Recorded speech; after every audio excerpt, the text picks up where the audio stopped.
Good evening, ladies and gentlemen, and welcome to the special meeting of the Town of Los Gatos Joint Town Council Parking Authority for March 18th, 2013. First of all, if you intend to speak this evening, please submit one of these cards to the clerk to my left. Some of you already have, you know the routine. Thank you. And secondly, before we begin, those of you who have cell phones, smartphones, if you'll please put them on vibrate or silence.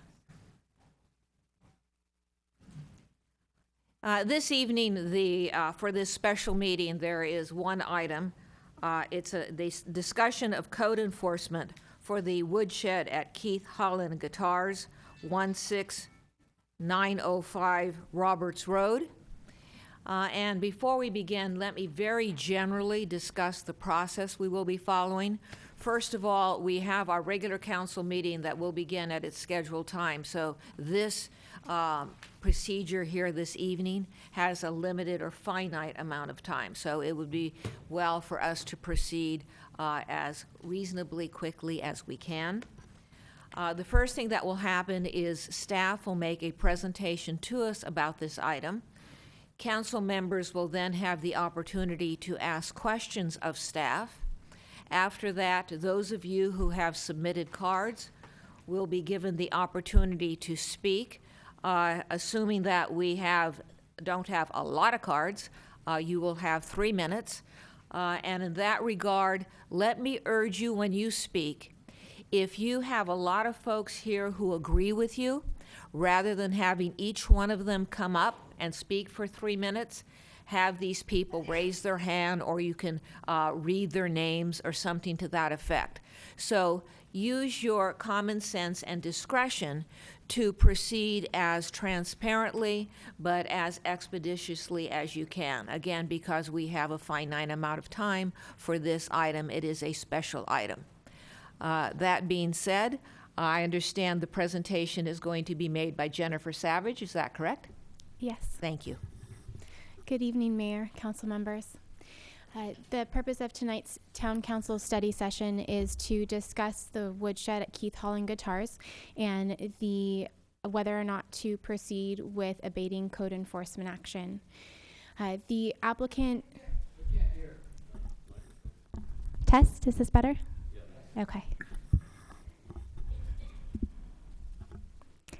The business was approved as a retail and repair shop for musical instruments.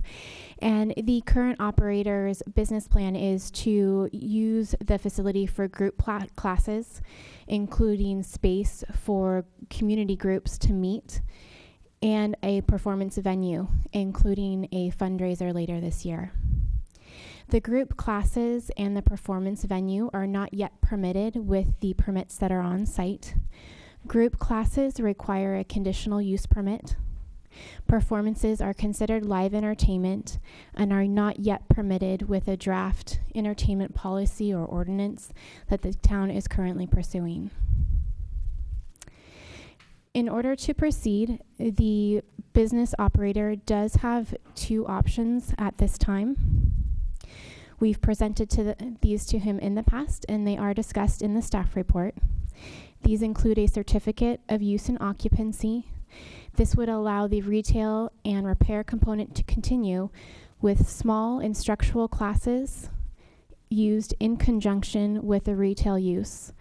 In association with submitting a certificate of use and occupancy, they would have to submit a business plan detailing how they would comply with the policy for small instructional classes, as well as a floor plan showing how they would comply. Their other option is a conditional use permit, which they would be able to pursue for classes larger than those permitted under the small instructional classes policy. Tonight we do want to discuss the option of abating code enforcement, and that would potentially allow the business operator to continue group classes while it goes through the appropriate process, a certificate of use and occupancy or a conditional use permit. In addition to that, the question of whether or not we should stop code enforcement for performances is also for discussion tonight. And we would request town council direction in order to proceed.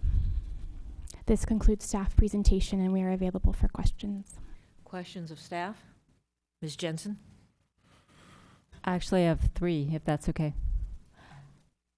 My first question is, if council were to direct staff to abate enforcement, would that return the venue to the operating conditions under which it was functioning prior to the letter from you in December?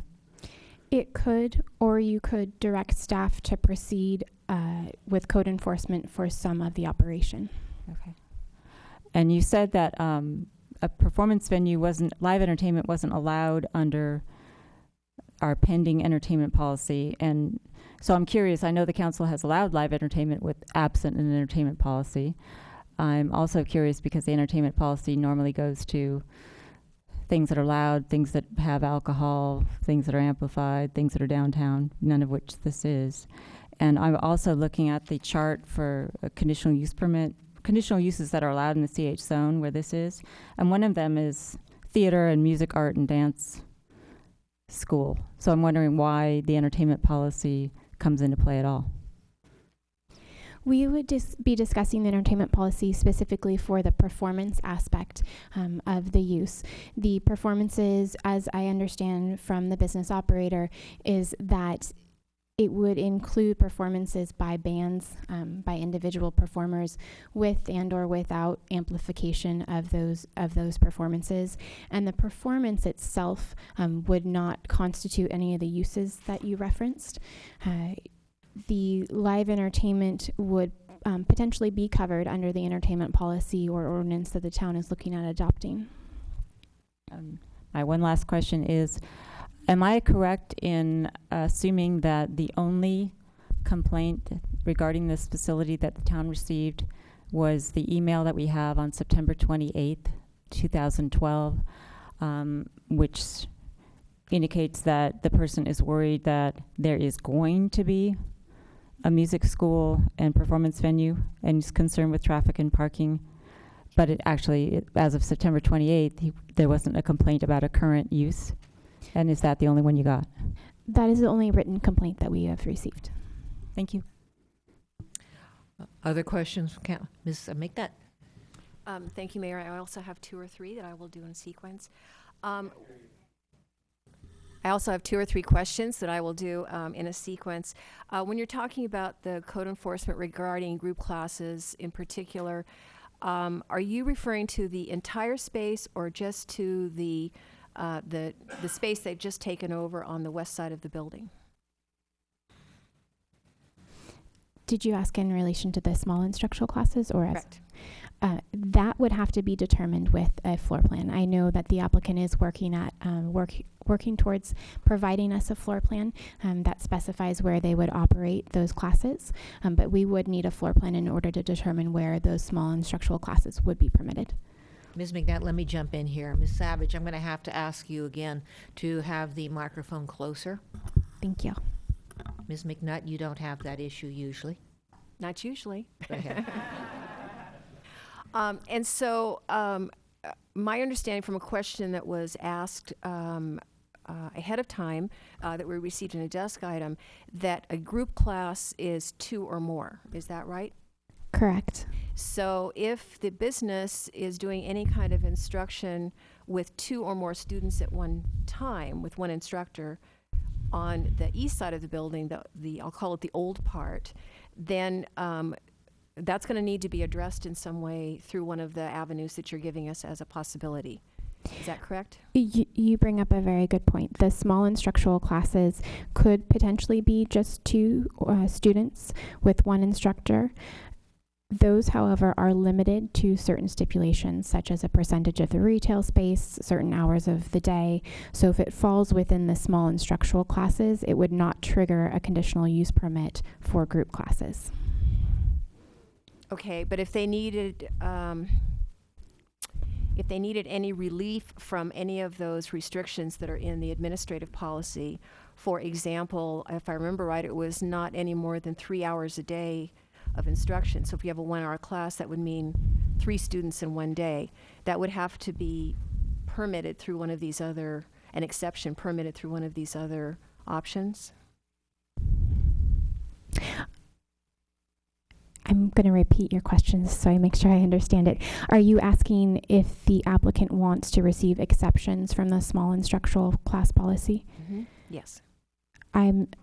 We're not aware of any ability to do exceptions to the small instructional class policy, but if it was abating the code enforcement while the business owner pursued the conditional use permit, if that's what was required with his ultimate business plan, then that would be direction that you would direct to us through either them submitting a certificate of use and occupancy while they before they proceed through the conditional use permit process, or you would be able to direct staff to allow more than just the small instructional classes while they go through the conditional use permit process.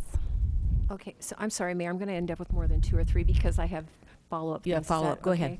Okay, so I just want to make sure. So I don't know about their business plan, so I'm going to make something up. So let's say that the goal is to have individual or small group, meaning less than 5 or 6 classes, 4 or 5 hours a day, every day that they are open.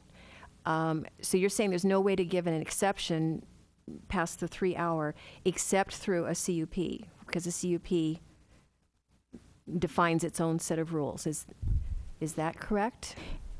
If I understood you correctly, if it goes over the 3-hour limit within the small instructional class policy, they would require a conditional use permit. Okay. Yes. Good. Okay. Now we're making some headways. My understanding. Okay. So then the entertainment policy is scheduled to come to a decision when? By Planning Commission and Council? It's anticipated that it would be in the fall of 2013. Okay.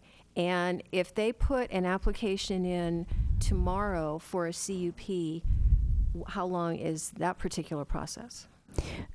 We estimate the CUP process to take approximately 3 to 6 months. In this case, because we know the uses quite well at this time, it would be more on the 3-month side, subject to Planning Commission agenda room. Okay.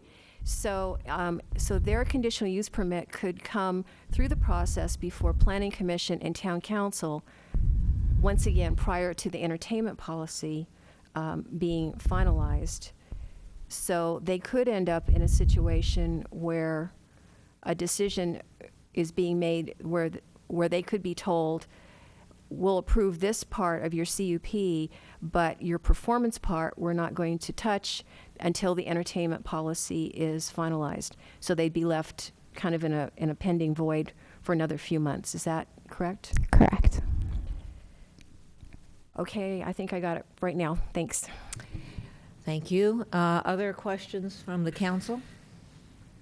Ms. Jensen. Sorry, I have a follow-up to Ms. McNutt's question.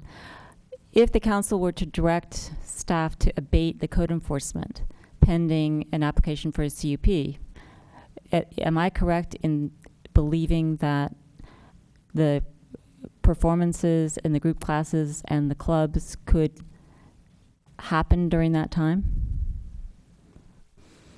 In some combination of, yes, per your direction.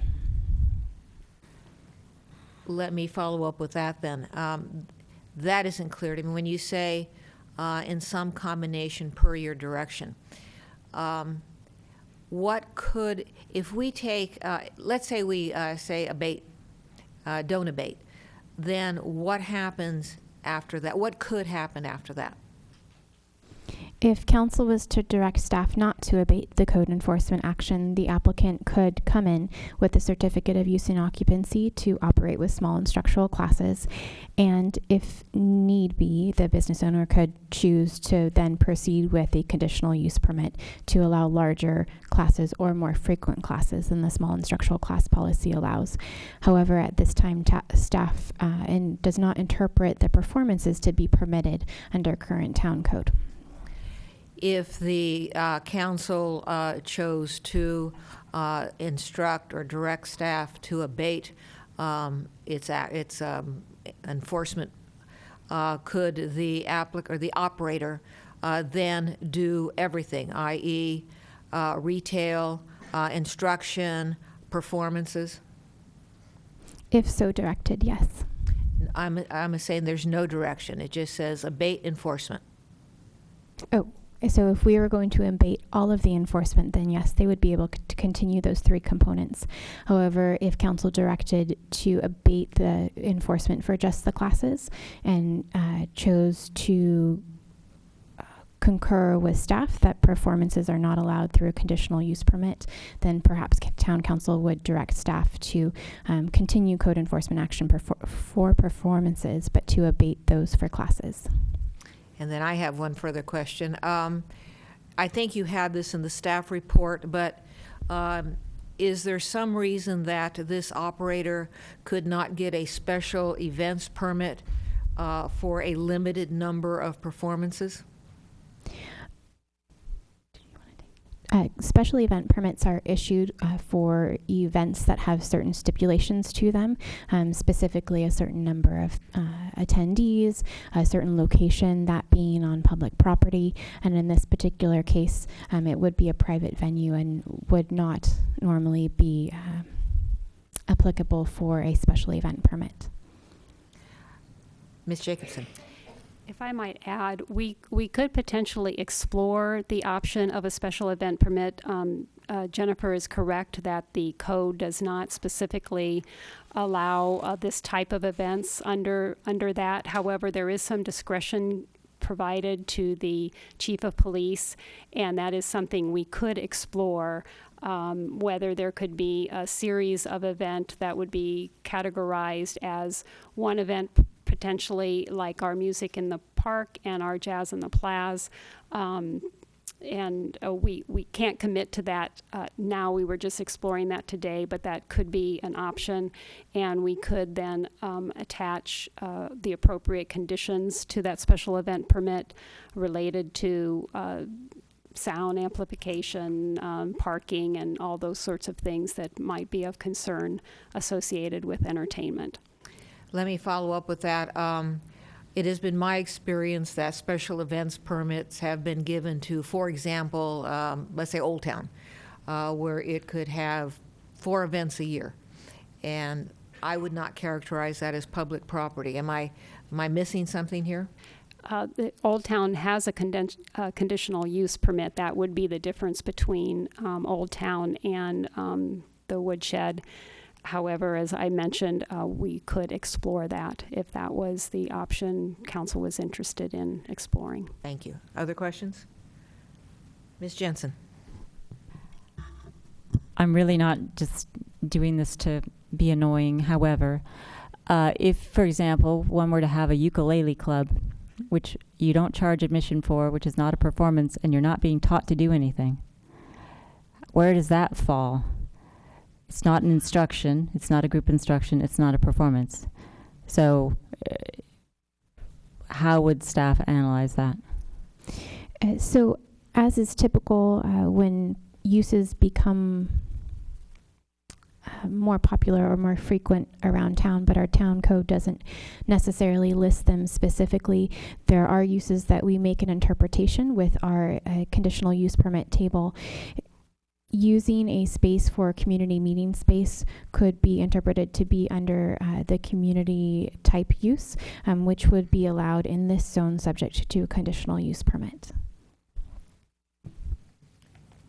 All right. I don't see any further questions, so I'm going to go to the public testimony.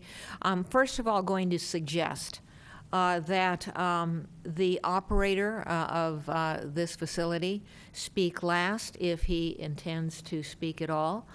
So that way the council has the opportunity to ask questions following the input by everybody else who wants to talk. And also, again, I would urge you not to repeat yourself and to have the people raise their hand if they agree with you, rather than have each one of you speak. That being said, I will now begin the first person, and I will call 2 names at a time so that you're prepared to move forward. Don Olivet, followed by Beverly Barnett.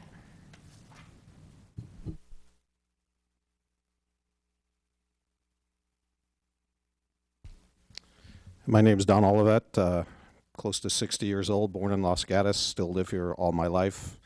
I'm a member of the Arts Committee here and on the Jazz in the Plaza Committee, also a professional musician for the last 40 years, and a member in good standing with Local 153 of the Musicians Union for 40 years.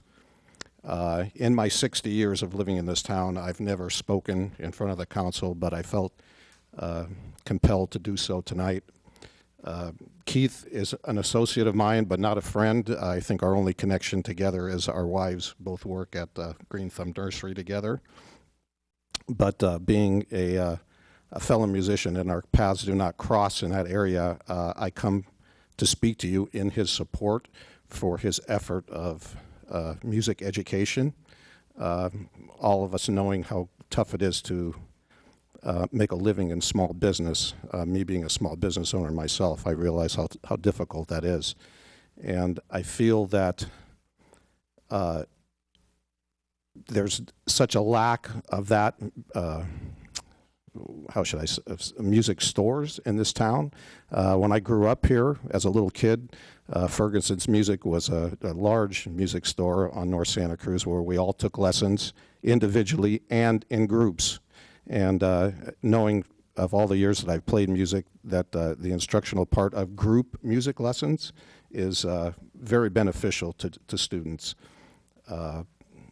So I would implore you to really examine how much time and effort you're spending on psychoanalyzing and this. I don't know all of the ramifications as far as your CUPs and whatnot for him, but I do know that music is an important part of this community.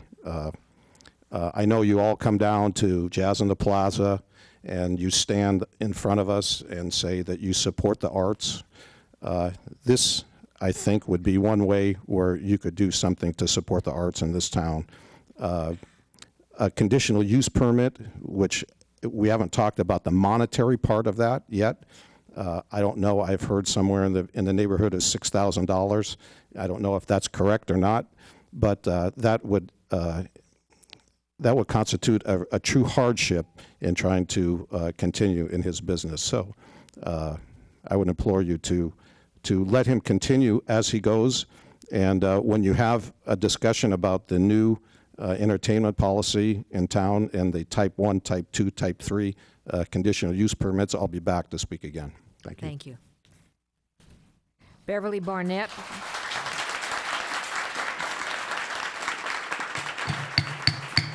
Ms. Barnett, hold off. You obviously haven't been watching all of our council meetings. We don't have disruptions. Clapping is a disruption.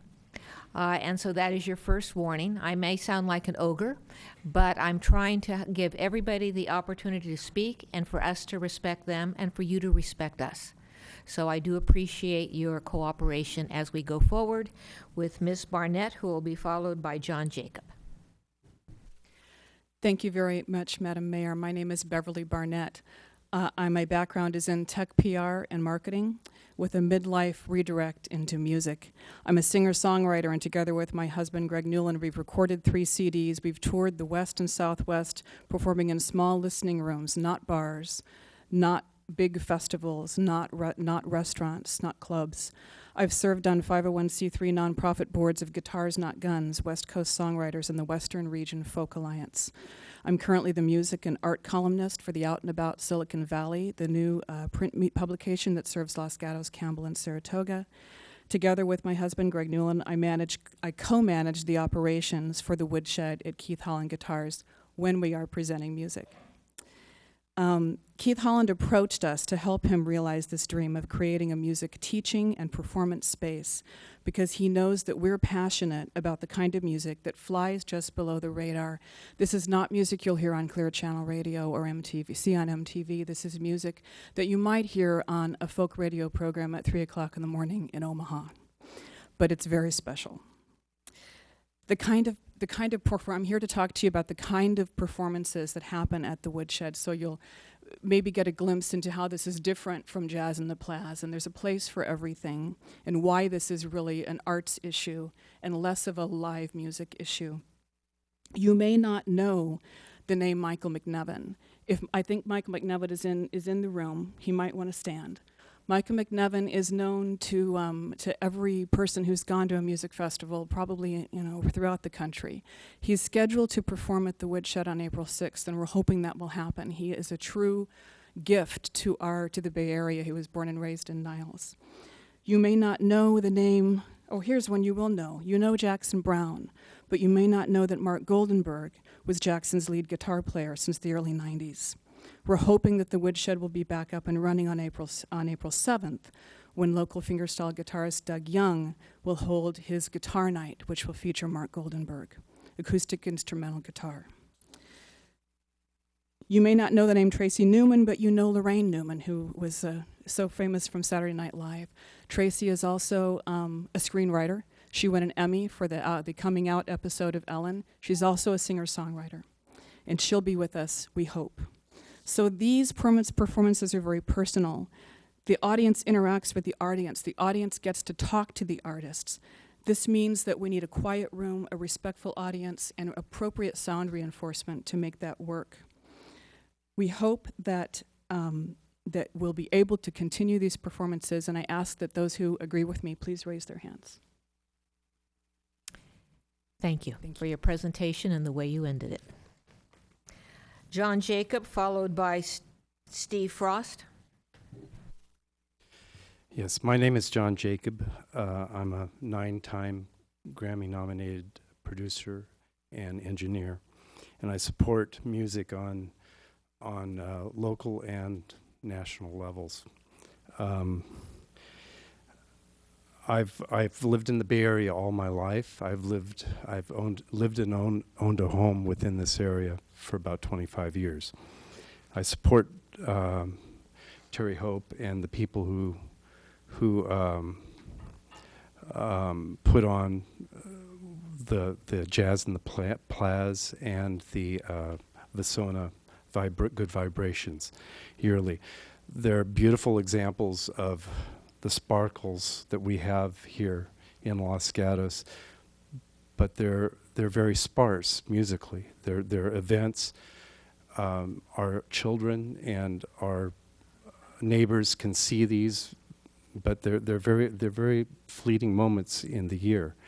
What excites me about Keith Holland is he's put together the teaching of music and given kids and people the opportunity to meet the people that inspire music at a level that these other venues don't do.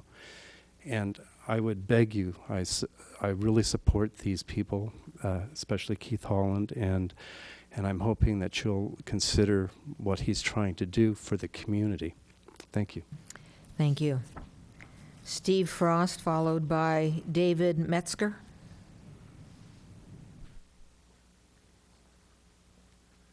Good evening. Steve Frost, local resident for 40 years, business owner in the community for 30.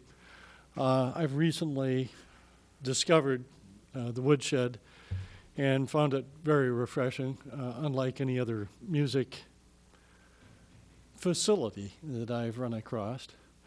My business generates a environment for me much like a goldfish in a blender, and being able to join in the group sessions has been wonderful. I can sit down and forget work and really enjoy myself, and what they're doing is for the love of the arts. And for a community that touts themselves as supporting the arts, I am amazed at what resistance they're getting from doing this. Because for the most part, I think anybody could hold the same thing in one of their homes without a permit. And again, I would hope that you'd rethink your position on this and see them as a real benefit to our community. Thank you. Thank you. David Metzger and then Don Thurund. Hi, I'd like to speak a moment on behalf of South Bay folks, and that's a group of musicians, music lovers that have been around South Bay for the last 20 years trying to promote acoustic and folk music, the kind of thing that Keith is trying to present here with the Woodshed. We're also involved in organizing the Vasona Vibrations music series, which happens every summer out of Vasona Lake County Park. And the kind of things that Keith is presenting in terms of live music are exactly the kind of things that we produce there. It's different. It shouldn't be considered in the same broad brushstroke as bar bands and loud, raucous music. It tends to be more of a cerebral character. We wholeheartedly support this. There are very few venues in the South Bay where up-and-coming artists who are in basically a non-commercial style of music are able to ply their trade, to develop their craft. This is actually a cultural resource for the community and something I think that you do not want to pass on. So if there's any way you can make this work, we highly recommend it. Thank you. Thank you. Don Thurund, followed by Clifford White. Hello, I'm Don Thorvund. I'm the founder of the Julian Rock Memorial, and I wanted to take a moment to show my support for Keith and tell you why I chose to hold my annual event at Keith's.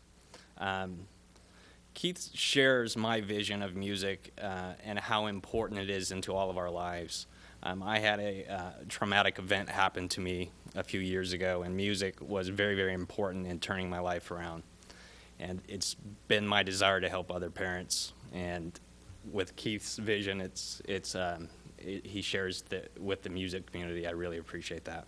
And I also wanted to talk a little bit about what it's like to go to one of the group events. I've gone to them. I pick up my nephew. I'm a South Bay resident, and I pick up my nephew in Livermore. He's 10 years old. And I bring him to the youth club meeting that Mrs. Jensen talked about. And the reason I do that is because there's no other venue in all of the Bay Area where I can feel comfortable with my 10-year-old nephew. There's no alcohol. It's family friendly. It's a little listening room where we all can get together and play ukulele, and he really enjoys the music. So that's all I have. Good luck, Keith. Thank you. Clifford White and then Ron LaFrance. Madam Mayor, council members, first of all, I would like to say thank you for allowing the community to come out here and be heard. I really appreciate that. It must be quite a challenge setting policy for city. My qualifications: I'm the founder of South Bay Live Music. I've personally promoted, produced over 80 musical events. My message for today is that the Woodshed is a unique venue. I'm basing that on, for the last couple years, I've been traveling around the South Bay, attending community events, numerous music venues where music is different than the Woodshed. I would consider it a listening room. I had first heard about Keith about 8 years ago. He was described as the go-to guitar shop if you had anything you needed to do with your guitar. So what I like about this room is there is no alcohol. I like that the shows end at 10 o'clock. I have seen kids playing there, so it is a family-friendly place. I watch over 200 performances a year. I go out all over the place, and this is a very unique store. I would encourage you to support him, to allow these things to happen, because music is art, and art adds value to a town and to a community. Does everybody agree with me on that? Thank you for your time. Thank you. Ron LaFrance and then Greg, I can't tell, Newland? Hi, my name is Ron LaFrance, and I apologize for reading, but for brevity and time, I'm here in support of Keith Holland and the Woodshed, and would like to take this opportunity to thank the council for scheduling the study session so quickly. Council's willingness to discuss abating the code enforcement action demonstrates an ongoing commitment to the support small businesses, the arts community, and the important role they play in making Los Gatos a unique and diverse community that it is. Thank you. Thank you. Greg Newland and then John Rolla. Hi, my name is Greg Newland, and along with Keith Holland and Bev Barnett, who's my wife, I'm one of the founders of the Woodshed. I picked up a guitar when I was 13 years old, and I've been playing ever since. I wouldn't want to tell you that I've become incredibly wealthy by doing that, but one thing that's happened, and this is what you see, your world will come together, and kids who come out to learn how to play, which what we teach, I also teach private lessons, I teach group classes. When a child has that, all the arts that's been taken out of the schools, when a child has that and they grow up learning music, their world opens up. It's definitely something that needs to be done. There's no place for all the other things that go on in the world besides, it's hard for me to say this, for kids that all the troubles you see in the world, all the troubles you have, when you see people get together like this and pull together, it's because of listening to music, because of seeing arts. It moves their heart, it moves their soul, and it's what makes the world a better place. And that's what we're trying to do there. Thank you. Thank you. John Rolla.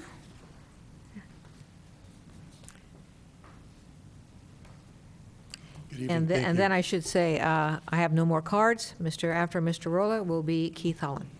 My name is John Rolla. I'm founder of a national organization called Strumming for Vets. And what I do is I go into VA hospitals and I give guitar instruction to different people there in the hospital, different wards, blind units, traumatic brain injury units. And what I do is we also have a unit in, or a chapter in Camp Lejeune in North Carolina. And Keith has been very beneficial with our program. He's helped me a lot with purchases for guitars, which I also send overseas to the troops overseas. And it's a very magical place. The music that goes on there and all over, I've seen a lot of things happen with, I'm dealing with a lot of gentlemen coming home from Iraq and Afghanistan right now that have a lot of problems, and also older guys. And what we do is we go in there and we will practice. Keith has given us a place to play. And we have probably upwards of 14 to 16 guys in our group. And what I've noticed in the hospital settings that I'm going to, group functions are very beneficial to the healing of a lot of different people. You get interaction with people instead of going into a single one-on-one situation, which I planned to do at first when I started the organization. But I found out with the guys I was dealing with PTSD that they needed to get back into the community and get back into dealing with the public again, which a lot of them have hunkered down for the last 20, 30 years and don't really go out into the public that much. By coming to a venue like this, it gets people back into dealing with the public again. Music is a very magical and healing thing. There's a lot of kids coming in. I saw a picture that Keith had posted on his Facebook page of a little girl receiving a blue guitar. She had a smile from ear to ear. You can't replace that. And I don't know what we would do with our organization if we didn't have a place to go. But we do have, like I said, upwards of 14 to 16 guys coming in there and practicing. And Keith has been kind enough to give us a place while the weather has been bad to come in and go ahead and practice in there and being able to still continue our organization. So it's a great thing that's going on. Thank you very much. Thank you. I have no further cards. And so at this point, I'm going to invite Mr. Holland up and remind the council that this will be your opportunity after he's finished to ask any questions of him. Mr. Holland. Okay, I apologize, first of all, for reading this. I knew I only had 3 minutes and I have a lot to say. My name is Keith Holland. I'm the owner of Keith Holland Guitars. I've been in business in Los Gatos in various locations for 17 years. Throughout my life, I've been a touring musician, guitar teacher, luthier, and repair expert. Besides selling and repair, my business has always offered private and group lessons and workshops. Last year, when I began developing the Woodshed, I truly had no idea that by creating this music community, I would be crossing any boundaries set by the town of Los Gatos. I'm following a similar business model to other guitar and music stores both in our area and across the country. It's a model that serves the community. When the town put a stop to group lessons, workshops, listening room concerts, and recitals in January, it was devastating to my business and my customers. I have lost thousands of dollars and will be forced to close my doors if I cannot continue doing these, offering these services. Our mission is to provide a place for all ages and abilities to play, listen, learn, and grow. We announced our plans publicly the first week of October with an online fundraising campaign that was highly successful and held our first performance on November 4th. We began offering opportunities for people to play together shortly after that, starting with the Los Gatos Ukulele Club and the Children's Rock Band. Word spread, and very soon it became apparent that we were providing something that has been missing in the South Bay. Players, both young and old, need to learn more from more experienced players. They need to apply what they learn in private lessons by playing in a group. And you learn by watching and listening to better players than yourself. Unfortunately, there just aren't that many places left to hear professional musicians in a true listening environment, and even fewer that are open to younger people. The Woodshed at Keith Holland Guitars is an alcohol-free, family-friendly performance and teaching space. Our desire is to present quality listening room concerts and recitals and provide a place for people to play music together, creating a community and learning as they go. For our concerts, we typically present solo singer-songwriters or small ensembles on Friday or Saturday evenings with the stage quiet by 10 p.m. We use appropriate low-volume sound reinforcement to ensure that audiences have a pleasant listening experience and the musicians are supported properly so they can perform at their best. This is very quiet and not to be heard beyond our 8-inch cinder block walls. We have the full support of our neighbors. I have a very good relationship with the residents of the single-family homes in our immediate area. The owner of the neighboring property has provided 26 parking spaces in his lot for our use after 6:30 p.m. every day. He is doing this free of charge because he believes in what we are doing as a benefit to our community. We believe that we have addressed the potential concerns of the town planning office and town council so that we continue providing this quality experience. I'd like to thank the town and the council for providing this forum for us today. Thank you. Thank you. Questions? Mr. Przinski. Thank you, Madam Mayor. First of all, I want to disclose I did have the opportunity to visit the site and talk with Mr. Holland and see what the operation looks like, at least without the performance and the audience. One of the things in front of us, Mr. Holland, is a recommendation by staff that if we do choose to abate the enforcement, that there are 4 items that they would ask us to consider in terms of some parameters, and I'd like to get your feedback on those, okay? The first is the hours of performance ending by 10 o'clock. Is there an issue with that? Not an issue. It always has been that way. Okay. Now, it's to be accomplished when the repair and retail is not in operation. Right. It's after business hours. Okay, Normal so hours. that particular stipulation would be agreeable. The number of performances indicated 6 per month. Will you give us feedback on that? Yeah, that would be a max. Okay. And generally it's 4 to 6. All right, so that's not too constraining as far as you're concerned. Number of attendees, maximum of 80? Yes, under 80. Under 80, so the maximum actually would not even be reached in terms of how you approach it. Not likely. Amplification, it's indicated not permitted. You use the term sound enhancement or? Sound reinforcement. Reinforcement, okay, sound reinforcement. Would you explain that a little bit to us? There's a small PA system in there, small speakers. When you gather people together, just like you are here, we have people here. It's nothing different than what you have right here, basically, so that everybody can hear you in the back. Can everybody hear me in the back? It's just like that. All right, and then the last, food and beverages, no alcohol. No alcohol. All right. from your perspective, what would be the worst case scenario that we could give you tonight? Worst case scenario? Yes.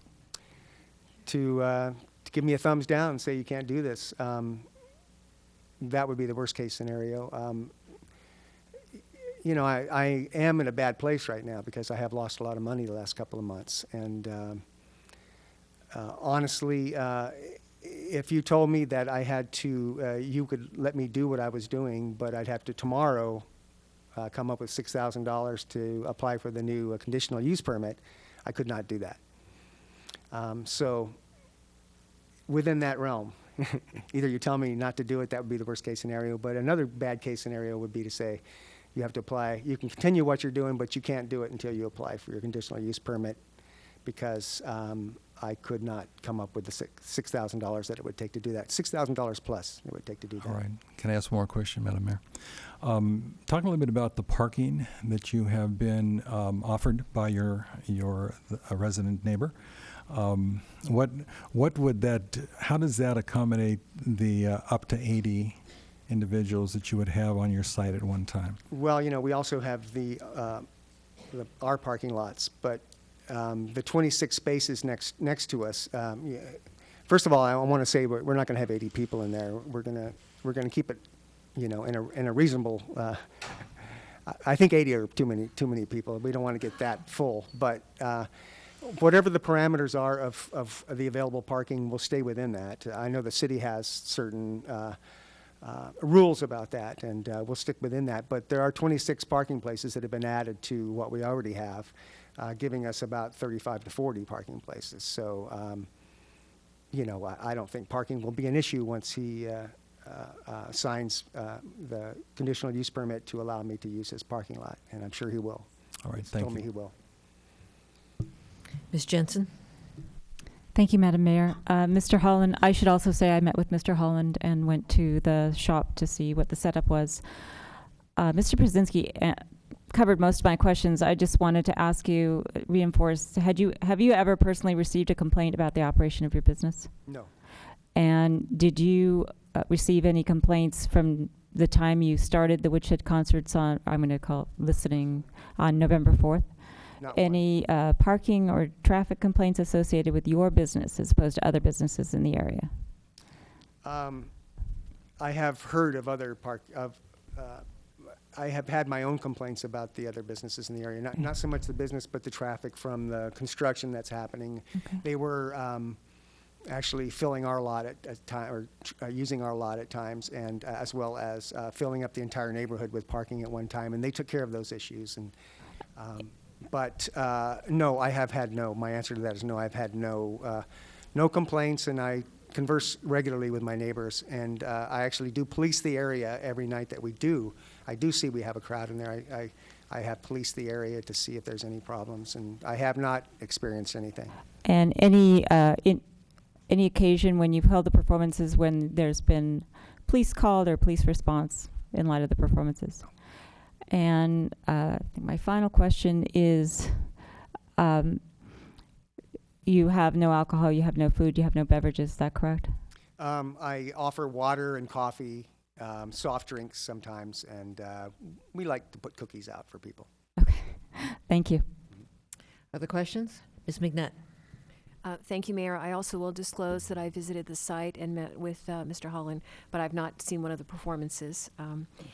Mr. Brzezinski talked about some of the questions that staff had related to performance, and many of the comments here tonight were talking about performance, but the code enforcement, as I understand, also relates to the classes and instruction. So I wanted to get a little bit more information from you on how that works and how the code enforcement could impact your particular business. So, for example, group instruction, which again is defined as 2 or more, is permitted only when retail business is not operating. Mm-hmm. Do you have any instruction going on when the rest of your retail and repair business is operating? No, only private lessons. Okay. During the day, private lessons. We close at 7 o'clock, and that's somewhere between 7 o'clock and 7:30 is when most of the group classes start, and they usually run about an hour to an hour and a half. Okay, and is the same thing true on the use of the facility by community groups, the famous ukulele club that I'm hearing about? Yes. Okay, so that's all after? Yes, all after hours. Okay, and number of students and staff, and there's a formula here based on 15 parking spaces. So example would be maximum 3 staff members and 36 students at any one time. Do you typically go over that, or? No, we haven't. We've never hit that. Okay, and I thought I had another question, but I'm not remembering it, so maybe it'll come to me while other people ask theirs. Thank you. Thank you. Other questions? Well, I don't see any others, Ms. McNutt, so I'll get in here so you have more time. The letter that we have from the business that is willing to share parking spaces with you, that letter's dated March 16th. That person has certain provisions in it, relating to, I think, like insurance and liability and all of that. Are these going to be conditions with which you would agree? Absolutely. Okay. Mm-hmm. And then in your March 18th letter to the town, and we're talking about a CUP or some other kind of permit, you talk about wanting 6 months or asking for 6 months. What do you anticipate happening in this 6 months in terms of what will you do relative to an application of some sort, and what would you want to have happen in your store while that is going on? We would like to have some fundraising happen. We have a lot of support, obviously, from the musical community as well. So if we are able to have a few concerts, we can ask for donations at those concerts, as well as perhaps the performers may be taking a little less, because in the past we have given the performers the vast majority of the money, which is opposite of the ways these things usually work. But we understand that this is important, a money-making process for the performers, so we go ahead and give them 75 to 80% of the performances. If they can come down to 50%, let's say, and perform, they're still making having a good evening, but we can use the rest of it to fund perhaps the $6,000 or whatever it would take to get the conditional use permit done. But we also have, like I said, a lot of supporters who and benefactors who I think I could raise money from. It's going to take a little work and a little time to do that, so that's why we're asking for some time. And if I understand you correctly, you're looking for a conditional use permit because you do want to have all of the elements of what you are doing now, including performances or concerts, as you call them. Whatever needs to be done, we're going to do everything we can to make it happen. Okay. Further questions? Mr. Vice Mayor. Thank you, Mayor Spector. This is a question for staff. There's been some talk about hardship paying if this council were to move forward tonight and abate the enforcement. And the applicant wanted to apply for the conditional use permit at a cost of somewhere around $6,200 or whatever.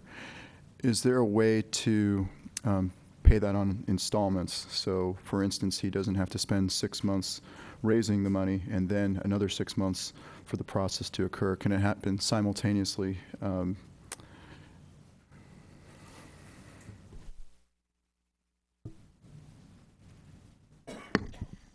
Currently, council's not approved a process for a deferment.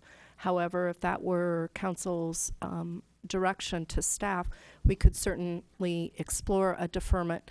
Deferrals are usually made on a programmatic basis, not an individual. Certainly opening the door for one individual might open the door for a variety of individuals. So the council will want to be aware that it could create a snowball effect. There have been rare deferrals on certain public improvement to be installed on a large development project, but generally prior councils have not, you're not prohibited from doing so, but you would certainly want to be careful and cautious in proceeding. On any of the deferrals that council has approved on public improvement projects, typically a deferral is set up such that the payment has to be made in entirety before any final permit has been issued. Mr. Vice Mayor. So a follow-up question. Let me just step in here. Is this for staff or for the operator? It was for staff. Okay, why don't we hold off Okay. on that? Do you have any questions of the operator? No. All right. Anybody else have any further questions for Mr. Holland? Seeing none, thank you, sir. I'm now going to close the public hearing portion of this proceeding and look to the council for questions, comments, motions, making everybody aware, as you probably are, that we have a meeting coming up that has to start at a time certain. Ms. McNutt. Thank you, Mayor. I'll just go ahead and jump right in. The tension that we have here tonight is this. So on one hand, we have a business here who fits the profile of what we say we want and value in Los Gatos. It's a mom and pop operation, independent business. It's homegrown. It's proven success. It's been around for quite a while. It adds to arts and culture in our community, and it's unique. And I think all of those are elements of what we look for in businesses that come to Los Gatos. On the other hand, we have a process, codes and rules, policies, and so on that we have to apply fairly and evenly to all of the businesses. So how can we do both of these? And that's the tension. We've talked about through question and answer tonight different possibilities that I've been thinking about. The mayor was talking about special events permits. Are there ways to grant an exception? And what I am currently thinking might be an interesting way of going about this is if we were to suggest to staff that they abate code enforcement on this particular business for 1 year. So it would expire, let's say, April 1st, 2014. I think that could be a solution that handles both of my hands here. So it would allow the business to continue to operate, to have time to get in a financial position and all the paperwork done to go through whatever formal process they decide, whether it's a CUP or not. And in theory, our entertainment policy will be finalized by then. And it still puts a limit, so it's not an open-ended carte blanche for the business. So what are the risks? Well, the risk would be that the business will change and run wild and turn into something that we don't like, in which case we probably would come back and say, remember that 1 year abatement we promised? Well, no, not so much. Or that it could be setting a precedent for other residents or businesses to come forward and ask for abatement on code enforcement. And if they could meet the same criteria that this business, independent, proven success, mom and pop, unique, adds to the quality of life of the community, then we might consider it. So right now, I'll throw that out as an idea for council to consider and open to whatever other ideas you might have. All right, discussion, Ms. Jensen. I had a question of Councilwoman McNutt, then I have a comment. In abating the code enforcement for a year, would that contemplate allowing the uses that were occurring prior to the code enforcement that occurred? And Ms. McNutt, you may respond. Thank you, through the mayor. Yes, that would be my intention. So it would be, it would take, the abatement would be on all of the limitations on that currently exist on classes and on the performance.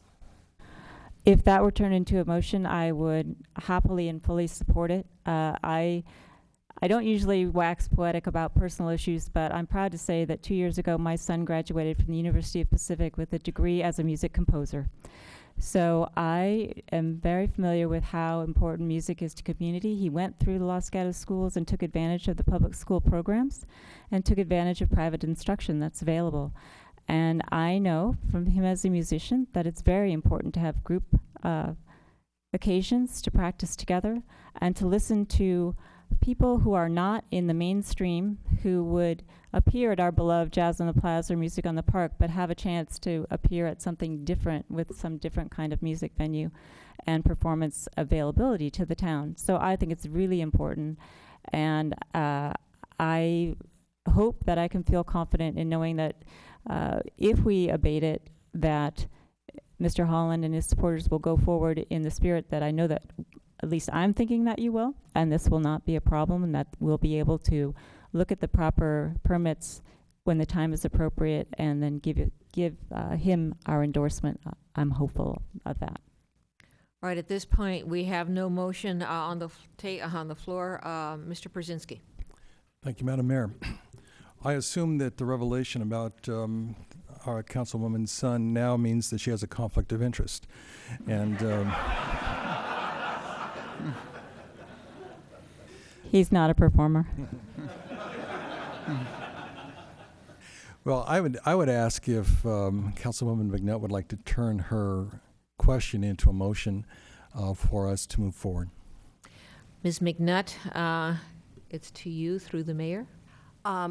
I would, if a motion is required. Often in study sessions, we just do direction to staff. But if you want a motion, I can make one. I think, why don't you go ahead with the motion? Okay. So the motion would be to direct staff to abate code enforcement on this particular business at this particular property and allow it to continue the sales and services and performances that it has been offering to the community over the past several months for a period of up to 1 year. So it would be, abatement would expire on April 1st, 2014. Is there a second? Second. Questions for the, well, let me raise some issues. Does the maker of the motion have any input on the issues raised on page 4 of our staff report and also discussed by Mr. Brzezinski relating to the hours of performances, number of performances, and so forth? I am open to specifying those if council thinks we need to, or we can trust in the promises made by the business owner, which is kind of what we're doing overall here. So I'll just leave it as is without reference to those and see if someone wants to make an amendment to the motion. All right, and I'll have a question of staff then. If we leave it open as it is now, and there are issues, for example, as to the number of parking spaces and the times that those parking spaces are available and how parking spaces tie to the number of people who can attend, what kind of comfort level does staff have, or would staff prefer this motion to be more detailed?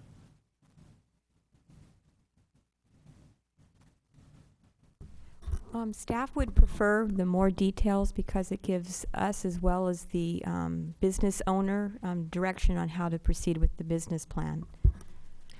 All right, with that being said, then I'm going to move to amend the motion following on page 4, that the performances end by 10 p.m., that the number of performances be no more than 6 a month, that the number of attendees shall not exceed 80, or the number allowable under the parking provided, that amplification is not permitted, and that there will be no alcoholic beverages. So that's my motion to amend. Question of the amender.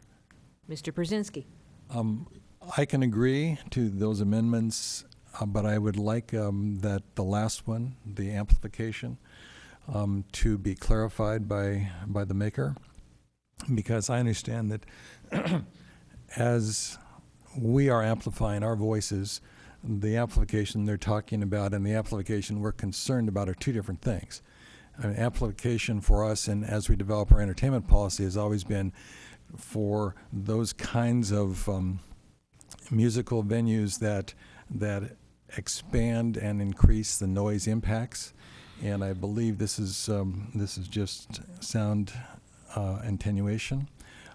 So I would ask that the amendment be changed so that it allows what is being indicated and doesn't permit beyond that.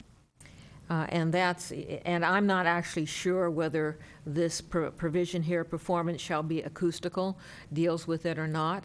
So since I don't know, I will then agree to amend that portion of my motion to have it be consistent with what the operator said is currently happening. All right, do we have a second to the amendment?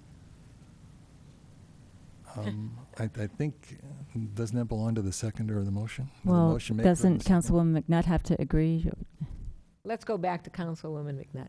Thank you, Mayor. I was going to just go ahead and accept that amendment, and I'll work it into my original motion, if that's okay. That's fine. And All right. the seconder, Ms. Jensen? That's fine. All right. Further discussion? Mr. Przinski. I'll try to make this brief. I think what we see tonight is our attempt to somehow accommodate or integrate issues or concerns or perhaps ideas that don't necessarily reflect what our codes, ordinances, and so forth are designed to accommodate. And you've presented us with an interesting conflict. And I think this will go a long ways towards allowing us to fill out the entertainment policy. When you look at our entertainment policy, it's embedded in the alcohol policy. That's where it comes from. That's why we're studying it. And yet, when we have to somehow define what is guitar, ukulele, in a venue such as yours, the only thing that staff can look at is the fact that we call it entertainment. And that's the conundrum that we're in now. I think that this has provided us the opportunity to see that when we finally do fulfill our obligation to create an entertainment policy, that we will direct it towards those things that have impact, but not prevent those things that we cherish as a community. And that includes art, music, the opportunity for kids to find out what it's like to explore their life as a potential musician, and those things that we say we encourage. So to me, this motion and the opportunity you have to continue your operation fits perfectly into the direction of travel we're taking now. And I appreciate your coming forward with this, challenging us to look at the way we operate and to give us a kind of a new insight on where we go from here. And I'm going to sort of jump on to what Ms. McNutt said earlier. The challenge that the staff and the council has with what the operator is doing is one of the biggest challenges for me as your council person, which is what if somebody really nice comes forward and does something that our ordinances don't allow?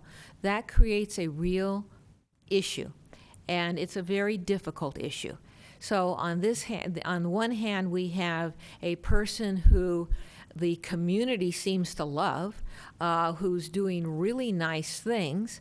But on the other hand, guess what? Our ordinances right now don't allow it. And it's incumbent upon us to make sure that we're not treating somebody fairly and somebody unfairly. Like if someone else comes up and it's not legal at his or her business, then do we let him do it too or her do it too or not? So that's the challenge we're having. A good person doing good things versus a place where those things are not currently legal. And as the other council member said, this tonight is our attempt to bring it all together. And so we're just putting our faith in the fact that it's going to work. Further discussion? Ms. Jensen? I'm not sure this would be part of the motion, but I would be interested, and I don't know if other people are, in having staff pursue the concept of the special events permit versus perhaps a CUP. Ms. McNutt? I think one reason for giving a year abatement is it will not only allow the entertainment policy situation to get settled, but would also allow the business owner and staff to consider all of the different avenues that they might want to go down to come up with something that works for this particular situation by April of next year. So I would say that would be one of many paths, along with the certificate and or a CUP and or an entertainment permit, whatever that's going to look like. I mean, I don't think we know at this particular moment. That's fine, thank you. Further discussion? I have a question from staff. Ms. Yes, Jacobson? I'd like to seek some clarification. First, regarding the group lessons and classes, if the council would want to provide any further information on that, as you did for the performances, there were conditions associated with the group instructions that the business owner did say that he would comply with, and I don't know if you want to make that part of the motion as well. Before I turn to Ms. McNutt and the seconder on that, can you, I don't quite understand, are you saying that you, on the group lessons, you want to have it be consistent with what the operator stated he does? Consistent with page 3 of the staff report that suggests the conditions that would be a part of group lessons, which would be similar to conditions that would be a part of a conditional use permit if the owner had that. It's very similar to the performance. Ms. McNutt, is that acceptable? May I hear all of her questions and do them all at once? Go ahead. Okay. The second question was seeking clarification regarding the entertainment permit. If the council were to approve a new process this fall, and this business had its the enforcement abated for 1 year, would you also expect that we would bring forward to council as part of that entertainment permit policy any information or recommendations regarding this operator if there were an opportunity in that process, in that policy, for there to be a separate type of permit for this type of operation? And are those all your questions? Yes. Ms. McNutt. Are those all your questions? Yes, Ms. McNutt. Okay. Thank you. I am fine to expand the motion to also include referencing page 3 of the staff report, limitations regarding hours of group instruction, numbers of student and staff, hours of community group use, and number of community group members, not the certificate of use and occupancy. I am not wanting to change the motion regarding requiring an entertainment permit or having it linked to the entertainment policy. I think if we're saying fall, by the time we get around to things the way it works, that could be October, November. They have to be done by April 1st. So I think at that point it goes through the process normally. So I would not link this particular business and something special for them with our overall discussion of entertainment policy. Does that make sense? Yes, Ms. McNutt is willing to incorporate from page 3 hours of group instructions, number of students, hours of community group use, number of community group members, not the certificate of use and occupancy, and not waiting for the entertainment permit. Ms. Jensen, is that okay with you? With respect to the last two, yes, I'd make an argument not to incorporate the hours and the number of students that are on page 3 because it's key to the 15 parking spaces allotted, and we have a letter from Mr. Holland indicating that he has additional parking spaces. So I'm not sure it would be appropriate to calculate it at the 15 parking spaces. All right, I'm going to slow us down then. Hours of group instruction, do you have any opposition to that? I was actually unclear from Mr. Holland's answer whether there were private lessons going on in the 3 rooms that he has at his facility during the day while the retail operation is going on versus they all occur at night. If it's true that they all occur at night, then that's fine with me. Staff have any question there? Just wanted to make clarification that that is what the applicant said, and the one-on-one individual lessons that occur while the retail stores are open do not have the same parking requirements. All right, and so is that, with that... So that's, sorry, so that's okay. All right, and with that clarification, is that okay with the maker of the motion? Yes. All right, so then we go to the number of students and staff. The seconder does not agree with that, is that correct? Again, my question about that is relating it to the 15 spaces. If it's after hours and it's not related to the 15 spaces, then I don't have an objection to it. Ms. McNutt? Yes, my understanding when I asked the business owner about it was that all of the group lessons are after hours and they don't exceed that number, and so that was not a problem for Then him. no objection. All right, then we have hours of community group use. Ms. Jensen, any opposition to that? No. Then we have number of community group members. Ms. Jensen? No objection. All right, so I believe we have a complete motion on the table now with a motion and a second. Further discussion before we go to anything further from staff? Do you have any questions of what the motion is? We're clear on the motion. Very good. All right, all in favor? Aye. Aye. Opposed? Passes unanimously. Thank staff and thank the council.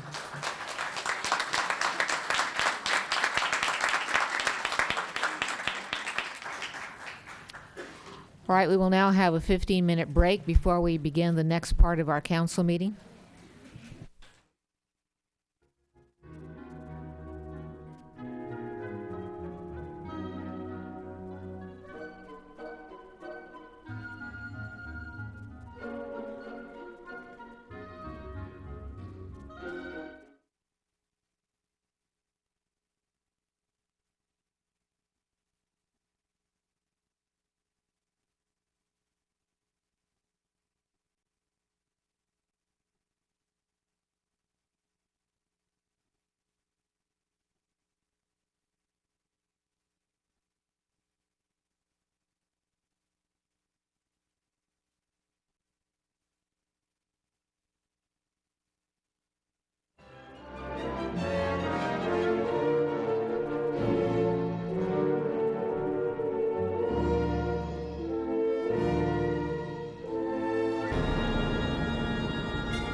Good evening, ladies and gentlemen. I am calling to order the regular meeting of the Town of Los Gatos Joint Town Council Parking Authority for March 18th, 2013. First of all, anyone wishing to speak to us this evening on any item on or not on our agenda, I would ask you to submit one of these cards to the clerk to my left. I know most of you know that's how it's done, and so I have many cards already, but if you haven't already submitted a card, please do so. Secondly, if you'll please place your cell phones, smartphones, etc. on vibrate or silence. Madam Clerk, please call the roll. Thank you and good evening. Councilmember Joe Przinski. Here. Councilmember Marcia Jensen. Here. Councilmember Diane McNutt. Here. Vice Mayor Steve Leonardis. Here. Mayor and Chair Barbara Spector. Here. As you may know, we have a tradition at our Los Gatos Council meetings where we have a stellar student help us lead the flag salute at each of our meetings. Today, that special person is Isaac Lee, and I'd ask Isaac to come up here and join me. And the reason I ask him to come up here is because I'm going to be telling you something about him. And I always think it's interesting to see the person about whom I am speaking. And you can tell me if this is all right, okay? Okay. Isaac is a fourth grader at Alta Vista Elementary School. His favorite subjects are reading, math, and science. He loves to play chess and to read. He has volunteered with his Cub Scout pack and completed community service this month for Union Little League at its field cleanup day. He visited a senior center with his pack as well. He plays soccer, kickball, baseball, and basketball, and he swims. A fun fact about Isaac is that he was born on Christmas Day. He also shared with us that at an annual Cub Scout event, now this is, I want people who race cars, okay, Laguna Seca, wherever you are, you have to listen to this. He always lost with his blue Pinewood Derby car. This happened to him twice. When he painted his car white or green, he won the Pinewood Derby. Let's give a round of applause.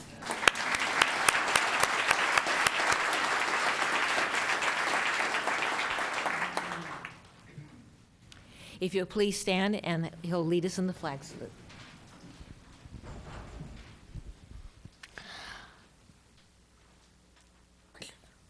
I pledge allegiance to the flag of the United States of America and to the republic for which it stands, one nation, under God, indivisible, with liberty and justice for all. Go over there.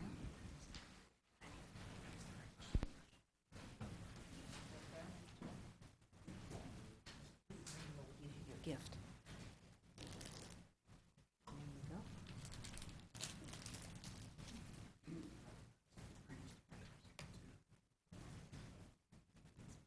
A round of applause for Isaac.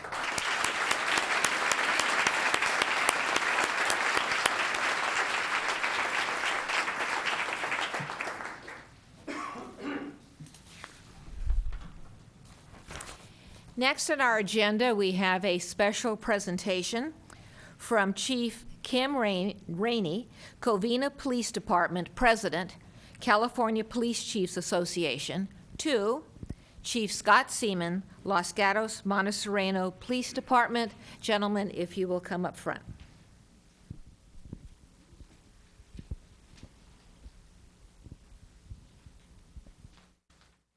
Well, thank you, Mayor and members of the City Council. My name is Kim Rainey. I'm the Chief of Police for the Covina Police Department in Los Angeles County. And as the Mayor said, I'm the incoming president for the California Police Chiefs Association.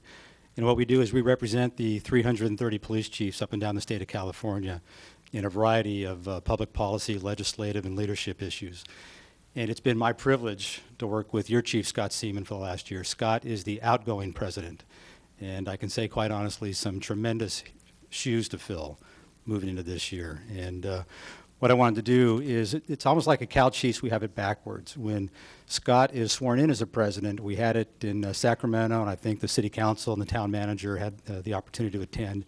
And they can see him come in, but after a year of hard work and sacrifice, the next conference is down in Southern California. You don't have a chance to come down and hear about all the accomplishments. So what I wanted to do was come up tonight and first of all, thank you for sharing Chief Seaman with all of us and share with you some of the things that he accomplished this year. 2012 was a transformational year in public safety. There were a tremendous amount of challenges statewide, and Scott was at the tip of the spear. When he first took over, we were in the midst of pension reform up and down the state. As you can imagine, a very necessary discussion had to take place over pension reform, but also a very emotional issue in the profession.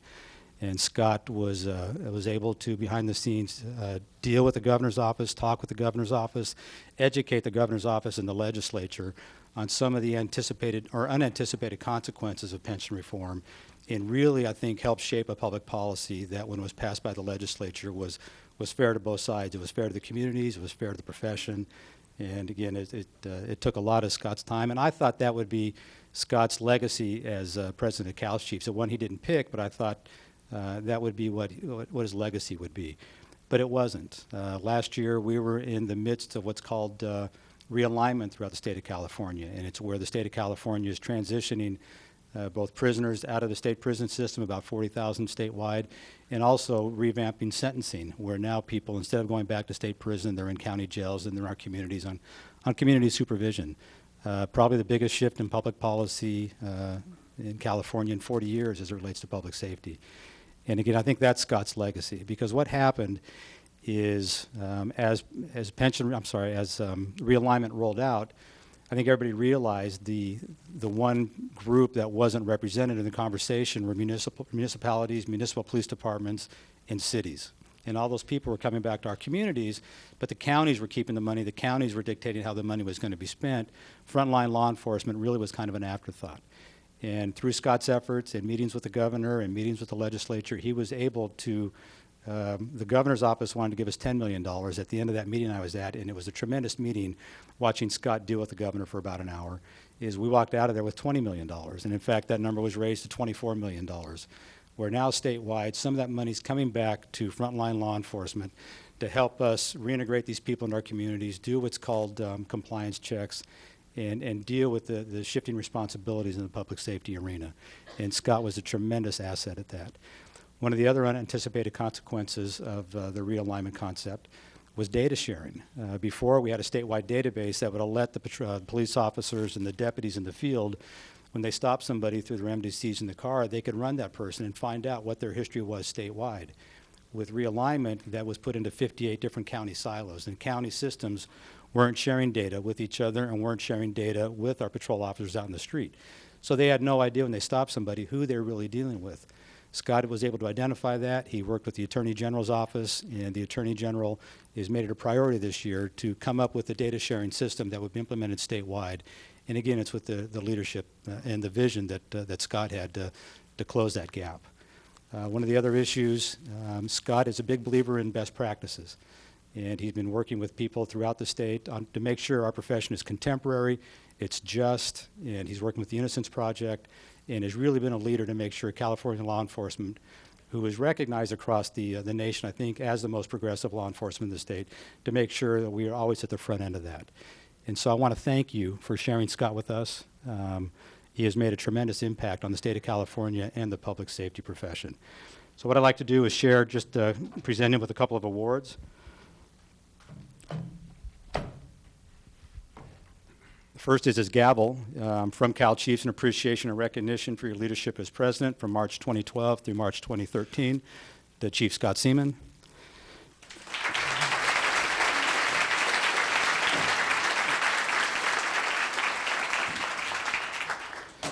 Next, I have a proclamation from Cal Chiefs, and I won't read you all the whereases, but it basically just captures all of his accomplishments. Scott's been on the board of directors, or a member of Cal Chiefs since 2006. Board of Directors in 2008, and has worked his way through the chairs. So a proclamation from your brothers and sisters at Cal Chiefs. Congratulations, Scott.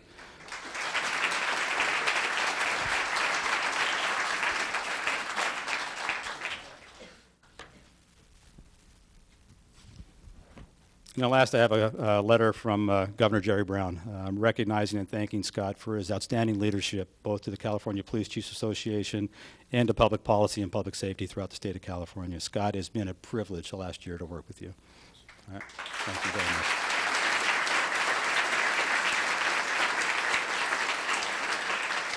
And again, just to the City Council, Mayor, thank you for sharing him with us. He has represented your community with honor throughout the state of California, and he's very, very well respected. So, Scott, congratulations. Thank you very much, Kim. Thanks, I'll take just a moment to echo that and to turn and thank you personally for the gift of the time and the freedom and the permission, really, to be able to work outside of the city limits or the town limits to represent both our community but also California law enforcement. And I know the department is watching every minute of every council meeting, so I'll just say to you all, and I'll do it through Sam Winnell, a retired police officer who's here working with us tonight, just thank them for their support. Your department was very well led by the people who have stayed behind while I was away. It is a significant commitment of time, and Kim is away from his own city all day today to come up and do this. In the 2 or 3 weeks now that he's been the president, he has been on the road quite a bit. It's a taxing commitment, but it is one of the most humbling and rewarding experiences that anyone could have the privilege of performing in their professional career. So I'm deeply honored to have these symbols of that time. It was a significant impact, certainly on the time investment required, but also on the issues we dealt with. What I'd offer to you, though, is the one point that Kim talked about, securing funding for frontline law enforcement. There's a significant portion of that comes back to the town of Los Gatos as a result of that work and the issues we paid attention to that deal with our officers. I know that they feel a personal connection to. It is an incredible honor to be your police chief and to work in this community and to have, again, the ability, the permission, the license to go out and serve the larger profession.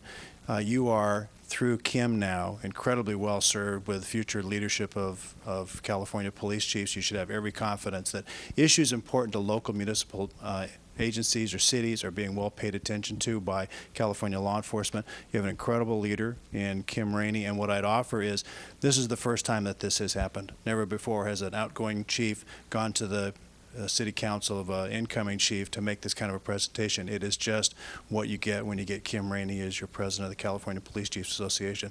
It's been an honor to serve the association. I get to continue in one more year as past president. There are some commitments, but Kim is carrying the heavy load. And on our behalf, for what he'll do for our community, could I ask you to thank him for his service in advance?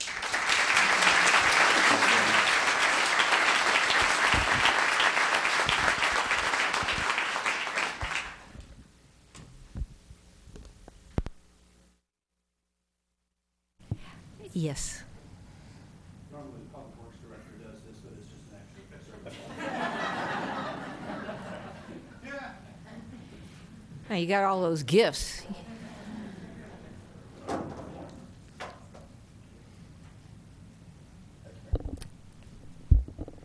Thank both of you. At this point in tonight's agenda, I have an adjournment announcement.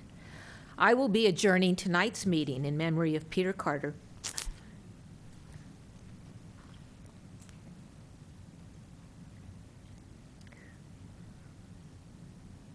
who passed away on March 6th.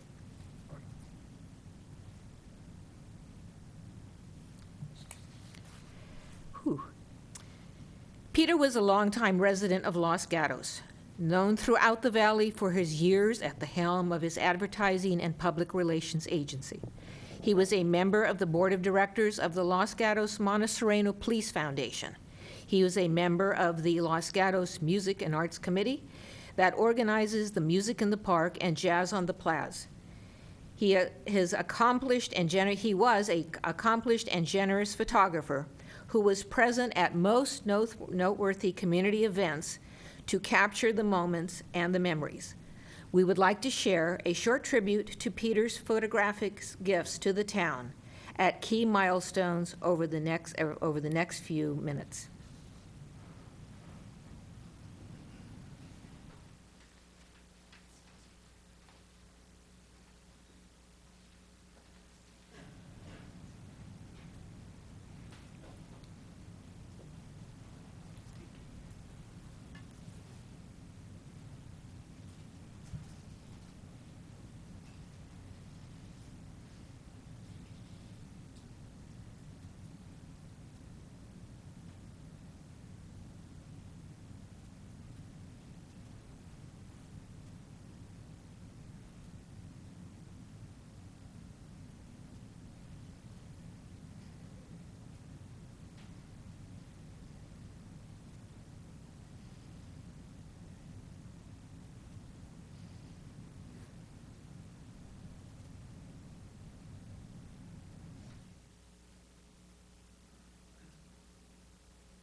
On behalf of the town council and staff, I'd like to express our sincere condolences to Peter's family, his wife Denise, sons Scott and Sean, and 4 grandchildren.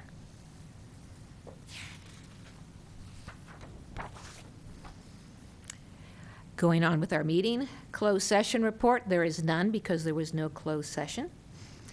I will once again ask people to turn in their cards if they haven't already done so, and then go on to council matters. Seeing none, manager matters. None tonight, Madam Mayor. All right, then the consent calendar. The consent calendar will be acted on one motion unless somebody pulls an item from the consent calendar. Is there anybody from the council who wishes to pull an item from the consent calendar? Is there anybody from the audience? Seeing none, may I have a motion? Ms. Jensen? Move to approve the consent calendar. Second. A motion, a second, discussion. Hearing none, all in favor? Aye. Aye. Opposed, passes unanimously. At this time in our agenda, we have verbal communications. That is the opportunity for anyone in the audience to address us for 3 minutes on any item that is not on our agenda. I would ask you to submit cards if you intend to do this. Several people have. First one, Raymond Grigsby.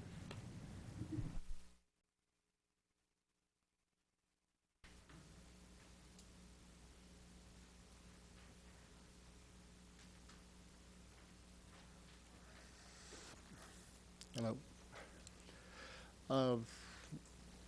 We're here, I live on University Avenue. Live on University Avenue, on 466 over by the bocce ball court there.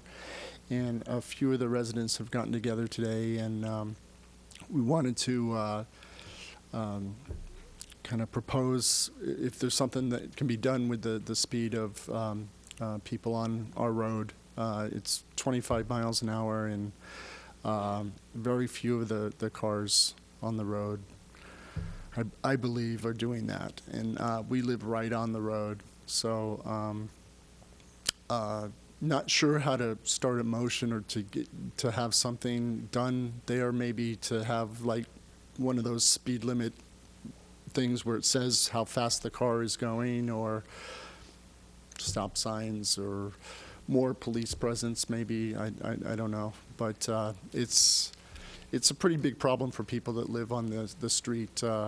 When we get together and talk, what comes up first is these cars going by so fast, and I think very few of the cars are keeping to the 25 mile an hour limit. I mean, that's very clear to people that live on the street there. So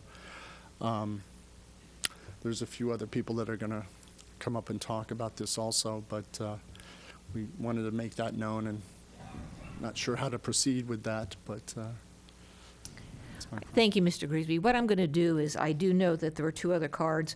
I will have those folks speak, and then I will turn to staff and see if they have any recommendations. okay, Thank you. great. Thank you. Lois Morrison Keffer, followed by Jim Maccabee.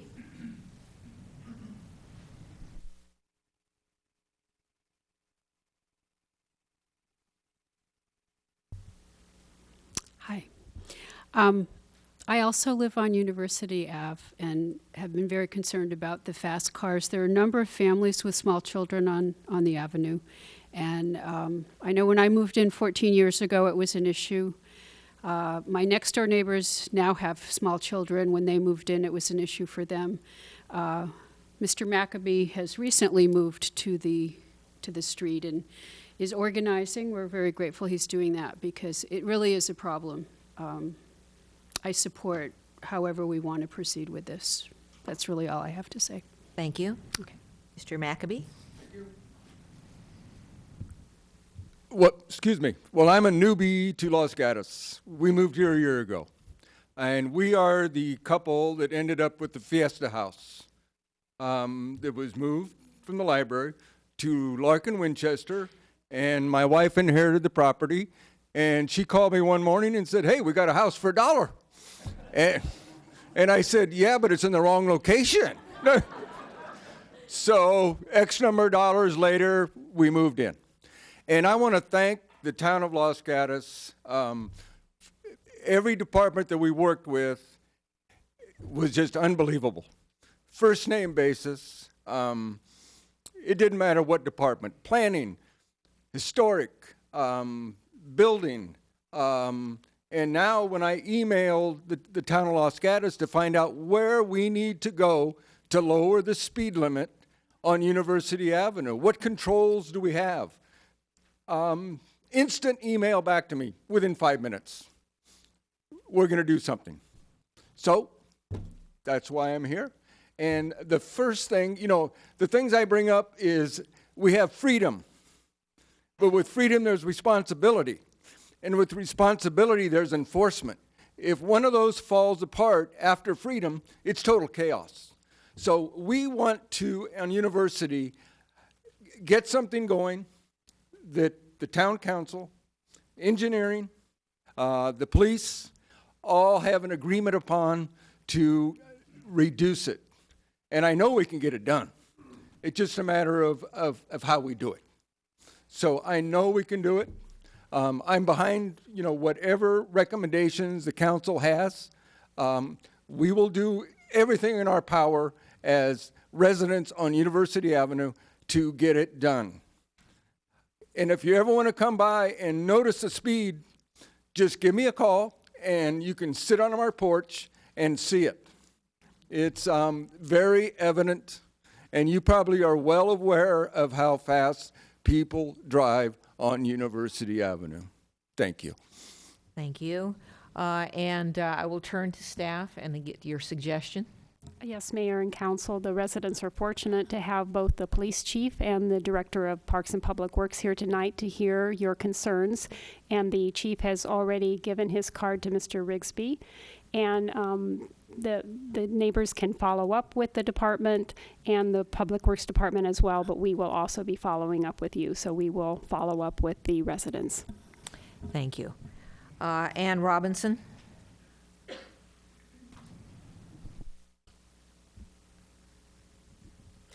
My name is Ann Robinson, and I'm a resident of Charter Oaks.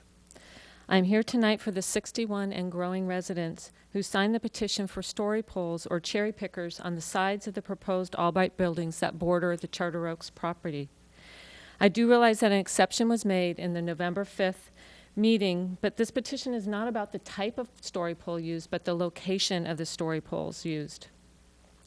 I've talked to John Shank, Laura Worthington Forbes, and Joel Paulson about the possibility of providing appropriately located cherry pickers so that the Charter Oaks residents can understand and evaluate the impact of the current proposed Albright office park. Between February 12th and present, I have asked at least 7 times for an answer to the petition, with the applicant's response being, "We're looking into it."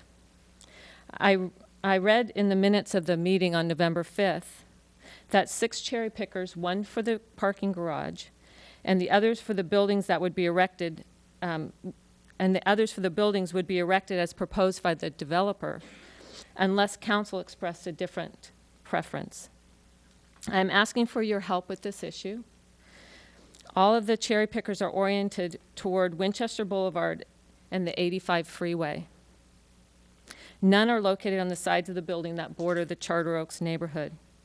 How can the Charter Oaks community, the closest and only adjacent neighborhood, evaluate and understand the impact of this proposed development if all the cherry pickers are oriented away from us?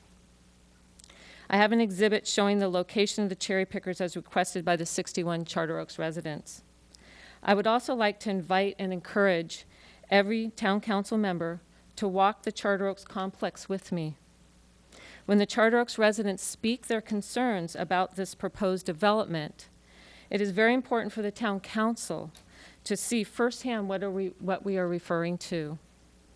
I will leave my contact information for you. Please call me or email me to set up a time to meet me in my neighborhood. It'll only take 20 to 30 minutes of your time. Thank you.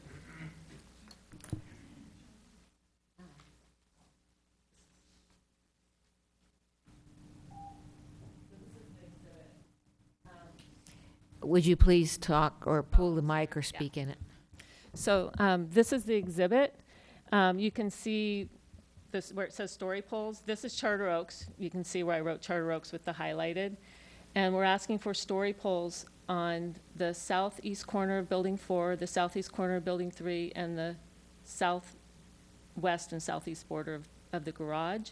Currently, the story poles are on the other, you can't really see them, but they're here, here, here, here, and here. So they're basically. Thank you. Thank you. All right, my last card in verbal communications is Denise Carter.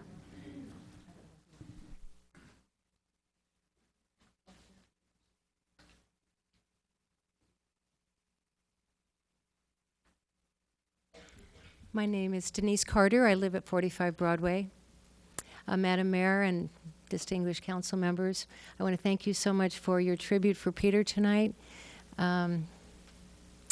He loved Los Gatos, while his focus when he was doing advertising was when he had offices in San Francisco and Sacramento. His focus was nationwide and statewide.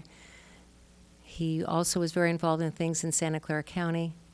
But as he retired and switched more to photography and spending time with friends and family and activities here in town, he was so happy, he was so joyful about doing things here. He loved Los Gatos. Look at this wonderful audience here tonight. He loved the fact that people participated in making their town beautiful and livable and joyful. And I just want to thank you so much for his tribute. He loved Los Gatos, loved living here. Thank you very much.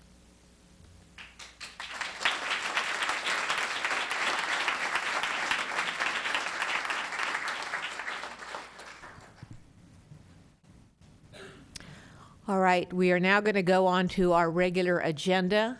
I may take like a 1-minute pause in case there are people here who aren't here for our regular Hillbrook agenda.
I do know that there are folks still entering.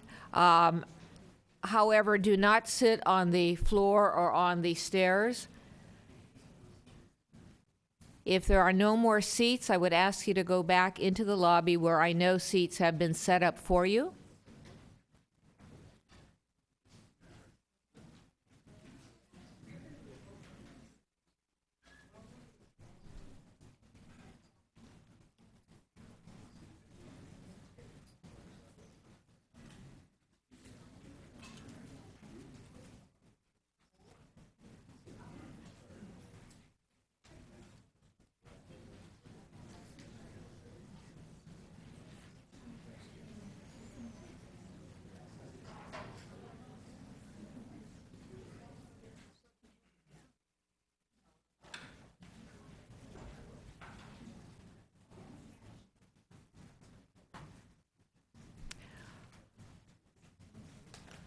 All right, I'm going to call the meeting back into order.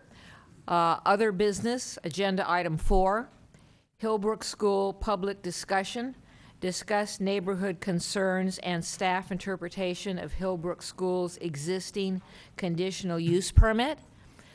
Before we begin with the testimony, let me explain how this agenda item is going to proceed. We will first have a staff report. Staff report will be followed by questions of staff from the council. After that, we will have the public input. I know you're not shy about putting your cards in, but I will remind you that if you are going to speak, please submit a card to the clerk over there. I will also note that I'm going to ask, this is not required, but this is not an application per se, and so I would suggest that the operator of the business at issue, Hillbrook School, be the last to speak. And so I'm assuming that is Mr. Silver, and I will put his card at the end. And lastly, so that we can complete this agenda item this evening, because I know that everybody involved in the issue, whether you're on one side, the other, or somewhere in the middle, wants us to get to it tonight. And given the number of cards we have, we will be asking each person to speak for 2 minutes. If you have other people who agree with you, you can do as we did earlier in this evening. You can read us their names. You can have them raise their hand, so we don't have repetition. So that being said, Ms. Savage, will you be making the staff report? Yes. Thank you very much. Go ahead. Good evening again, Mayor, council members. Tonight is a public discussion for the existing conditional use permit at Hillbrook School. In June of last year, the neighbors raised a number of issues during a council meeting, and this serves as a public discussion to have a public forum for the neighbors to voice their concerns further. Tonight, in addition to hearing and discussing the neighbors' concerns, we would also provide a staff's interpretation of the existing conditional use permit. The neighbors' concerns have come over the course of several years.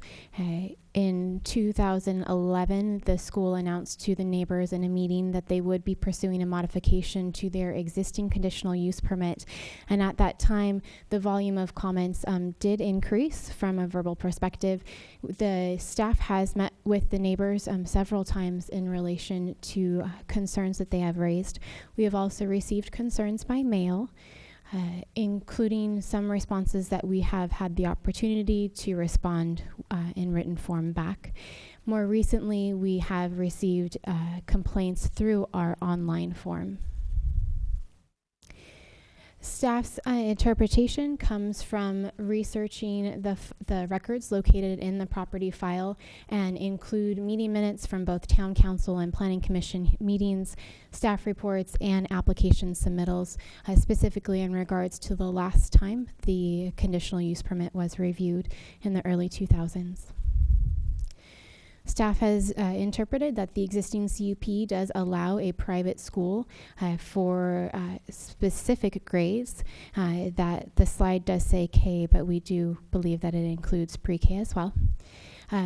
Subject to the conditions contained in the conditional use permit, including a maximum number of students and a maximum number of vehicle trips during the hours specified in that conditional use permit.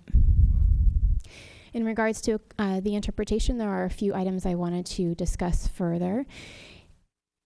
Staff has interpreted that the education that takes place at Hillbrook School would constitute education only for those grades of pre-K through 8, not for adult education. We have also interpreted that that non-adult education permittance includes conferences, so that Hillbrook would not be able to hold adult conferences. However, Hillbrook staff could hold their regular meetings with the Hillbrook teachers on site. As with any business, you will have regular staff meetings, and that would be permitted. The second note of mention is that third-party leases are not permitted. However, the school would be able to contract out for some activities. Those activities would be required to be under the school's direction and control.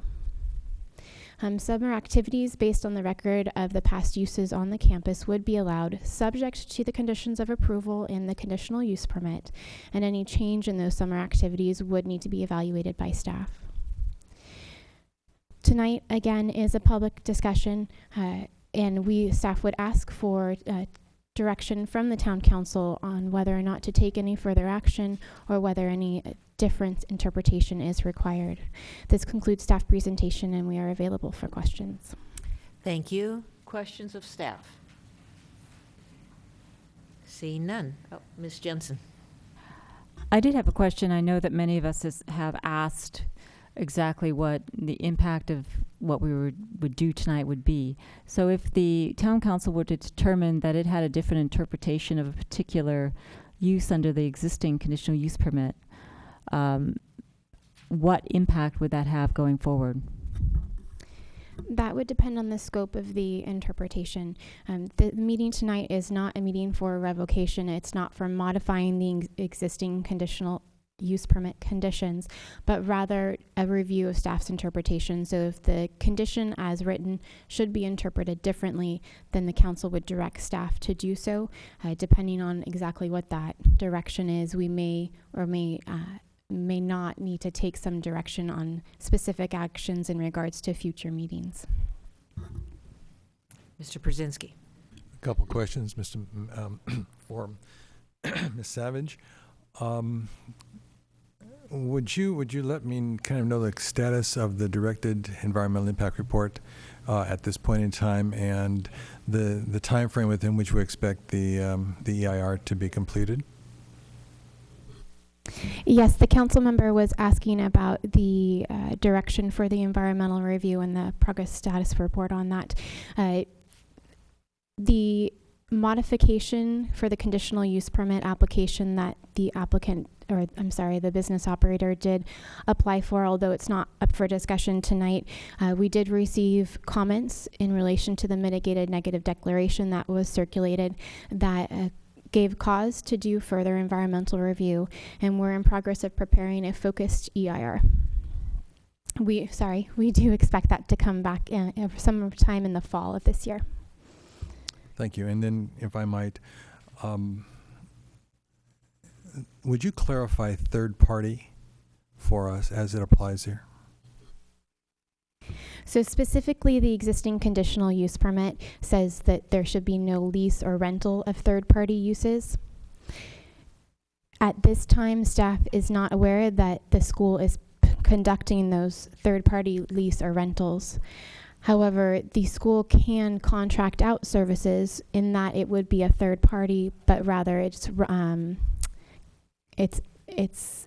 coordinated by Hillbrook School so that they contract out a service such as an after-school care program. If I could follow up Mr. on that. Brzezinski. So I am still having difficulty understanding how the staff's made the determination of third party that is disallowed by the conditional use permit, and then some offerings that have been accommodated by Hillbrook from an outside agency. Could you give me a little bit more insight into how the staff made that differentiation? Yes, staff has interpreted not that third parties are not allowed entirely, but rather it's the lease or rental of the campus facilities for third parties. So some of the services that Hillbrook did provide in the past, or wanted to rather, was a leadership conference. That would be run by a third party. I believe it's the Santa Fe Leadership Group, and that, because it would be run by the leadership group, would not be permitted, in that they would be using the campus as a third party. The use itself would not be coordinated and run by Hillbrook, whereas a use such as karate instructors, if Hillbrook was going to hire a karate instructor, or perhaps a karate class company to come on site, and they coordinate the programs and set the times and registered the students so that it was actually coordinated and run by Hillbrook, but the third party provided the services that would be permitted. Further questions? Ms. McNutt. Thank you, Mayor. So two questions, one for staff and probably one for the attorney. What I'm used to dealing with is the conditional use permit, and one reason when they come before us, that we struggle over them word by word is so that when this comes back, we have something to reference. So I'm curious as to how staff found K-8 or pre-K-8, how you've narrowly defined that when it's not on the conditional use permit. So that is an example of how are you using other data outside of the CUP to do your interpretation? As you made note, the existing conditional use permit, the conditions for this particular use aren't ideal. They're not very detailed as we would recommend conditions today. What that has caused staff to do is to go back into the public record, the staff reports, the meeting minutes, letters of justification that were submitted for the application when it went through in the early 2000s, to review those documents, to find what was part of the discussion and what was the assumed scope of services that the school did provide. This is a similar process that we've done for other conditional use permits, specifically in the downtown, where it's not explicitly stated in the conditional use permit, unfortunately, but we do go back to the staff reports, for example, and look at what the applicant presented to the deciding making body and make a determination from there. Okay. And then my other question, as I said, I believe may be for the attorney. I don't remember us ever having an agenda item like this before, at least in my 11 years on council, where we're interpreting an existing CUP. We're not talking about an application coming forward. We're not talking about, at this point in time, modifying or revoking the CUP, just an interpretation. So if you can confirm or deny that we have to be very disciplined and stay focused on that. And that secondly, as we do that, if council comes up with a different interpretation of staff, do we need to justify it in the way that staff just explained their justification for interpreting something other than what's on this written CUP on the definition of grades? For whoever cares to answer that. Or not. I think we'll do it in pieces and parts, likely. With respect to how the council member described the context of the proceeding, that is correct. As you may recall, members of the public asked the council for an opportunity to be heard on this matter, even though there's no application pending. So to accommodate the concerns of the community members that wanted to be heard, council agreed to set this matter for proceedings. So you are correct that this is a very different type of hearing that you have held in the past. With respect to how you frame the question, staff would concur with that. Ms. Savage? One moment.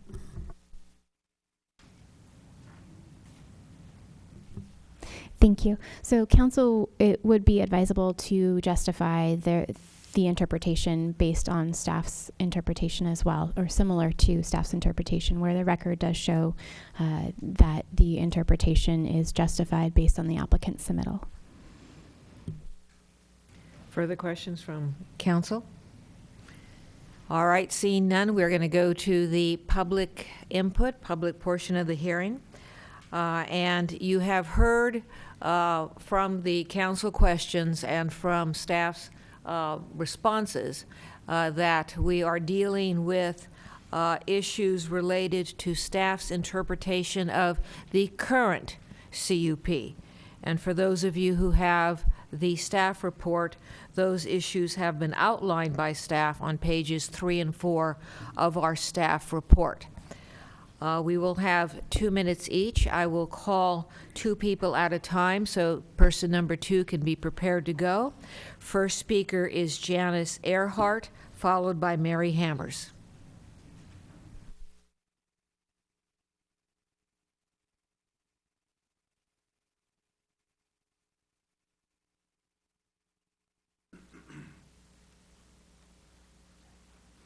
Good evening. Thank you, Madam Mayor. I'm Janet Earhart. I live at 62 Filmer Avenue. We are a cut-through street for people that get frustrated with the light at Kennedy Road and De Anza Boulevard.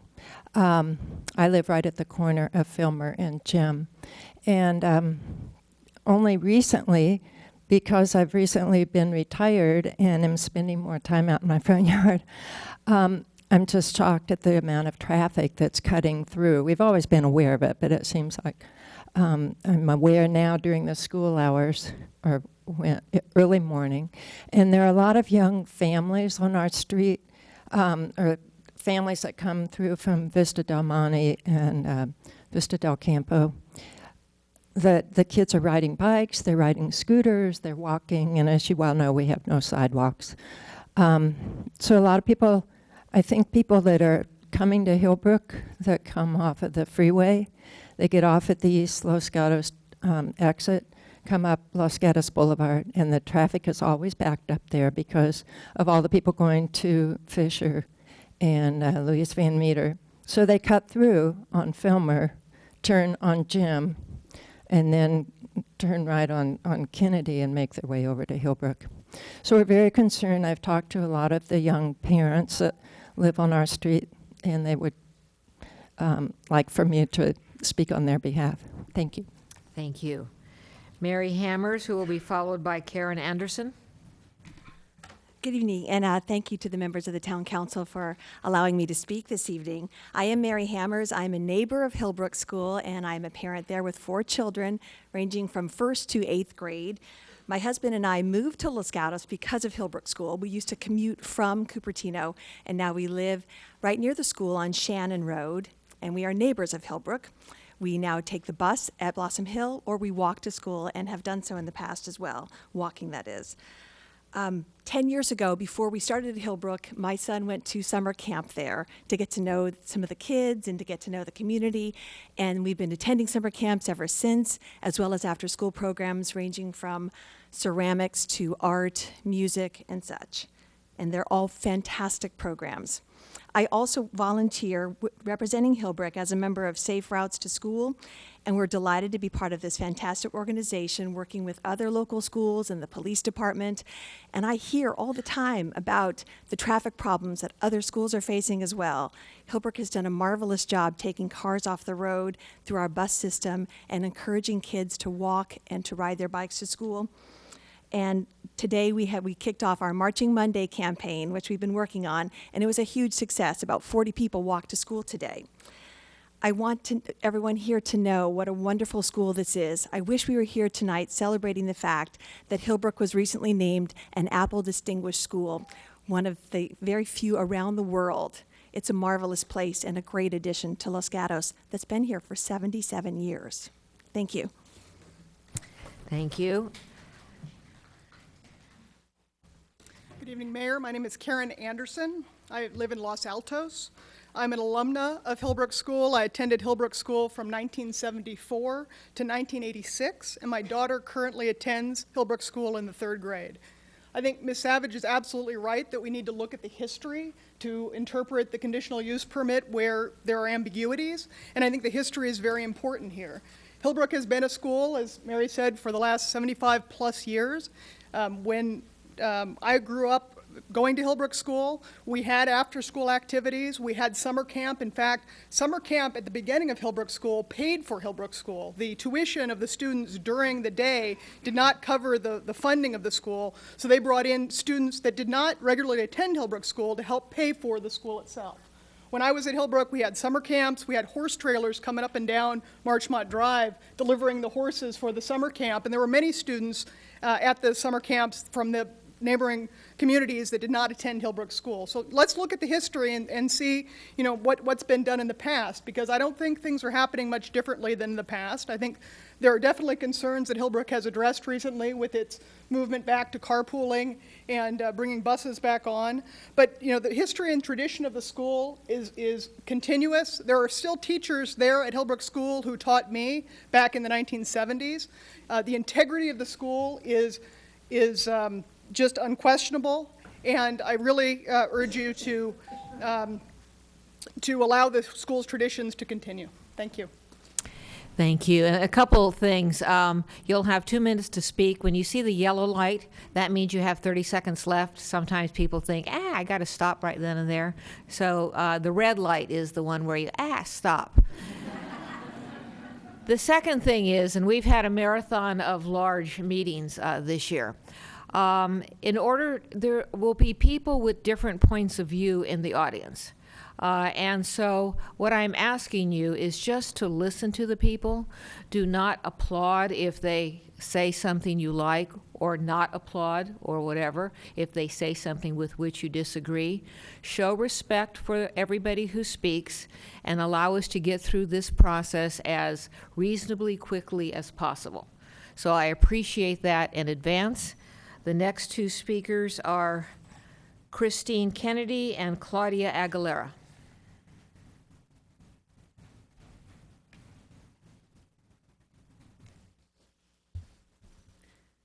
Good evening. My name is Christine Kennedy. I have 3 children at Hillbrook, and I'm a member of its Board of Trustees.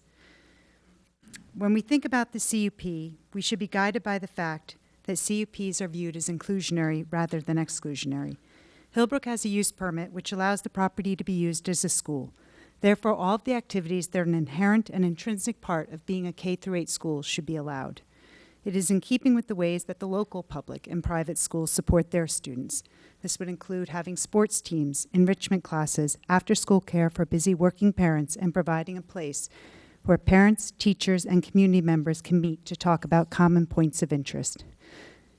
It has been argued that certain activities on Hillbrook's campus are not expressly allowed in the text of the CUP and therefore should be forbidden, and that this is true even though these activities are a rich part of Hillbrook's history and absolutely typical of other schools in our area. This just doesn't make sense. I would add that there are literally dozens of incidental activities typically associated with any school that you would not find mentioned in a CUP. For example, facilities maintenance and improvement activities, textbook deliveries, cafeteria services, parent-teacher conferences, open houses, and commencement exercises. Not one of the activities just listed provides instruction to children, yet it is undeniable that each of those activities necessarily help define what a school is. In considering a CUP, we should be careful not to put Hillbrook in a position where it cannot offer the types of services to its children that are part and parcel of the operation of a school. Let's make sure that Hillbrook stays a school, not 9/10 of a school, not half a school, but a real school. The focus should not be on what happens inside the school gates, but how people come and go. Hillbrook has made tremendous strides in reducing traffic in the neighborhood and will continue to make strides. We only ask that we be allowed to do what we do best, be an excellent elementary school. Thank you. Thank you. Claudia Aguilera, followed by Chiara Cardona. Good evening, and thank you for giving me this opportunity. First of all, sorry for the loss. And I'm so grateful to be here and to speak on behalf not only the Hillbrook community, but my daughter, which is a blessed to have her at Hillbrook, not only because we have grown emotional, but academically. I think this is a school who provide not only during the summer, but the entire year. And it's a gift for life that the kids obtain after being there. And I think there was a quote at the end of the slide that we saw, "Thank you for the gift." And I think this is a big gift for our kids. And we can work together to make this happen. And that gift will stay forever and make a society, a positive impact to our kids and society. I'm sorry, and I apologize too if it does make any inconvenience for the neighbors, but I think we can work together and we can make a difference, facing and working together. it can make a very positive impact, not only for our kids, but for the future, for other kids. I'm proud to say that my kids are part of Hillbrook, but not only of Hillbrook, but programs during the summer as Breakthrough. And this is such a wonderful program that provides my kids a success, not only them, but many kids who have that opportunity. Now, my son is committed to Santa Clara University. My daughter is in a private school, college, third year of college, and now my daughter has been accepted in Notre Dame. Thank you for the opportunity. Thank you. Kiara Cardona, and then Andrea Moore. Hello, my name is Kiara Cardona, and I am an 8th grader at Hillbrook School and also a member of Breakthrough. I have learned a lot from Hillbrook, and I've also gained a lot from Breakthrough. I wouldn't be at Hillbrook without the connection that Hillbrook and Breakthrough have together. I was going at my public middle school, Hoover Middle School, and I was not getting that competitive and that, that stride to go harder, to go into somewhere that I really want to go to, a private high school. I was not having that competition with all the other students. Going to Hillbrook for the summer for the first time was very different from the other things that I've seen. I've been at a school where kids don't care about the education, and I went to Hillbrook, and seeing that campus that isn't the same, that is clean and isn't dirtied and graffitied was something nice. We got to see different layout of places. Most of the students from Breakthrough really, really want to stride and really want to get a good education. And we get that opportunity to go to a place where we're all surrounded by people that want to go to college, that want to succeed. So Hillbrook has provided a lot for us.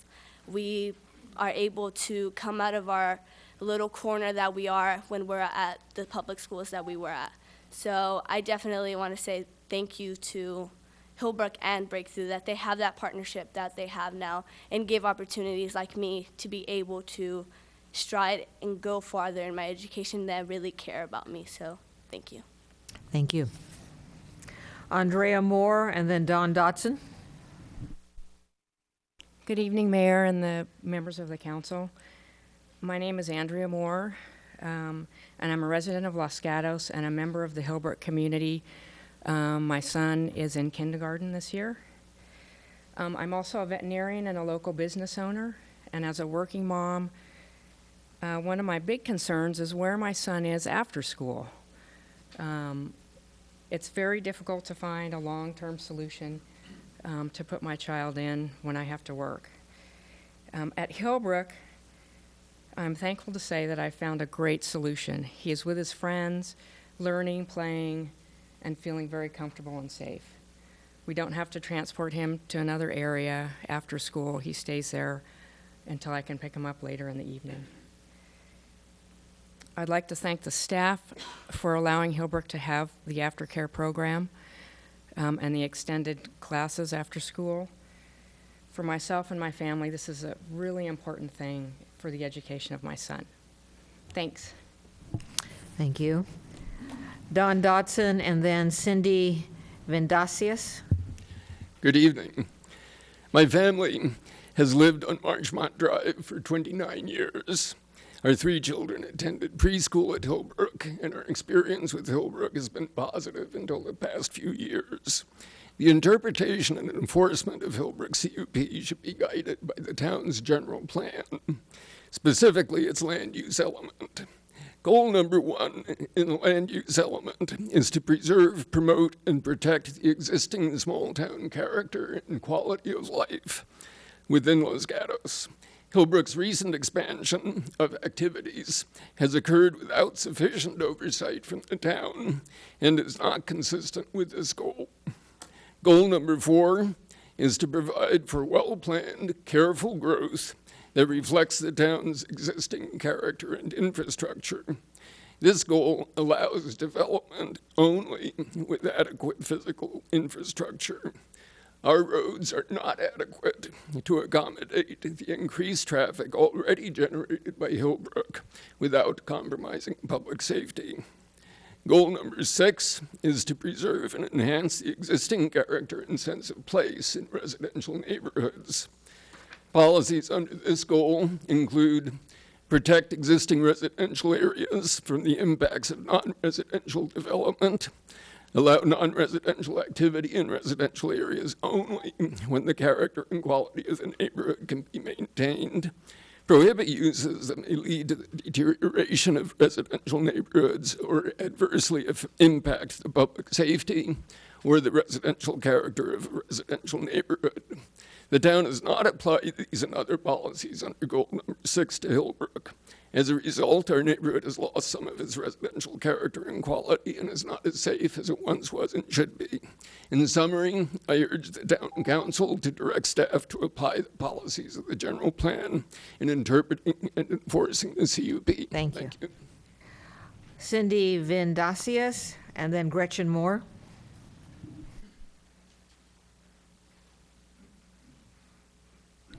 And I will encourage you, and I call your name, to move forward so we can keep the process moving.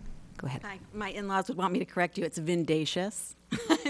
I figure they do when I say it, and it's about 40% right. Yeah, no, you say it how most people do. Well, good evening. I'm Cindy Vindacious, and I live on the corner of Rosalie Court in Marchmont. I'm right in the direct. They pass by my house every day, and unfortunately, I missed the 40 people walking to school this morning, but I saw the 10 that didn't let me out of my driveway. I'm here tonight to try and understand the meaning and purpose of the conditional use permit. The understanding both myself and of many of my neighbors here tonight is based on reference materials published by the state of California used to train town planners. And it's based on information supported by and reference to legal judgments and other cases. In particular, the Planner Trainer series entitled The Conditional Use Permit states, and I quote, "The conditions that are imposed on a conditional use permit must be expressly attached to the permit and cannot be implied. This means to us that if an activity is not expressly attached to the CUP, it by definition should not be allowed." What is confusing to me and many of my neighbors that you will hear from tonight is the planning staff appears to be using a different definition as it is allowed activities that are not expressly attached to the permit. For Hillbrook activities such as extensive after-school programming, teacher training, and any regard to traffic outside of peak periods. We urge this council to help us more clearly understand the meaning and purpose of a conditional use permit, and in so, rightfully help to enforce any and all deviations therefrom, to help restore the peace and quality of life our neighborhood deserves as loyal tax-paying citizens of the town. Thank you. Gretchen Moore and Kathleen Wiley. Thank you. My name is Gretchen Moore. I live on Hilo Road. My 3 children attend Blossom Hill Elementary School. I volunteer in their classrooms as well as on their Safe Routes to School program. Back in 2001, Council saw the need to set Hillbrook traffic limits to protect our quiet residential neighborhood. The first, an exiting car cap of 165 and a limit of substantially all of its traffic to 2 defined peak periods. In defining the spirit of the Hillbrook CUP back in 2001, Council was concerned that a new headmaster, a new set of trustees, and a new community of parents would try to manipulate the CUP. To quote Councilmember Attaway, and we know what happens when time changes. Somebody else comes in. Parents have come and gone now. The schoolmaster has not gone through this process before. And just says, you know, I can't meet this. I'm going to tell a third of my parents to come in from 7:15 to 7:30 so we can always make sure we meet this count. I'm not thinking of the people today. I'm thinking about the people tomorrow, playing games with these numbers. And where are we today? The school has a new headmaster, a new set of trustees, and a new community of parents. And the school has played games. It now offers so many after-school programs and summer activities that did not exist in 2001 that they have manipulated the intent of the CUP. Traffic now leaks out of Hillbrook through the entire afternoon. It is these activities that have allowed Hillbrook to comply with the afternoon peak exiting cap of 165, not the carpooling, the walking, and the busing it claims. The school now spreads its traffic like peanut butter throughout the day, resulting in the majority of Hillbrook's afternoon traffic outside the peak period. In a world in which Hillbrook conforms to its CUP, a maximum of 330 exiting car trips would be generated each day. However, based on 8 random counts by the neighbors, exiting car trips average more than 514. traffic exiting outside the afternoon peak period has been higher than the 165 peak period cap half the time. In our counts, exiting traffic in the afternoon alone averages 280 trips, far above the 165 cap required. The daily counts for cars entering and exiting averages more than 1,000, even after implementation of the 2012 Nelson-Nygaard TDM plan. Thank you. Clearly, these numbers show Hillbrook's in violation. I know, and you talked fast, too. Kathleen Wiley and Ali Khani.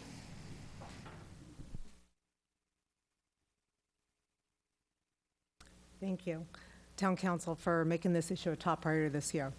My name is Kathleen Willie, and my husband and I live on Cardinal Lane with our very active twin 3-year-old boys. There are many ways in which Hillbrook is violating its current CUP, including that it has expanded its summer activities and programs to such an extent that they are now also violating the town's 2020 general plan. Summer 2011, there was a blatant violation of third-party use when they hosted over 900 mostly non-Hillbrook students for the Stephen Kate summer program. I understand that they are planning several programs again this year for non-Hillbrook students despite neighborhood complaints. In addition, I strongly believe that the way Hillbrook is currently operating is also in violation of land use policies. For example, discourage single access roads of extended length and restrict development along such roads. The top of Marchmont Drive is a single access dead-end road. To access Hillbrook, all traffic must go up Marchmont and back down again. This affects not just Marchmont, but all the surrounding neighborhoods that funnel into Marchmont. By expanding the programs and activities, Hillbrook clearly violates this policy of restricted development. Another policy, only approve projects for which public costs can be justified by the overall benefit to the community. There is no benefit to non-Hillbrook families of the community. As a nonprofit, they pay no taxes to the town of Los Gatos.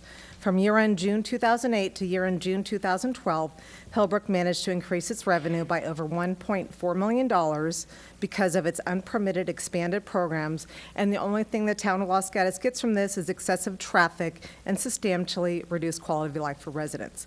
As a mom and a concerned tax-paying Los Gatos resident, I hope the town will support my wishes to raise our children in a safe and desirable environment. Thank you. Thank you. Ali Khani and then Joe Sorty.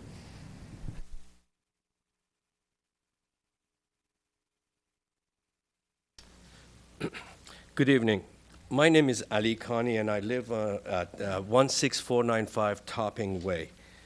Hillbrook School has violated the 2001 conditional use permit issued by Town of Los Gatos, and result of that is more traffic in our residential neighborhood. Traffic by far is our biggest concern: safety, pollution, and noise. This, after all, is residential neighborhood, not a commercial. Cars, delivery trucks, and those ugly, oversized orange buses that rarely have any passengers. The 2001 CUP was supposed to limit traffic, but neighbors have been counting vehicles throughout the day, and daily traffic is actually higher than it's ever been before. More than 1,000 vehicles up and down Marchmont Drive every day. Please, let's not forget that those vehicles travel through other streets in the neighborhood, such as Kennedy, Shannon, High-Low, Englewood, Cardinal, Topping, Fillmore, Stony Brook, and so many others, to get to Marchmont Drive, a dead-end drive to where the school is located. One way in, the same way out. Hillbrook has violated the town code by increasing its afternoon activities without seeking permission. I repeat, without seeking permission. It used to have just a few sports games with other schools each month. Since 2009, on most afternoons, it has up to 3 sports games after each night, other schools. Beg your pardon. I read the staff report released a few days ago. It fails to make any reference to documents from 2000 to 2001 that show the clear intent of the CUP. This intent is nowhere shown in the staff report. The reports that we have submitted to the town, we made clear references to the town code, the CUP, and documents from 2000 to 2001. Hillbrook interpretation of the CUP is wrong and has resulted in violating the CUP. Thank you. Thank you. Joe Sorty and then Eric Albert. Good evening. My wife Sheila and I have lived at 212 Marchmont Drive for 35 years. I thought this meeting was about staff's interpretation of the Hillbrook CUP, but it's really about staff's interpretation of the CUP as it pertains to violations of the CUP. Staff's actual interpretation of each condition was not addressed. That's unfortunate because it would have exposed how ineffective the current CUP is and how open it is to different interpretations. For example, Condition 12 limits traffic leaving the school to 165 vehicles during morning and afternoon peak periods, but it requires that counts be taken just twice a year. That means that the rest of the year, Hillbrook does not really have to adhere to the limit. Effectively, there is no limit. Condition 3 requires Hillbrook submit reports twice a year, carpool reports twice a year. It's so written that Hillbrook need only report those families who actually sign up to carpool, even though they might actually not carpool. Even Condition 4, which states simply that enrollment shall be limited to 315, has raised the question of what constitutes enrollment. Staff basically recognizes the need to fix the current CUP by including a further action column in the table on page 3. However, much of the further action recommended is for Hillbrook to address problems that's part of its application to extend the CUP. But the application was submitted 6 months ago. Hillbrook would have to withdraw the current application and submit a new one. Surely staff can't be thinking it could fix all the problems with the CUP simply by making recommendations in the staff report when this project goes to the Planning Commission. I guess that's my time. Thank you. Excuse me, Eric Alberts, and then Heather Del Cielo. Madam Mayor, council members, thanks for the opportunity to speak. My name is Eric. I live on Marchmont Drive with my wife Suki and our son Charlie. One of the things my father taught me before he passed away is that good fences make good neighbors. And the conditional use permit that we have in place today is like a fence for the community. It allows us to preserve the character of Hillbrook that we've heard about and the value that the parents and the students obviously get from that school. And it allows us to preserve the safety and the small town character of our neighborhood. Understanding that the conditional use permit preserves that history and keeping in mind that we would never allow a school to be built in the middle of a residential neighborhood on a one-way street with one-way in and out, our only request as neighbors to you is that we preserve the character and the intent of the conditional use permit, preserving the current character of the school while also trying to preserve the safety of the neighborhood by minimizing traffic as it's been laid out in that conditional use permit. My son Charlie plays on Marchmont Drive. He's affected by the traffic. Please keep our neighborhood safe so that he can still be safe when he plays. Thank you. Thank you. Heather Del Cielo, and then DeBono Wagner. Good evening, members of Town Council. My name is Heather Del Cielo, and I live on Marchmont Drive, along with my children and my husband. And I'm here tonight to speak about the numerous and continued violations of the CUP by Hillbrook School. In official town code terms, Hillbrook has committed countless violations through the, quote, commencement of new activities that could have a material adverse impact on the surrounding area, and by making changes that are, quote, a substantial departure from plans which were the basis of the conditional use permit approval. But in daily terms, what Hillbrook has done is violated the neighbor's trust. The CUP was written to limit Hillbrook's size and traffic, and Hillbrook is trying to become something that is completely inappropriate for its location. It has been a small country day school tucked deep inside a residential neighborhood. Every time Hillbrook creates a new activity, a new violation, it is going against what the CUP was trying to do. Control the school's growth so that it could fit in comfortably with its surroundings, its neighborhood. To get to Hillbrook, you need to go down winding, narrow streets that cannot accommodate all the traffic Hillbrook is creating. Hillbrook itself is at the end of a dead-end street, so all traffic must go up and back down the same street. The traffic mitigation program has had limited success with the enormous buses going out almost empty in the afternoons and heavy traffic continuing from 2:15 p.m. onward. We ask the council to recognize Hillbrook's efforts at growth as the violations they are of the town code and of the understanding Hillbrook should have for the appropriate use of its property. Use of that property is a privilege, not a right, and Hillbrook needs to recognize that fact. Thank you very much for your time. Thank you. DeBoers Wagner and then Barbara Dotson. Hello. My name's Deborah Wagner, and I've lived on Hillbrook Road for over 20 years and have experienced the increased traffic generated by Hillbrook's activities, and it's tripled since I've lived there. And what's different about this school than any other school in this town is that it's a business that's run in exclusively residential area with one access road, which you've heard before. But there's no other school in this town that has such a confined access. And then when the 2001 CUP was enacted, the residents on Ann Arbor were disturbed enough by the level of circuitous traffic at that time frame before all of these other increased activities, and so they closed their roads. So obviously, the other outlying streets have been impacted by the concentrated traffic. During this year's scheduled indoor soccer tournament on January 3rd, 2013, I tried to back out of my driveway. This is on Hilo Road, to go to a doctor's appointment at 4:10. I could not leave my driveway for over 10 minutes. The traffic was constant and completely continuous. And then I had no reason, I was with my daughter and I had no idea why, when all the schools were closed, why there was so much activity. I came back and looked up and found out that they were having their tournament. And this is a code violation for the reasons that the conditional use permit was not modified. Also, the other thing that's unique on this street is that the Hilo Road is a one-lane road.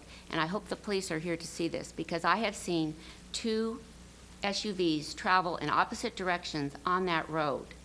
And this just happened last week when I reported it. So apparently, the people are not taking into consideration the safety of our neighborhood when they use these roads that are clearly marked single lane. In any case, please recognize that we are living here and not moving away, and I would appreciate if they could create Thank you. a situation. Barbara Dotson and then Noel Priso. Good evening, council members. In 2001, Ms. Dotson, pull the mic down to you. Thank you. Good evening, council members. In 2001, limiting Hillbrook traffic was the major issue. Yet almost every school day, we see excessive afternoon traffic in our neighborhood. Post-peak period traffic largely results from Hillbrook's enormous increase in inter-school sports. This increase is a substantial departure from what was happening in 2001. Nothing near the current level of inter-school games occurred at that time. In each of 2010, 2011, and 2012, Hillbrook held more than 100 volleyball and other games. Through February this year, Hillbrook held 94 games. In 1 month, October, Hillbrook held 33. As a comparison, I looked at the number and percent of games held at Hillbrook and those held at Fisher. Last year, Hillbrook had 90 middle school students. Fisher had 1,100.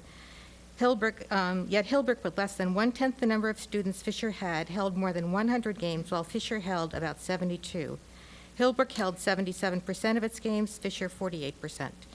It seems at the very least that the schools Hillbrook competes with could hold their fair share of the games.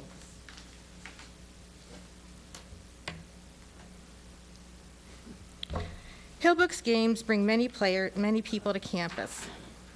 Look at this table. Column 2 shows that way more than the number of cars allowed by the CUP use Marchmont in the afternoon. The last column shows that on many afternoons, more traffic occurs after 3:45 than during the peak period. Look at January 14th, for example. On that day, there were 534 afternoon trips. Of these, 45% were during the peak period, but 55% were after the peak. This pattern, more cars after the peak period than during the peak period, occurred on 6 of the 9 days on which we took counts. The CUP was specifically written to avoid this situation. We ask that council instruct Hillbrook to sharply reduce the number of games it holds in the afternoon. Safety and quality of life in the neighborhood are at stake. Thank you. Noel Priso and then Richard Taylor. Noel Prezo, Los Gatos resident for 56 years. My first contact with the government was under the direction of John Lincoln.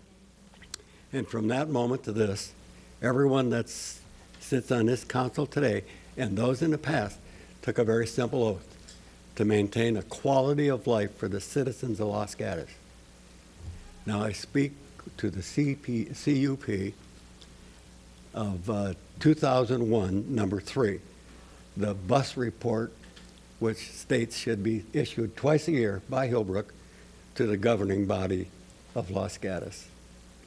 From 2001 to 2007, they complied.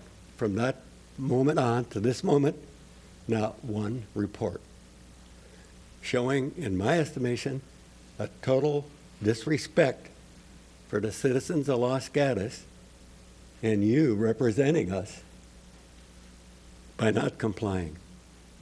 Remember, out of this oath came what we know today, evolved the CUP. I almost said CPU because sometimes we think like that. But the CUP states they should report. When they don't do that, what good is it? A permit issued, conditions not followed, useless. Thank you.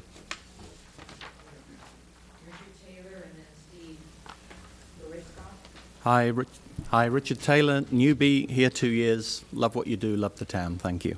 I'm not going to run. I'm not going to talk about violations. I'm just going to talk about what it takes to be a good neighbor.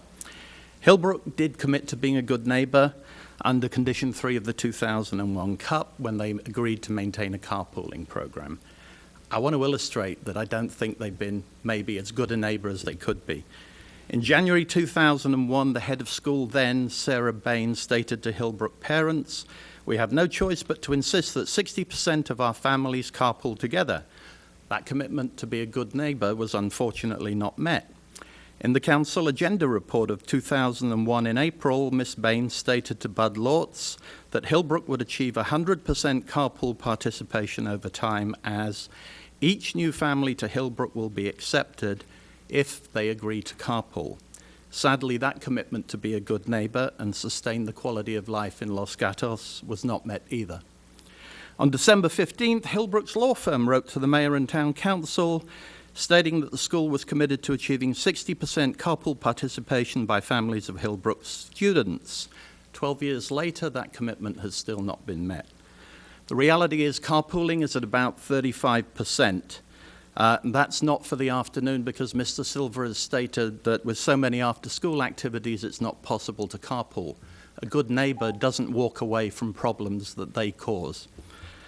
Hillbrook, like many other private schools, could mandate carpooling. They choose not to. If in summer, for the programs they have there, the CUP applies as well, Mr. Silver has again stated he can't do anything about it because they're not Hillbrook parents.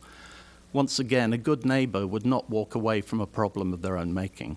I'd just suggest to you that these facts show a lack of intent by Hillbrook to be good neighbors and to really maintain the CUP. Thank you. Thank you. Steve Baritzhoff and then Ravel Warkoff. Thank you, Mayor and the Town Council, for having this meeting tonight. Appreciate it. In 1999, Hillbrook started planning their new improvements to the building and build out of their facility. The neighbors were already concerned about the traffic and unauthorized use, so the town amended their CUP. So Condition 10, which we spoke about before, is no lease rental of campus facilities shall be permitted to third parties. During negotiations, the lawyer that represented Hillbrook sent a letter to the town stating that Hillbrook would, based on the neighbor's request, Hillbrook would no longer allow outside parties use the school. And that was the fields, the gym, the pool, the school. That was the intent. In 2010, Hillbrook disregarded their commitment to the CUP and opened the gates for many third parties when they leased, rented, and donated not just leased or rent, and donated the campus to Steve and Kate's Camp, Breakthrough Silicon Valley, Santa Fe Leadership Center, and others. Hillbrook had changed the country school to Hillbrook Educational Convention Center. We had over 1,000 car trips a day in that summer. In 2012, we had a meeting with the town, and they said that they would stop Breakthrough Silicon Valley. In June, later that same year, 2 weeks before Breakthrough was going to start, they said that three third-party programs would be stopped, but not Breakthrough. So Breakthrough is not a partner of Hillbrook. They're a third party. You can look at their website. It's a conglomerate nationwide, and this is the critical point. Thank you, sir. Yes. Ravel Warkoff, and then Tom Driscoll. I'm Rule Warkov, a 17-year homeowner on Marchmont Drive. The 2001 CUP states that the enrollment cap at Hillbrook is 315. That number is clear and unambiguous. But it's critical to understand the purpose for the enrollment cap. The cap was put in place in order to protect the neighborhood from excessive traffic. The cap was never meant to be interpreted as a maximum occupancy number. Obviously, there's room for far more students than 315 on campus. Yet in the past several years, Hillbrook has been ignoring those facts and now claims that it can enroll up to 315 people in any program it runs at any time. This was never the intent or meaning of the enrollment cap, and that interpretation gives the neighborhood no protection from excessive traffic. If you accept their interpretation, what's to stop them from enrolling 2 different sessions of 315, one in the morning, one in the afternoon? Why not? Maybe one in the evening, too. The definition of enrollment is also clear. For decades, Hillbrook has, as most private schools done, enrolled kids based on an annual contract. That's what enrollment has always meant at Hillbrook, and it's what enrollment means in the 2001 CUP. Enrollment cap is the maximum number of children enrolled at Hillbrook. It does not mean 315 people at any one time. It means the 315 kids, grades K through 8, with whom Hillbrook has its annual contracts. That's it. These are only those children that can participate in any program Hillbrook runs at any time. They've been adding more kids and adults to after-school and summertime activities, bringing excessive amounts of traffic to the neighborhood, and it's just overwhelmed us. It's too much. We need to enforce the existing CUP. Please. Thank you. Thank you. Tom Driscoll, and then Susan Ritzhoff. Good evening, and thank you. My name is Tom Driscoll. I live on Rosalie Court in Los Gatos. Taking text directly from the Los Gatos website, a conditional use permit is granted if the use of the property, quote, will not impair the integrity and character of the zone. The CUP specifically addresses total student enrollment, weekend and nighttime activities, size of those activities, no leasing or rental of the campus facilities, and limits on local traffic, as you've heard. The intent of those conditions is clearly meant to support the neighbors' rights to maintain our quality of life, including reduced traffic, reduced noise, a safe neighborhood for our children, and sustained property values. Despite those requirements, Hillbrook has partnered with numerous organizations to conduct business on their campus that conflict with those CUP requirements. You've heard all those. There's no need to repeat all those. Since our time was cut, I've got to act some of those out, so that's good. So since you've already heard all those, what I'd like to conclude with is a quick summary of what I believe is a deterioration in the relation between the school and the neighborhood. To share that with you, to help support that, I'd like to share a personal experience. In the summer of 2011, I was invited to the campus with 2 other neighbors to discuss the school growth plans. In that meeting, we were told that the school will be increasing its enrollment and traffic counts will increase proportionally. I then shared a communication from a previous head of school that specifically stated the CUP is not a precursor for an increase in enrollment, and the school has no intention to do so. The response was a very confident, a very condescending smile, and a simple statement: times have changed. So unfortunately, that meeting, in other sense, was not a constructive dialogue. It was a monologue meant to push and bully the neighbors into the strategic plan for Hillbrook.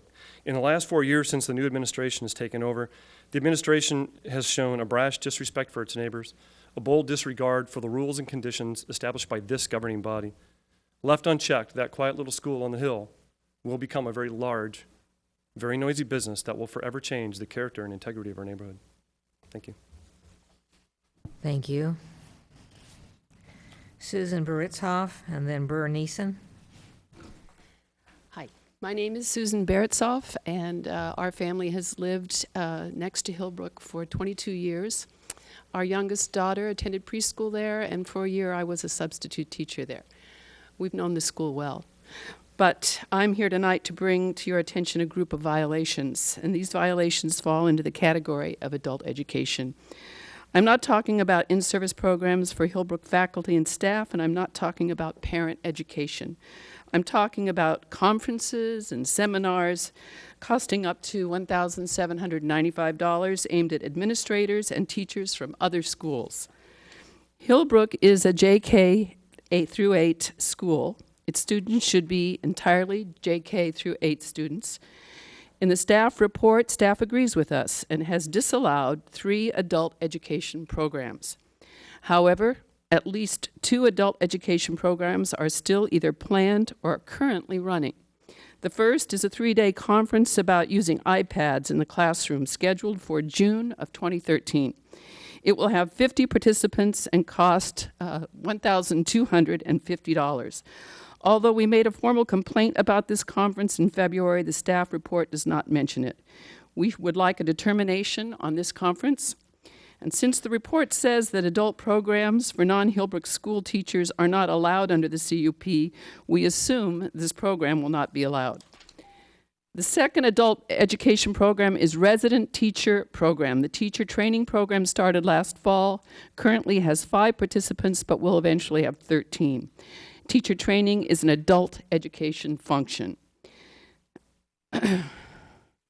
And it is not appropriate for the Hillbrook campus. The staff report claims that this program is not a violation because the participants are teachers. However, when Hillbrook submitted a list of teachers and other employees on October 16th, these individuals were not included. Thank you. Burr Neeson, and then Mark Jameson. My name is Burr Neeson. My wife Susan and I have lived on Los Gatos for 49 years, at our current address in Cardinal Lane for 39 years. Our location allows us to observe the interpretation one has of the stop signs at Stony Brook and Cardinal, from stop to slow down and cruise through to just cruise through. It's sort of symbolic of the issue here this evening. Ignore established rules until somebody calls you on it. I want to speak to 1 reality and 5 facts. The first fact is, in 2001, the CUP was arrived at, after many hours of negotiating by residents directly affected, trying to effect reasonable limits on daily traffic. Fact number 2, in 2011, the residents on Marchmont became aware of increased traffic to and from Hillbrook, indicating that the 2001 CUP was being violated. Fact number 3, Barbara Dodson has a stack of emails to the town staff identifying violations referencing a 2001 CUP and the town code seeking remedies to this situation. Fact 4, there are people in this room that can testify that their attempts at obtaining, her emails have been met with answers that one could classify as vague and unresponsive. There are people in this room that can testify that their attempts at obtaining information from either town staff or Hillbrook have been stonewalled. I'll eliminate the last fact. Here's the last reality. Here's a fact. Goal 3 of Hillbrook's strategic plan vision of 2015, nurture an increasingly inclusive community. The letter E says of this goal states that forge strong relationships with the town neighborhood, the town of Los Gatos and the greater Silicon Valley community that clearly demonstrates the school's value and importance of the community. So ask the people who have been directly affected by Hillbrook's recent actions how nurtured and included they feel. Thank you. Mark Jameson, and then Michelle Reagan.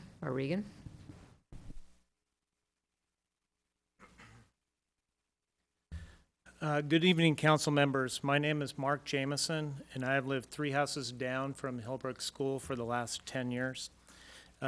The staff report reveals why there are so many problems with CUP enforcement. Their goal is to continue working with the applicant to provide evidence that Hillbrook school programs and operations are consistent with the CUP. They do not look at the broader picture of how Hillbrook's actions and its heavy traffic may or may not be compatible with the neighborhood in which it resides. Staff should work with the residents to help the neighborhood. They have an obligation to make sure that the policies of the town plan are put in place as they relate to the entire neighborhood, not just to the school. As an example, one of the town plan land use policies states that the town should prohibit uses that may lead to the deterioration of residential neighborhoods or adversely impact the public safety of the residential character of a residential neighborhood. The 2001 CUP limits traffic to 165 exiting vehicles during each of two peak periods, a morning period and an afternoon period. The idea was that almost no Hillbrook traffic would occur outside of these peak periods, but Hillbrook has planned its after-school classes so that it is impossible to limit traffic to the two peak periods intended. Hillbrook has, in fact, planned its programming without any regard to the intent of the CUP to control traffic and maintain the quality of life in the neighborhood. It is in essence violated Condition 12 in such a way that it clearly leads to the deterioration of our neighborhood. We hope the council will ask the right questions, the questions whose aims are to maintain quality of life and safety in our neighborhood. We need council members to see the intent of the CUP. We need protection for our neighborhood. Thank you. Michelle Regan, and then Michelle Richards. Good evening, I'm Michelle Regan. I've lived on Upper Marchmont Drive for 12 years. We bought our home near Blossom Hill Elementary School and Fisher Middle School, knowing it was close enough for our daughter to bike and walk to school. We had the understanding that Hillbrook School had a limited number of students and basically had traffic during an hour or so in the morning and again in the afternoon for pickup. And that's what we experienced most of the years that we've lived there. There were no problems that we couldn't resolve as good neighbors. Our serious problems began when the new administration took over about 2 years ago. There was an immediate disregard for the neighborhood, the safety, and our quality of life. Hillbrook is violating their conditional use permit. A conditional use permit is necessary for a business or property that is operating in an area that is not zoned for that purpose. Hillbrook is zoned as a single-family hillside residential. A conditional use permit is an enforceable ordinance by the town. An ordinance has to be adhered to, and if violated, there should be consequences. I'd like to talk about 3 of the conditions that have been violated and their effect. They are conditions number 10, number 4, and number 3, which address leasing the campus to a third party, limiting students to 315, and having carpool programs in place that minimize traffic in the neighborhood. The year before last is when, in 2011, Hillbrook rented out the school and the use of their property to a third-party camp, Steve and Kate's Camp. No doubt it's a very reputable program. In addition to daily, weekly, or monthly participation, the camp allows kids to participate with no set schedule, drop in randomly, and use the camp for partial days. There was an estimated of 900 kids that summer versus the normal 315 students during the school year. The previous summer programs, Hillbrook and Thank you. Thank you. Michelle Richards, followed by Fiona Green. Hi, good evening. My name is Michelle Richards, and I live on Vista Del Mar. I apologize for my voice tonight. I have a child who graduated from Hillbrook School, and I also have a child that is currently attending, and he's in 4th grade. I'm a parent, I'm a teacher, and I'm also the transportation coordinator for Hillbrook School. I'd like to thank staff for allowing all the programs that we have, which allow Hillbrook to be such a great school. As our parents, we try to do our part by supporting the carpool program that we have in place. When I joined Hillbrook in 2002, we were told as a family that we were a carpool school and that we were expected to carpool. We entered into a carpool, And, excuse me, and over the years, we've watched these carpools change. We've had students graduate, we've had new kids come on, and when families have needed help, we've always tried to step in and help resolve some issues regarding carpooling. It's become a part of the culture. I've seen the car count go down. In 2003, when I used to go and pick up my daughter from school, I'd leave just a little bit early because you had to kind of queue up in the carpool line to make sure you got there on time. And now, with the success of our carpool program, the shuttle program, as well as encouraging students to walk and bike to school, it's not really a carpool line. You drive up and you pick up your son or daughter and head home. As transportation coordinator, I've seen this year be a tremendous success. Our shuttle system that we have currently picks up close to 100 kids every day and transfers them to Hillbrook, and that's a third of our student body. So as I've said, it's a part of our culture. If there's an event happening at Hillbrook, the first question is, are you going? And amongst those parents, the second question is usually, are you carpooling, or can we carpool together? Thank you. Thank you. Fiona Green and then Mike Wood. Good evening, Madam Mayor, council members. Thank you for your time this evening. I'm Fiona Green and I'm speaking to you tonight as a Los Gatos resident and business owner, as the parent of a Hillbrook alum who graduated last summer, as a volunteer on the Hillbrook Board of Trustees, and as an educational guidance counsellor who places students at schools all over the Bay Area in both the private and public systems. I'd like to give you my perspective as how I have witnessed Hillbrook work extremely hard over the past 11 years to be mindful of its neighbours and to reduce the traffic and noise levels. And at times, this has taken precedence over events and programmes that the students would have greatly benefited from in order to achieve that goal. From a parent perspective, I can state when a family joins the Hillbrook community, as we did in 2002, you are asked to carpool to reduce traffic levels, and there are constant reminders during the year to drive slowly up Marchmont and to give way to residents exiting their driveways wherever possible. From a trustee perspective, I can verify that over the past 3 years, the administration has proactively hired a traffic consultant to redefine how the school uses its campus more efficiently, as well as introducing school buses. And both of these measures have significantly reduced the car counts, both during the morning and afternoon drop-off times. When we first started driving to Hillbrook in 2002, traffic could be seen backed up down Marchmont as we waited to get onto the campus. In the past 2 years, there has barely been a line inside the campus due to the severely reduced number of cars coming onto Hillbrook's campus. From a professional perspective, I believe it is only right and proper that you consider Hillbrook in the same light as all the other schools in Los Gatos and enable this incredible educational environment to continue its important work of educating children. Thank you. Mike Wood and then Dennis McAvoy. Good evening, Honorable Mayor, Spector, and council members. Thank you for allowing me to speak this evening. My name is Mike Wood, and I'm here with my wife, Leslie. I'm a Bay Area native, and we've lived in Monte Sereno for 11 years now.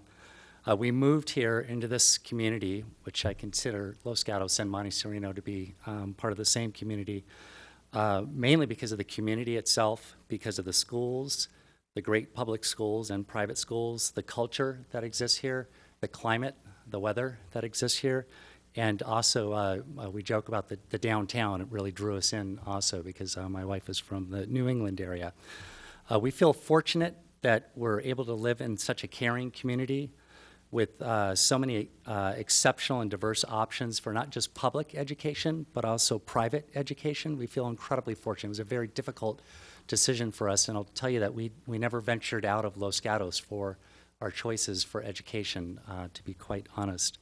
I wanted to thank you very much for the existing conditional use permit that you're allowing the school to operate under. It really provides our son, and will provide our daughter next year, with an opportunity to build relationships, not just with children and students within our own community, but even more importantly with children outside of our own community, people who live outside of the Los Gatos, Monte Sereno, Saratoga area. It's something that just doesn't exist in very many other places. We feel lucky to have seen our son, his self-confidence grow within the school, and his interest in art, music, science, and academics increase.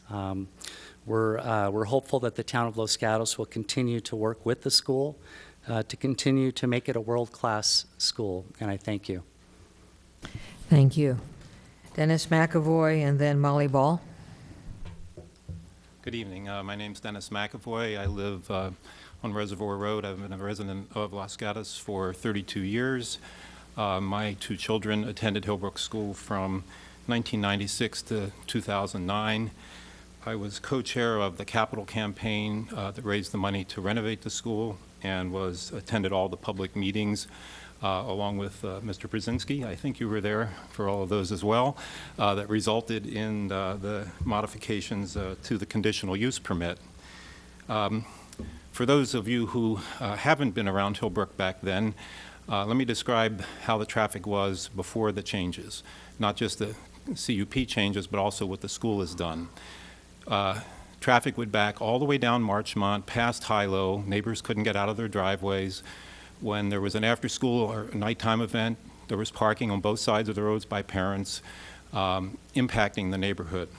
So in addition to putting in the carpooling, which significantly reduced the traffic count, and even though I had 2 students at the school, I was required to carpool with a different family, and we carpooled with 3 different families during that period of time as people moved on. The school, not required by the CUP, told the parents, you're not allowed to park on Marchmont. You're not allowed to drop your students off on Marchmont, even though the CUP did not require that, in order to not impact the neighborhood. And all evening events either are done with parking only on the campus or with, for large events, bringing the parents in on buses to reduce the amount of traffic.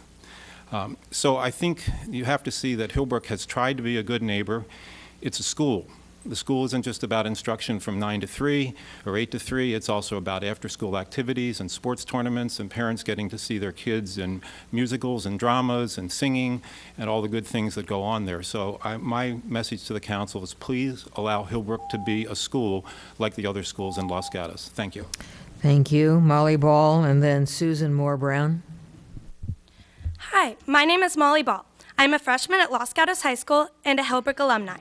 Last year, I was honored with the Los Gatos Youth Citizen Award for doing extensive community service along with being a leader for other youth. I am currently enjoying being on the Youth Commission for Los Gatos, a member of the high school's field hockey team, along with being involved in the theater program. On the Youth Commission, we have recently talked about traffic problems at the high school. Since I do not drive, I feel as though the reason that I have been able to relate so much with this issue is because at Hillbrook, I remember hearing Mr. Silver remind the parents at Flag to slow down, seeing monitors, and telling my parents not to park outside of the gates. Hillbrook has taught me so much besides academics. The community that the school provides is outstanding, and everyone from JK to 8th grade becomes one family. In 8th grade at Hillbrook, I was a part of the basketball team, the softball team, choir, the rock band, and the musical. On the weekends and after-school hours, my teammates and I would spend time together and have events at the school which only brought us closer together. I am still in touch with all of my classmates and go back to volunteer. Events like dances and overnights at the school help turn Hillbrook into not only the place where I go to learn, but also my home away from home where I feel comfortable to be me. Hillbrook taught me how to be a member of something that is greater than myself, along with so much more. The memories that I have from time spent at Hillbrook after school are just as important to me, if not more, as those during school hours. After school was a time to bond with the students and teachers who mean so much to me, a time to learn about more life skills than I ever could have in a classroom, and make friendships that will last years beyond graduation. I am forever grateful for everything Hillbrook has given me over the past 8 years, which will help me through my high school career and beyond. I ask that you consider Hillbrook as you would other schools in Los Gatos, a year-round program which includes summer, one that offers students, their families, and the community in general the chance to learn, grow, and prepare for life. Please continue to support a year-round experience at Hillbrook. Thank you. Susan Moore Brown, then Tanya Wilcox. Hi, thank you. I'm trying to cram 3 minutes into 2, so forgive me if I rush right through this. All right. Good evening, everybody. I'm Susan Moore Brown, and I live downtown here on Ellenwood, and my children obviously attend Hillbrook. In 2008, my husband was offered a job in Sunnyvale. We knew that we would choose our school location based on our location based on our school choice, so we began to search online. We were living in England. Turns out Money Magazine had just voted Los Gatos as one of the top 100 towns in America, with the local schools being one of the factors. But here was the surprise. 33% of Los Gatos students attended private schools. The national average was around 10%, even Saratoga 10%. This meant that in addition to having the top public schools, Los Gatos also stood out in having exceptional private schools. With all of these fantastic options, we decided to add Los Gatos to our list of possible towns, and of course ultimately chose Hillbrook. That difference between the norm of 10% and the incredibly high percentage of families choosing private here in Los Gatos means much less of a burden on the public schools, and in turn means the schools like Blossom Hill, Van Meter, Fisher are performing at their very best. And when the private schools offer aftercare for working parents, teacher training, summer camps, robust sports programs, this allows them to be the very best as well. And this provides an outstanding choice of schools for all the community.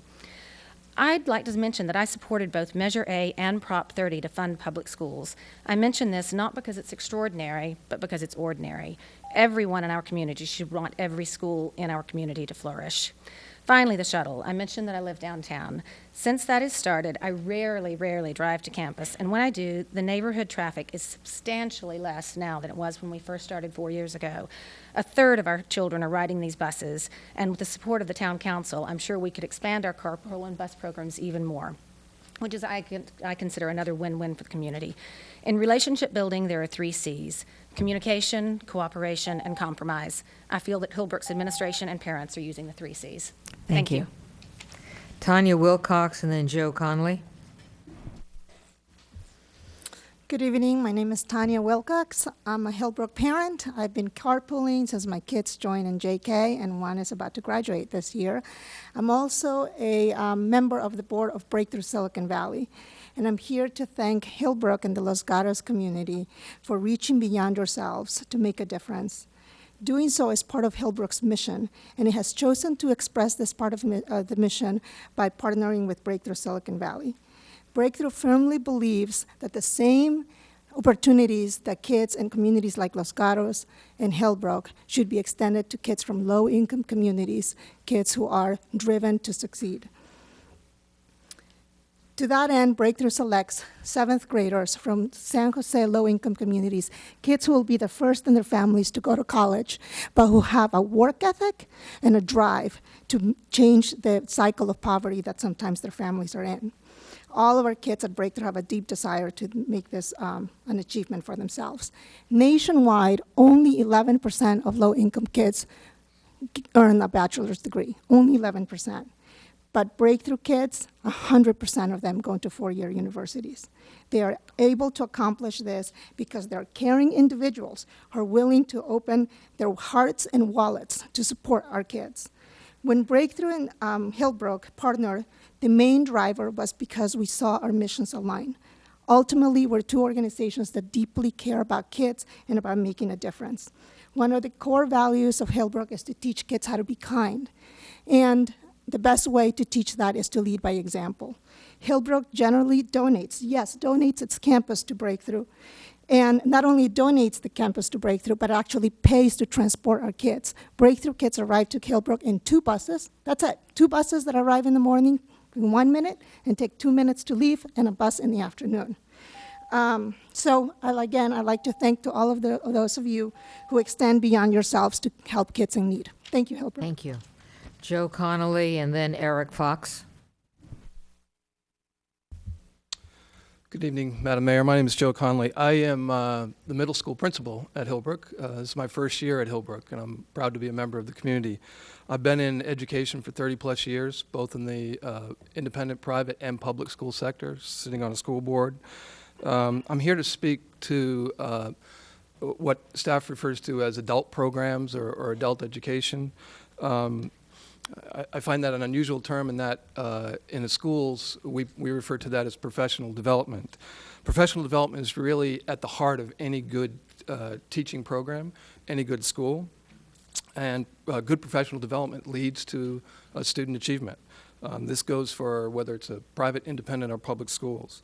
It is regular practice for teachers, administrators, to meet and collaborate with each other from schools around the state, the towns, and countries. In fact, just on Thursday, I'll be going to San Francisco to meet with administrators from other schools throughout the Bay Area to talk about best practices.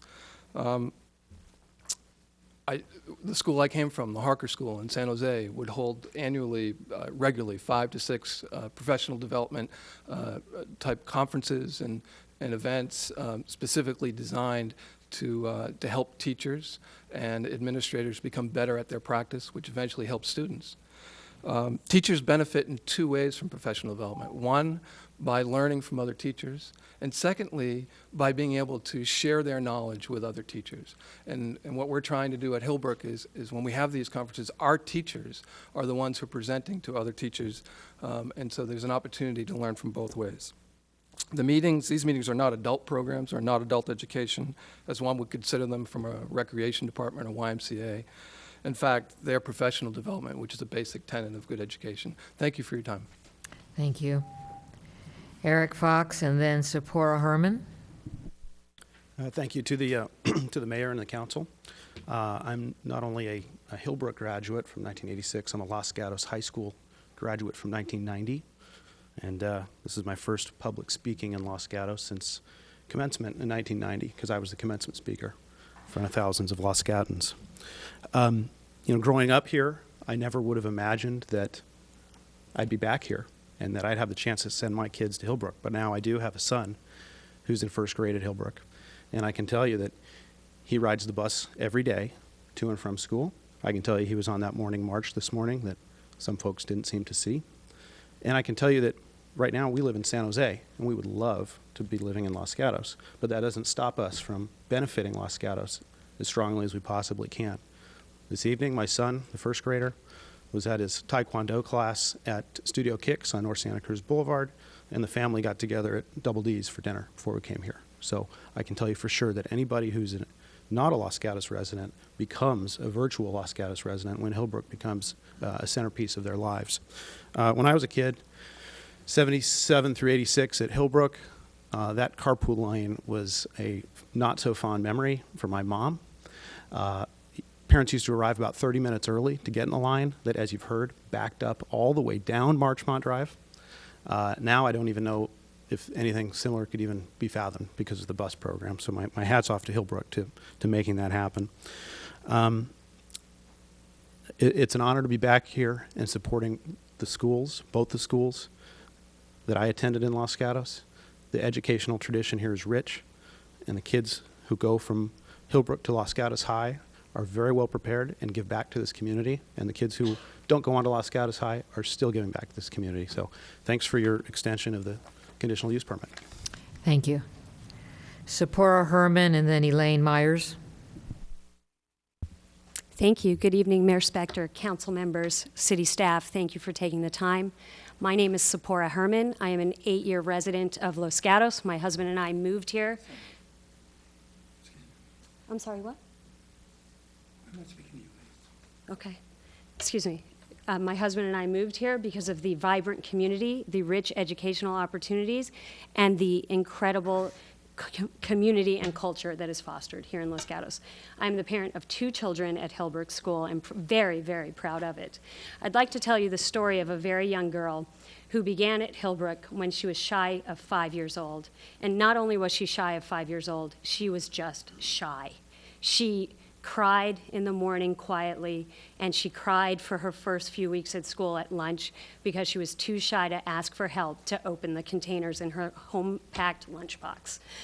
She tried and she persevered, and through the encouragement of the staff at Hillbrook, she has grown and she has blossomed. She participates now in Taekwondo classes on Monday afternoons, and yes, that is one of the third-party resources that's brought in.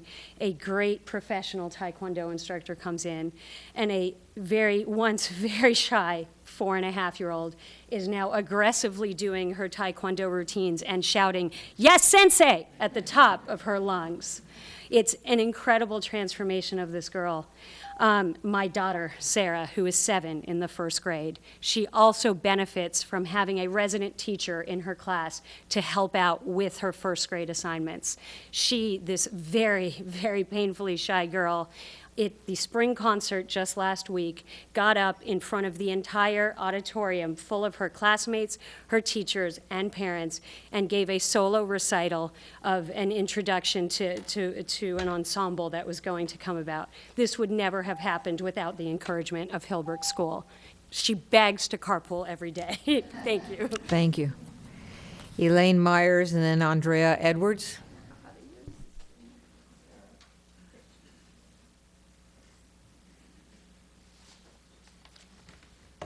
Well, I'm ready for the, Elaine Myers is my name. And I've lived next door to the Hillbrook School since it was built.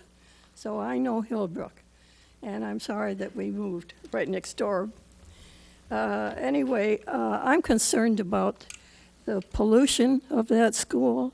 These people that park just a few feet from my house, they don't realize how endangered their children are breathing that pollution from the exhaust pipes of all those cars. This is an peak flow meter, which I use. I've had asthma for quite some time, and I see these little kids right by from the kindergarten and first grade, right by the exhaust pipes, and I just wonder if their parents realize just what they're up against. My husband was the first one to file the petition, and so I've been here before, and was grateful when they set a limit to the school. And they rent out that school to Silicon Valley accountants and bookkeepers, and then they have one that I could talk for a couple hours, folks, but just realize the health of those children, and how about making Hillbrook check into the pollution up here. Thank you. Thank you. Andrea Edwards and then Michael Shea.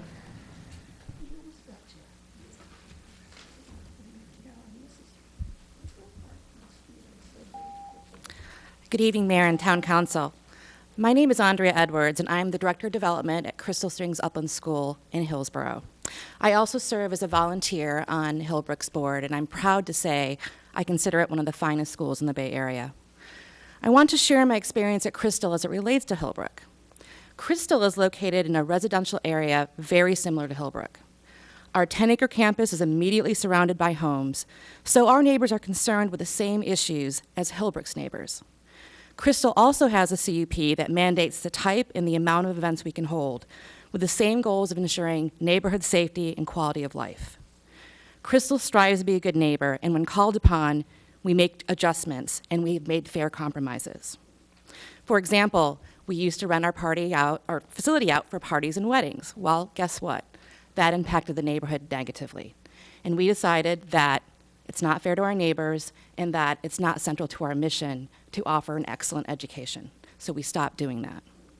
What is central to our mission, however, is professional development for teachers.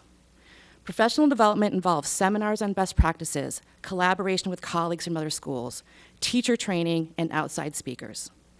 It is in the fabric of good schools to continually evolve and to share what we learn broadly to benefit the community beyond our own campuses and to improve education for many more children. Our Hillsborough neighbors allow us to do that because they believe in professional development to improve education and to enhance the reputation of their own community by providing it. Now Hillbrook is a school where innovation is central to its mission, specifically around pedagogy. But Hillbrook cannot live this mission without the ability to learn about and share best practices in teaching. The conferences that they would like to host and the teacher training they will provide will benefit educators both locally and nationally. In turn, they will benefit the children of Los Gatos and beyond. I hope you will consider a reasonable number of professional development events for Hillbrook. Thank you. Thank you. Michael Shea and then Jennifer Hall Thornton. Good evening, Madam Mayor, distinguished council. My name is Michael Shea. I live on South Kennedy Road with my wife Megan and our 2 children. I've been a Los Gatos resident since 1994. When we initially started at Hillbrook with my son in kindergarten, who's now in 6th grade, we were a carpool family. And as they got older, that changed. And the way that it changed is we started to walk. And we walk basically every day. My daughter and usually my wife and I, and we walk down South Kennedy. We turn left on Pinta. We turn right on Santa Maria. We cross Kennedy Road. We go down Stony Brook. We turn right on Cardinal and right on Marchmont up the hill to the school. I can tell you that walking that route every day, I have seen more people in the last few years walking to school. Parents that I know, some parents that I don't know. Generally, their children are younger than mine. I haven't met them yet, but they're out there walking. The buses, and I don't have statistics to share with you. I can just share with you what I see. But the buses have a lot of faces in them. They're looking at us out the window as they go up that hill. And I think that is one of the reasons that you see some of that traffic that has dramatically decreased. Part of our walking is a great family experience. We really enjoy the time. But we've also met a lot of our neighbors, some who don't go to Hillbrook and some whose children are older. Joe Sorty, who's here, he addressed you tonight. Al Osterland, we've met all of these neighbors on the route. And it's a great, great facility. It's a great school. And you've seen, obviously, a very spirited discussion here tonight. It's what makes this town such a great place to live. And I would encourage you to allow that to continue in the way that Hillbrook has asked. Thank you very much. Thank you. Jennifer Hall Thornton, and then Carolyn Rice. Good evening, Madam Mayor, council members. Thank you for the time. I appreciate it. I am a neighbor of Hillbrook. I'm also a Hillbrook parent. I've walked to school for 2 years. My children are in kindergarten and 1st grade. In fact, many of you probably know my 1st grade son because you see him run from my house on Englewood Avenue all the way to school every day by himself because he wants to run. And the one thing I've noticed over the last 2 years of walking to school is traffic really has gone down. Is it gone? No, it's not gone. Is it going to go away? No. People are driving to work. People are driving to Blossom Hill. People are driving to Fisher. People are using Englewood Avenue as a cut-through to stay off Los Gatos Boulevard. But the school is working on it. They're trying. There's now a crossing guard at the intersection of Hilo and Marchmont. DeMont's a great guy. He doesn't just help my six-year-old cross the street. He helps anybody's kids cross the street. He helps elderly neighbors get across the street. So I think what's really important is that everybody's trying here, and they are making an effort. I also want to tell you that I really appreciate personally what you're doing. I've been in your seat. I've been an elected town councilor in a town that was highly contentious, very, very nasty. And this is a very complex issue. It's not simple and easy and straightforward for you to handle. And I'd ask that you don't just listen to a small vocal group, but look at what's best for all of your constituents and what they need. There are many neighbors that aren't here tonight because they're not opposed to Hillbrook, or the issue really just doesn't matter that much to them. Thank you for your time. I appreciate it. Thank you. Carolyn Rice, and then Carolyn Rice, and then Mort Mile. Good evening, Mayor, council members. My name is Carolyn Rice. I live in Los Gatos with my husband and 2 children. My son is in 1st grade at Hillbrook, and my youngest daughter will start Hillbrook in the fall. We carpool to Hillbrook with 2 other families. We do that every day. My husband and I we both work. We work a lot to send our children to this fabulous school. My husband's an entrepreneur, and I'm a leader of an engineering group in Johnson & Johnson. I develop medical devices that probably many of us will need at some point in our lives. But to enable our careers, our livelihood, we rely heavily on Hillbrook's after-school programs, the aftercare that my son takes part in. He relishes that time with his friends, the free play, but also the scheduled activities that have been mentioned, the the art, the hands-on clay, the chess, the taekwondo company when it comes on campus. We don't have the means to pick up our son and take them around Los Gatos to take advantage of opportunities like this that he loves and that he thrives on. So I thank you for your support of those activities, for your continued support. Just one quick comment after hearing everyone tonight. I feel all the passion. I don't feel that it's two sides. It's one big community with a lot of heart about the town, the people, very intelligent, brilliant people here in the community, and we all want to do the right thing. We want to work together and find creative solutions. So I want to be a part of that. Thank you. Thank you. Mort Mile and then Eric Alberts. Hi, good evening. My name is Marit Milo. It's quite all right. I'm very used to it. It's spelled differently. Marit. Marit. Thank you. It's Marit Milo.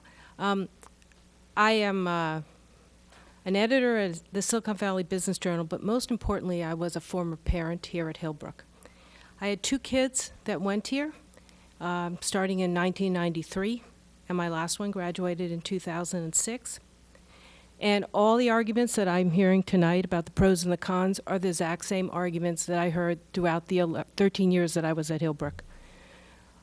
You heard it from many of the other parents who have children at Hillbrook. We sat 30 minutes easily down the hill at Marchmont, and I'm sure the neighbors had a hard time getting out.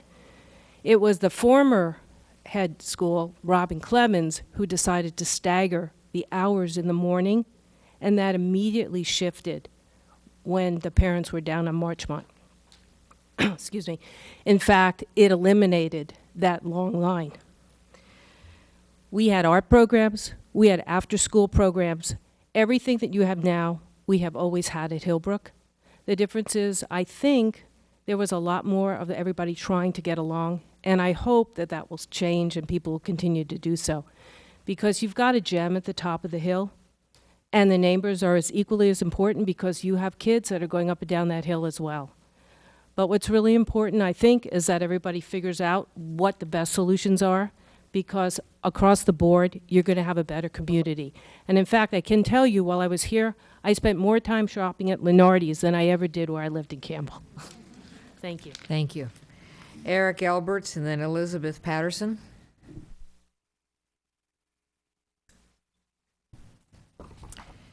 Eric Alberts, not coming forward. Then we'll have Elizabeth Patterson, followed by Pierluigi Olivero.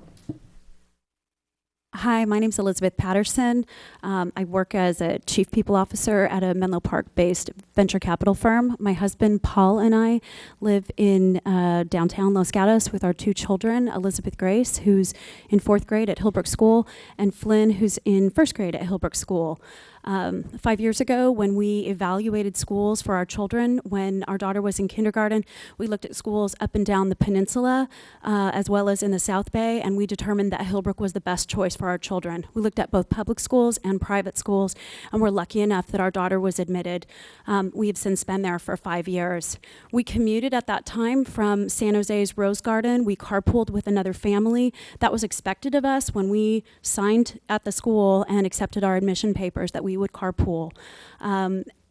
2 years ago, we evaluated other neighborhoods because my husband was working in Menlo Park. We looked at San Mateo Park. We also looked at Palo Alto. It would have been considerably easier for my husband and I to live in those neighborhoods because we would have had a much shorter commute. But we determined in the end that we could not move because Hillbrook School was so spectacular and our children were flourishing. They loved their education, and there is not a day that goes by that our children do not jump out of bed to go to school. We now have been in Los Gatos for 2 years. We volunteer. We are philanthropic in the community. Our children leverage after-school care at Hillbrook, and we feel very lucky to be there. So thank you very much. Thank you. Pierluigi Olivero. See no one coming forward. Tamara Bodner versus, and followed by David Rossi. Tamara Bodner.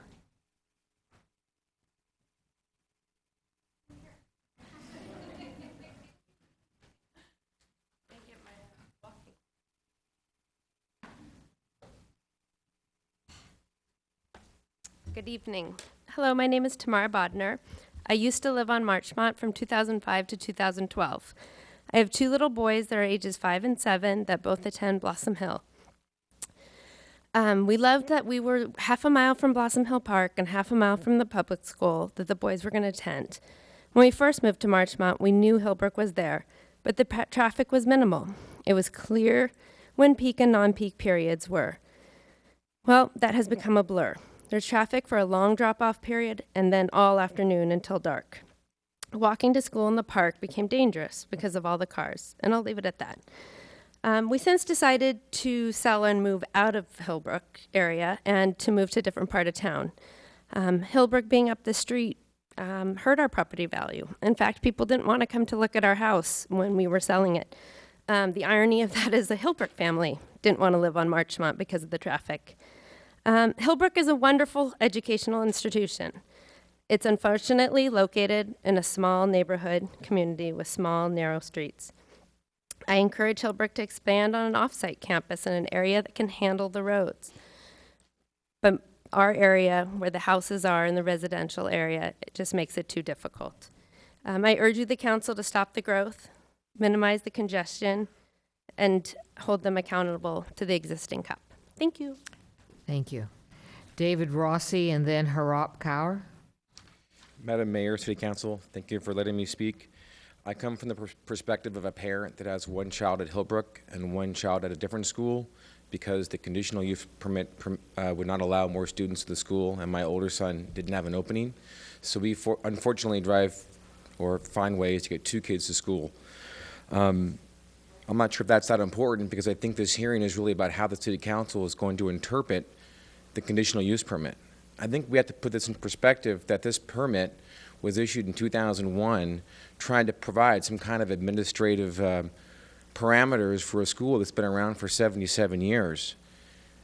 Hillbrook is a part of history, and the City Council should give Hillbrook the most liberal interpretation of that permit that was allowed in 1935. The City Council needs to preserve its history by allowing Hillbrook to be competitive with other schools. Hillbrook, with 1/10 of its students, compared to Fisher, has to have the same kind of volleyball games or competitions or programs that that school has, or it can't compete. And if you restrict what programs the school can provide, you're going to restrict the existence of the school altogether. The City Council needs to help Hillbrook be a school and spend their time on preserving history and spend their time working with the neighbors to resolve the issues, not constrain, restrict, and starve the school from being what it's trying to be. And that's an excellent place for students, an excellent place for administrators, and an excellent place to work. Thank you. Thank you. Harap Kaur, and this one I know I'm not going to get right. I can't read it, so I'll just do the first name. It looks like Carrie Ann. Hi, my name is Dr. Haroop Kaur. I'm a Mayo Clinic trained eye surgeon. I was previously practicing in the Central Valley, where I was assistant chief of the department in Kaiser, the Department of Ophthalmology. We specifically moved to the area to send our children to Hillbrook School. In setting up my practice, I spoke to multiple ophthalmologists in the area who had actually sent their children to Hillbrook School as well, and just reinforced our decision. We were able to set up our practice here in Los Gatos. We were attracted to Hillbrook not just because of the unique educational programs, the beautiful campus, but also as a full-time working mom, the after-school opportunities and summer programs are very important to us. We've actually been very fortunate to have a thriving practice. We have 9 employees, including 2 providers, with our practice here in Los Gatos. I do surgery every week in the town of Los Gatos. This year, my first grader, Mitab, has been taking the school bus to school every day and really enjoys it. And next year, my youngest son will be joining in junior kindergarten and is very much looking forward to it. Again, we wouldn't be able to send our children here if we didn't have the after-school programs. I can't stop my practice to go and pick them up and take them to after-school opportunities. He enjoys the karate, the Lego, art school, just the numerous programs we have there. So in summary, I just want to reiterate that another value that Hillbrook brings to the community is attracting high-end businesses to the area. Thank you. Thank you. Carrie Ann and then Patty Elliott. Thank you. Sorry about the poor writing. It's Carrie Ann Zapparopoulos. And that would be difficult. Oh, no, whether your it was writing was written nicely perfect. or not. And I also apologize, I'm not a public speaker, but I am passionate about Hillbrook and my children at the school. We have 2 kids who go there, 2 little girls, and we started in 2008. And when we first started, it was asked of parents and actually expected that we do carpool. And we as parents did our part because we were asked to, and we wanted to be respectful to the school and the neighbors. Since then, well, during that time actually, we would carpool, we did our part, and we would still wait in a line of 15 minutes or more trying to pick up our children, and that was with carpooling with other families. They then introduced the buses, and I have to say, when that happened, my girls were ecstatic. They couldn't wait to ride a school bus. But the one thing that confused me was the members of the neighborhood saying that the buses are empty, because the one complaint that my girls do have is that the buses are too full. They don't get to sit together. There's no seats for them to sit in. So I know that the buses are working. I know that those are full, and the families at Hillbrook are doing their best to use other ways of getting to school, such as the buses and walking and biking, since this has become such a major issue. So thank you. Thank you. Patty Elliott and then Sandy Decker. Hi, I'm Patty Elliott. I've lived on Marchmont Drive for 17 years. I was one of the neighbors who worked for a year and a half with the town and Hillbrook to come up with the 2001 CUP. One major issue at the time was the issue of trust. Neighbors were concerned that Hillbrook might try to monkey with the terms of the CUP and evade the enrollment and car count caps. The town council made it clear at that time that would not be permitted.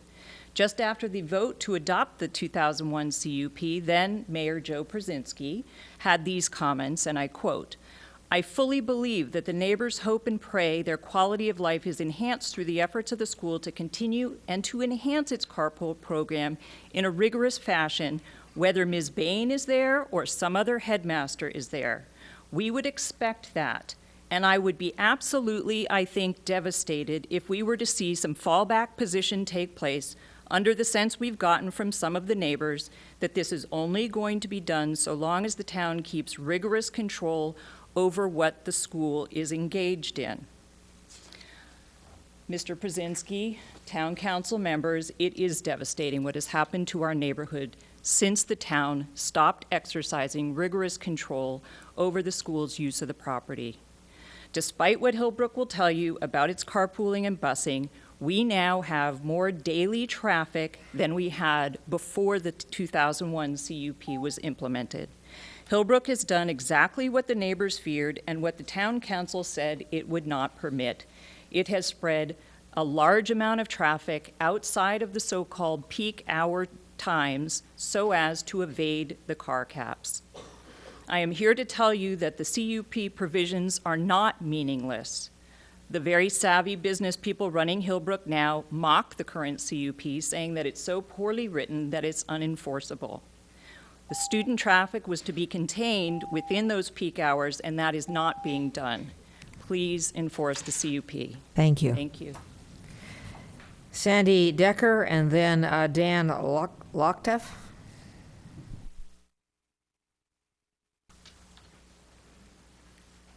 Good evening, Council and Mayor Spector. For 12 years, the neighbors adjacent to Hillbrook have lived with the impacts of our CUP. In 2001, Mr. Przinski and myself served on council that put the existing CUP in place for the following reasons. A school is a major impact by its nature. Because we believed that the major expansion in 2001 would need a strong CUP, we warned at the time that the town would be watching for impacts. This is not a residentially compatible business, and it appears council should be looking again at the existing CUP and continuing to listen to the neighbors about the impacts on their lives for the last 12 years and going forward. Thank you very much. Thank you. Dan Locktoff and then Amber Shaw. Hello, thank you, Mayor and the Council. My name is Dan Lockteff. I'm a Los Gatos resident, and I have 2 children currently attending Hillbrook, and 1 that will be there next year.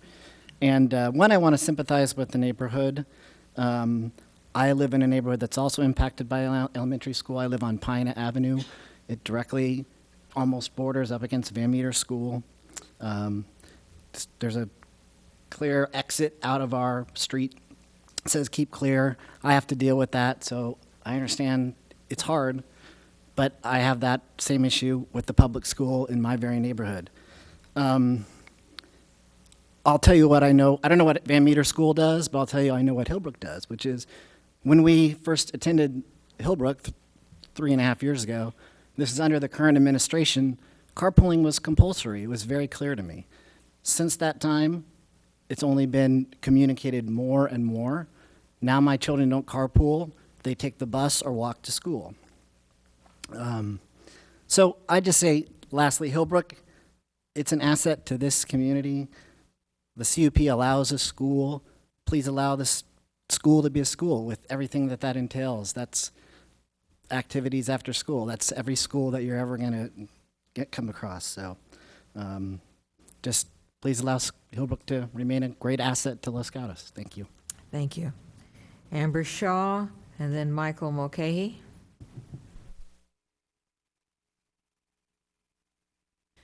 Hello, my name is Amber Shaw, and I've lived in Los Gatos with my husband and 3 boys for 13 years. We've been a part of Hillbrook School for the last 9 years. I have a current 7th grader who's here tonight, and I have a freshman and a sophomore in high school. I thank you all for allowing the after-school sports activities like the basketball tournament and the winter soccer tournament. They're very important to us, and we'd like them to continue. I have kind of a personal motto. If I knew I was going to have 3 boys, I would have paid a lot more attention in PE. I've come to appreciate how important the after-school sports are.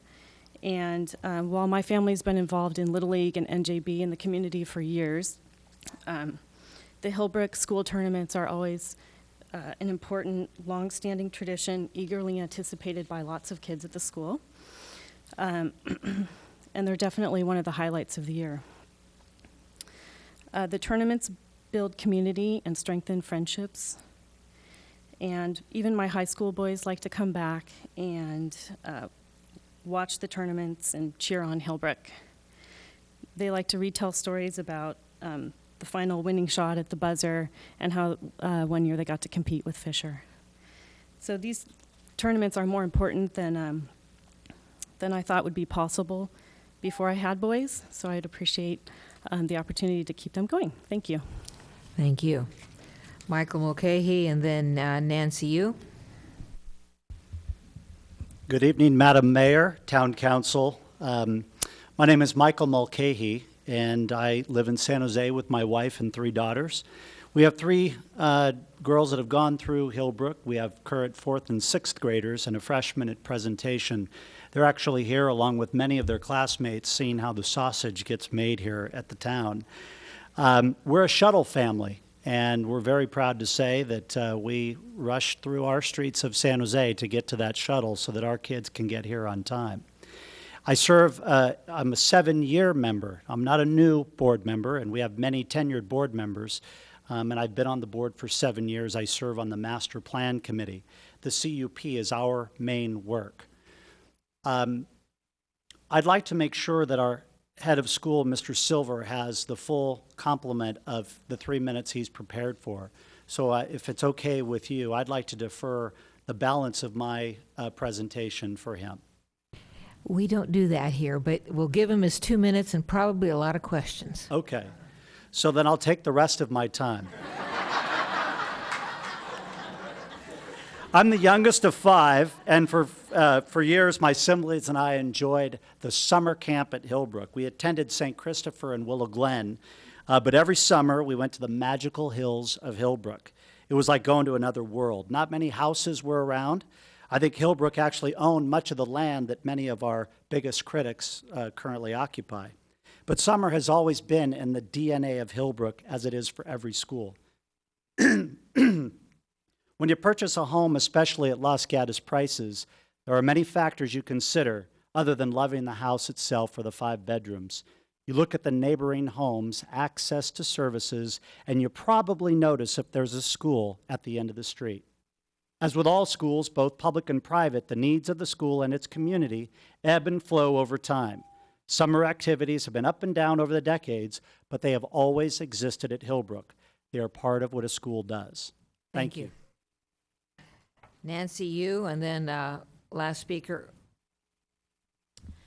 Hello, Nancy Madam Yu. Mayor and City Council members. My name is Nancy Yu, and I'm a parent at Hillbrook School, and I'm also part of the Board of Trustees. First of all, thank you so much for listening to us this evening. Here are some very important facts about the U.S. education system. 1.6 million teachers are set to retire.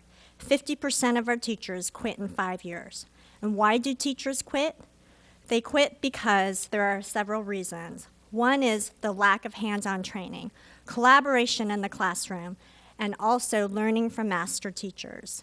This is a critical issue, not just for Hillbrook School, but also for Los Gatos schools and schools throughout our country. Hillbrook School understands the importance of making the difference and having a large impact within our community. Hillbrook has implemented a teacher training program where our master teachers can train our resident teachers. The CTE trains future teachers who will educate our next generation to compete in the global economy.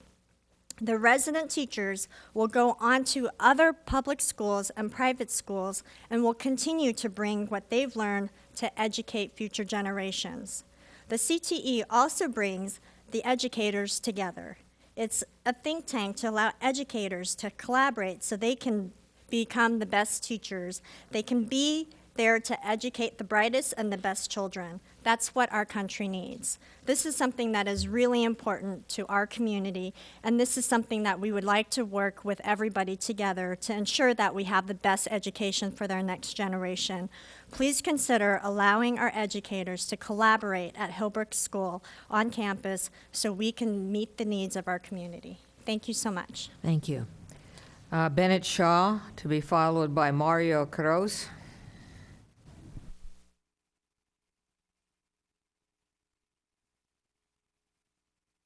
Hello, my name is Bennett Shaw, and I am an alumni of Hillbrook School, and I currently attend Bellarmine College Preparatory in San Jose. One of the most important things in my life has been athletics, and that has been fostered since my arrival at Hillbrook School at second grade. I am an avid runner. I run cross country for the Bellarmine cross country team, and as well ran cross country at Hillbrook, and had a very pleasurable experience running the mile every Friday. I know that sounds crazy. In fact, just today I had cross-country track practice, and another important after-school activity for me was music. I'm on the Bellarmine Percussion Ensemble, and as you can see, I just came from a concert. I actually had to leave early to come speak here, and I just wanted to emphasize how important all of the after-school activities have been as part of my life. From second grade, I just having the opportunity to play basketball, to play football, to play cross country, volleyball, and music after school was just a huge, very important thing in my life, and I just want to make sure that that is able to be the same for the next generation of Hillbrook students. Thanks. Thank you. Mario Quiroz.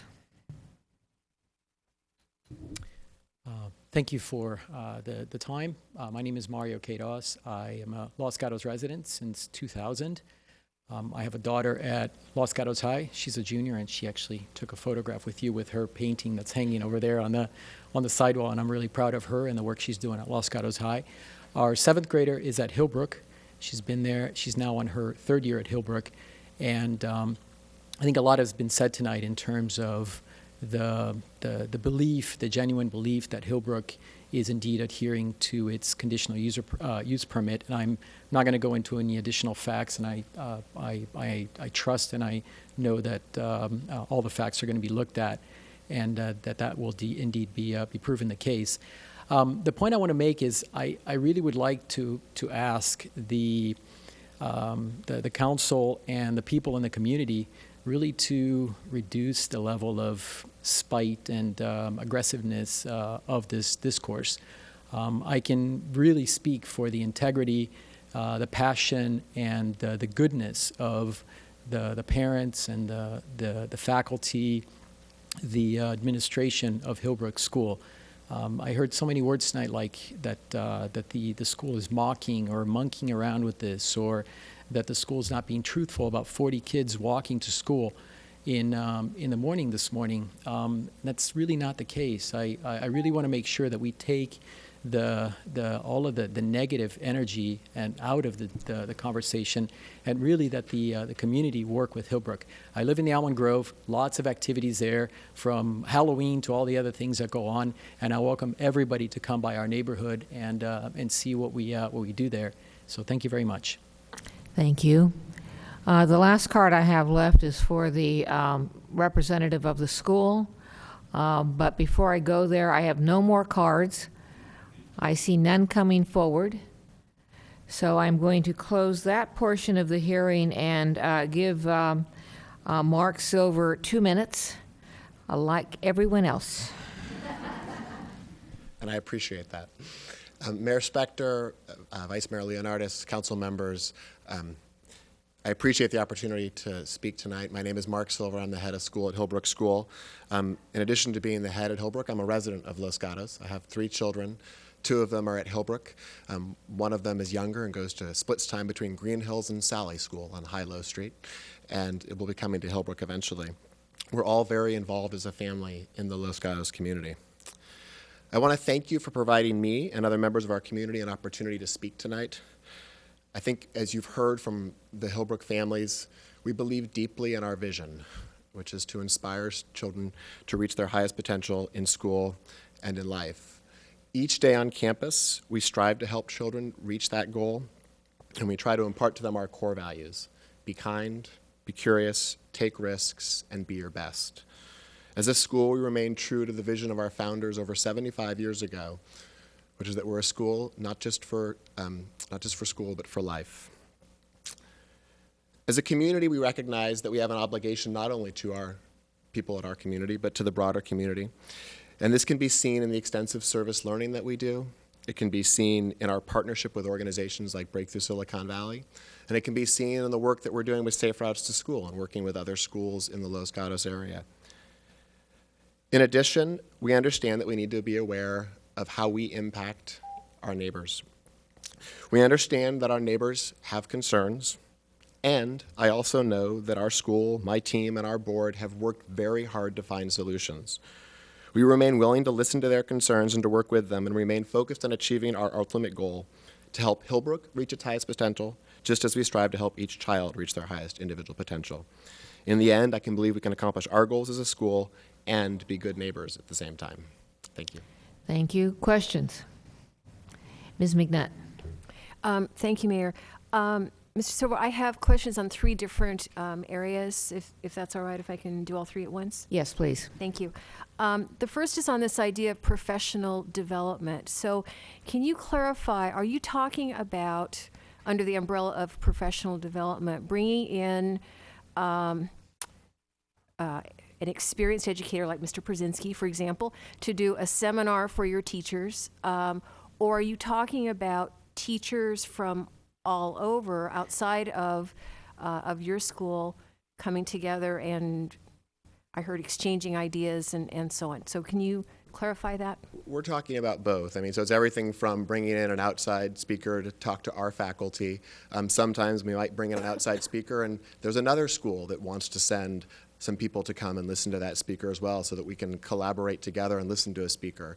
In the case of the iPad seminar, as one of our speakers mentioned, we're an Apple Distinguished School, and so we're doing a lot of really interesting things with iPads, and we're trying to share that with other schools. And so that's our programming. We are hoping to invite people in to a seminar this summer to learn from us and learn with us. And as I think Mr. Conley referenced earlier, particularly within the independent school community, we have partnerships with all these other schools. He's going up to San Francisco later this week for a workshop. Our entire faculty was up at Head Royce School, which is up in Oakland, a week ago Monday. along, in that case, much larger school, able to handle a 1,000-person conference. We're not proposing 1,000-people conferences. We're talking about seminars which are involving 40 or so teachers. But so it's really the range. I mean, when we talk about professional development, for us, that's what it means. And just as a follow-up on that, why could you not do those at the Toll House Hotel or at the Neighborhood Center or at Apple? So we did them at the Toll House last summer. And I think there's a loss of not, particularly if you, so we didn't do the iPad seminar last summer, particularly if you're talking about something like the iPad seminar. There's a real advantage to being on our campus and to being able to move among our classrooms, to use the technology that's on our campus, to show things, how they work out in classrooms on our campus. So I think for us, there's a real value in that. We're talking small conferences. We're willing to figure out how. Basically for us, I think it comes down to traffic, and we're trying to figure out, how do you get a small number of people on and off campus without impacting the neighborhood. Okay. My second area is regarding the after-school sports or sports in general. So it seems to me there are three kinds of. So there'd be, I'll call intramural, where the 7th grade plays the 8th grade on something. And then you might have Fisher or St. Mary's or someone come and play your school. And then I'm thinking that maybe there's a third that's called a tournament. So is a tournament multiple schools coming together, kind of like March Madness, and you go through the little thing to reach the top? Or is it a different kind of tournament in definition in your world? So the tournament, and it's actually one of the few things called out in the CUP, because so the tournament, in terms of after-school sports, the tournament dates back 30 years. It's one of our oldest traditions, and it's always involved inviting a small number of other schools. I think there's 2 brackets of 4 teams or something, or maybe it's 2 brackets of 3 teams. They do a round robin, and then you have a semifinal and then a final. And so it's over a 3 or 4 day period, afternoon games, and then it's a Saturday. And so the reason it's in the CUP is because it's the one of the few exceptions we have to use the campus for activities on a Saturday. So in terms of the other activities, yes, we don't. The kids sometimes compete against each other, but we don't have a formal intramural program, but we do compete against other schools. And again, that's something that hasn't changed since my arrival. We've always competed against other schools. So you're referring to condition number 7, the last phrase that says, and volleyball and basketball tournaments for Hillbrook School only. So your interpretation is that for Hillbrook School only. I agree it's poorly written. All I know is that, since 2001, since that was written, every year that basketball tournament has taken place, as it has taken place, with other schools, and there was never a question raised about it. When I arrived, that was our understanding of how it was interpreted. Okay. And then my third and probably final area is on the breakthrough program in the summer. So in the staff report, right now the interpretation is that it is allowed because it's a program for children enrolled in grades K through 8, and it's run by Hillbrook.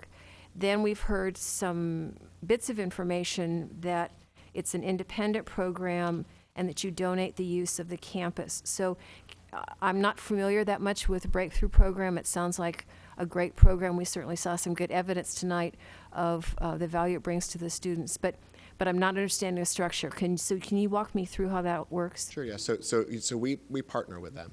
And so we have somebody on our campus who helps coordinate their activity on their time on the campus. It is an independent nonprofit. And so since we've brought them on, I guess it's now 4 years ago, three or 4 years ago, we saw an opportunity to provide a space for this amazing program to run during the summers. In terms of the management of the program, they have a year-round program that does not run on our campus, and then they come and use our site during the summer. And from our perspective, when I read the CUP, it is in no way a lease or rental. And so that's how we've we do not lease or rent the campus to Breakthrough. As Tanya Wilcox referenced, we actually help pay to help them cover the costs of the program. So your faculty don't teach in the program? Some of our faculty do, but a lot of the teachers are not Hillbrook teachers. And would the families are you have concurrent programs going on that are totally for your fall and spring Hillbrook students at the same time? So we have a small summer program as well, which is primarily Hillbrook students, although not entirely. A few of those programs are only for Hillbrook students. We have a few incoming JK or K programs, which are really transitions into Hillbrook, and so we limit it just to Hillbrook families. The other programs are opened up to Hillbrook families. Not many non-Hillbrook families signed up last summer for them, but there were a small number of other local families who participated. And this is my last follow-up, I think.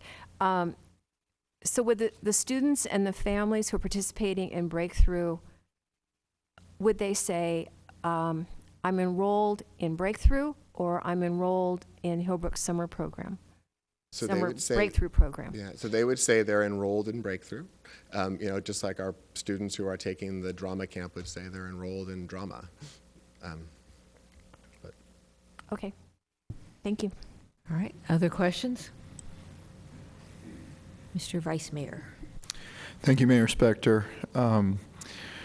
Curious about, I heard several speakers mention taking a shuttle. Can you elaborate on that program and how many vehicles that may be taking off the road? And is that available for the after-school sports participants and the other programs that have been going on? So we've added, over the last 2+ years, we've added shuttles. This past year has been the most successful year. After Nelson Nygaard did a traffic study for us and helped us think through, we had open meetings with neighbors, talked about some of the issues, and one of the suggestions was to take a shuttle program, which was a paid shuttle, and really open it up and have free stops, what we call kiss and rides. So there's a kiss and ride at Hobie's, which is a free stop, and we have a large number of families who jump on, or children who jump on that bus in the morning. So we have been averaging, and we just turned in a report to the town a couple weeks ago. We've been averaging around 92 students on the bus in the morning over this school year, and we are averaging, I think it was in the 50s, high 50s in the afternoon. In terms of our overall car count, in terms of 7:30 to 8:30, it dropped from an average of the 130s, 140s last year. If you go back to 2000, it was 190, 200 cars during our peak periods. This year we're averaging, I think it's high 80s, low 90s in the morning, about 106 in the afternoon during those peak periods. In terms of your second question, we have tried a late bus. It hasn't worked very well. I will say we had the same issue with the other bus in the first 2 years, which is that we tried it and it didn't always work as well as we wanted it to. So we will continue to look at ways to try to increase ridership later. Other questions? All right, I have one, and I think it circles back to something Ms. McNutt was discussing with you, which is, you probably don't have the numbers memorized, but maybe you do. Your CUP paragraph numbered 7 weekend activities. Why don't you just verbalize for me, in your mind, what you think the CUP allows Hillbrook to do on the weekend? So I think it allows us to have a basketball tournament and a volleyball tournament, and then an open house. Is that what you mean? And so is that? Yes. Yeah. So that's your understanding of the limitations That's you my have? understanding of the Okay. limitations. Other questions? Mr. Brzezinski. Thank you, Madam Mayor. Obviously, your program is very well received, and the testimonial of your parent community and some of your students is very impressive. And I think that the community has clearly indicated that that Hillbrook is a contributor to the Los Gatos way of life, and has been such for a historic period. And I commend you as an educator for being able to continue that tradition and to enhance the program. My questions relate to kind of the disparate interpretations of what is going on campus. in relationship to some of the items on the CUP. And I'm going to pick out a few of them, and I'm going to kind of ask you, if you wouldn't mind, to give me your interpretation, or maybe let me know how what you've heard from your neighbors on Marchmont and the adjoining streets, how that interpretation could be given to what you're proposing. Let's talk about number 3, the carpooling item. I think it's been made really clear. Carpooling does take place. It's taking place more now than it did once upon a time. The queue doesn't exist any longer down to I think someone said high-low on Marchmont at a certain point. And that not only has the carpool become contained on campus, but the bus services have also been enhanced. The confusion of no one on the bus, no one able to find a seat on the bus. I'm curious about that contradiction. I also am really interested in kind of the orientation towards the number of students who are now walking to school. I see that myself as someone who is very close to your campus, but also closer to Van Meter and Fisher, that there's an awful lot of students and their parents and their dogs walking to school in the morning and coming home at night. I guess my question really comes down to, why do we see such a difference in opinion? What really are the numbers that you're able to calculate, and where is the change that's taken place in relationship to the after-hour transportation of students from the population that goes there for the day classes? Could you address those issues? So I don't know if I can speak to why there's such a disparate perception. I'm shaking children's hands as they come off the bus in the morning. I know that there are, an average of about 92 students coming off of buses in the morning. I know that there are children walking to school. We're participating. I think Safe Routes to Schools is a fantastic organization, and the Marching Mondays that we did today is a direct recommendation of theirs, and so we're engaged in that. We're engaged in those conversations, and just like all of Los Gatos, I think more and more children are walking and biking to school. So I know it's happening, so I don't know why it's not being seen. In terms of your other question, you had a lot of questions. Well, I'm sorry about that. I guess really the question is after school. Oh, okay. So in terms of the after Yes. school, so the after school, again, as you've heard people speaking from long histories, and we've always had an after school program. Our after school program has increased slightly in the last few years.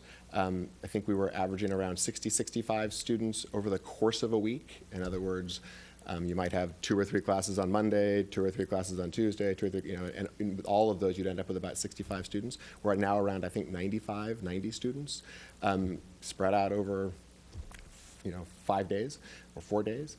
We don't do classes on Wednesday because we have faculty meetings. So, spread out over those 4 days. So it hasn't, from my perspective, dramatically shifted the traffic. We are.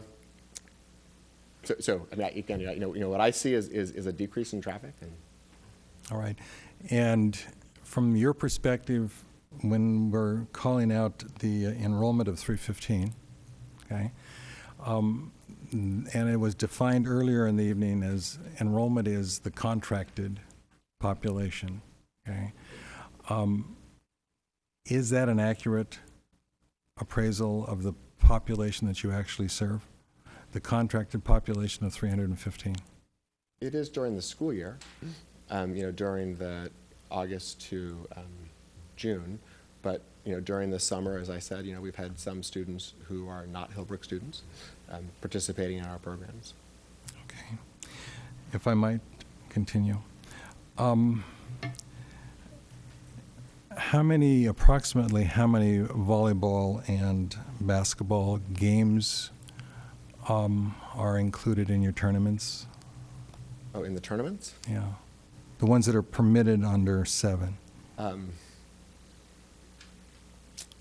Oh, let's see, it's probably 2 or 3 on Thursday, Friday, 5 or 6 on Saturday, so I don't know what that is, 10, 12 games. Something Okay, like and that's 14 games. I honestly don't. I'd have to go back and look at the schedule. All right. We have basketball games on Thursday afternoon, Friday afternoon, and then Saturday. have you always had this? It's always been around. I mean, since it's one of the school's oldest traditions.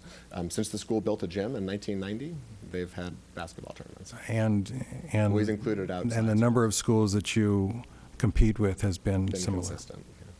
Okay. And I think I'll ask one more. This is in relationship to the teacher preparation or teacher instruction or teacher enhancement. To kind of come off of Councilwoman McNutt's comment, it sounds to me like part of your enhanced program is the interface of your teachers with teachers from other schools, okay? And that's a value to your institution. Teacher in service can easily be internal to a school. And master teachers helping, new faculty instructing master teachers, about new techniques and so forth. What makes your orientation towards outreach to other faculty coincident with your basic mission or the way you see the school? I think it's about providing an extraordinary educational program, and good schools are always asking questions and trying to learn from others. And I think particularly within schools, you're an educator. One of the biggest issues in schools has always been that teachers have been isolated in their classrooms. So one of the things that educators, and this includes the Los Gatos public schools, all of our schools are increasingly trying to find ways to link together with other educators. We do it through Twitter. We do it online. We do it through online courses. We also do it, real in-person interactions and collaboration. And so I think it's a vital part of great schools. And the other thing I think you're alluding to, the resident teacher program, is that's not external at all. So the resident teacher program, we have right now 4 resident teachers who are working with a mentor teacher, and they are co-teaching a class, and then they're actually working across grade levels. So that's a direct, that's somebody teaching our students, and it's a 2-year program. And it's been created to help teachers get into the profession. And as you suggested, they teach our teachers a lot. The resident teachers teach the mentor teachers a lot, and the mentor teachers teach the resident teachers a lot. Right. Thank you. Yeah. Questions? Ms. Jensen? I wanted to pick up on Councilman Przinski was asking about tournaments, and we had a presentation from one of the Marchmont neighbors regarding just plain old after-school sports. So disregarding the tournaments, how is it that Hillbrook is managing the transportation as with another school, for example, that you play? Do they bus their students? What are you doing to encourage carpooling for your after-school sports programs? And do you consider the sporting events that you're having to be allowed, forget the tournaments now on the weekend, specifically under the existing CUP? Well, so we've had them, for a very long time, and long before I was at Hillbrook. So I believe they're allowed under our CUP. I think it's a pretty typical part of a school's operations. In terms of working with other schools, some of the schools bring a van or a bus on. Some schools, carpool their players on. I'm sure some individual families drive an individual player on. My question is, do you actively encourage carpooling or work with the other schools to develop a transportation system that... We have not, and it's a good suggestion. Okay. And then a follow-on question on transportation. If you have the conferences that you're advocating for professional development or whatever it might be, what is Hillbrook doing to advocate or coordinate transportation of participants to those conferences, if it's doing anything? If we were allowed to have them back on our campus, when you had them, what were you doing? And if you could have them again? When we had them, people were carpooling onto campus. If we had them back, now that we have a more robust shuttle system, we'd use the shuttle to bring people up and back. Anyone else? Mr. Leonardis. Thank you, Mayor Spector.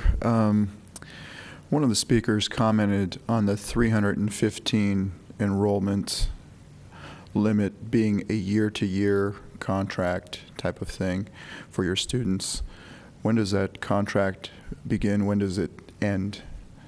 So first day of school in August, usually late August, and then it would end June, early June.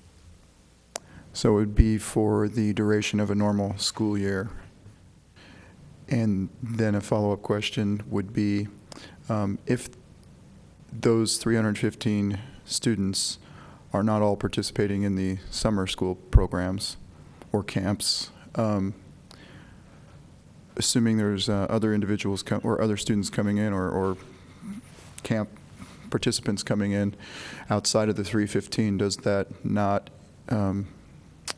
exceed the 315 limit in the CUP in your opinion?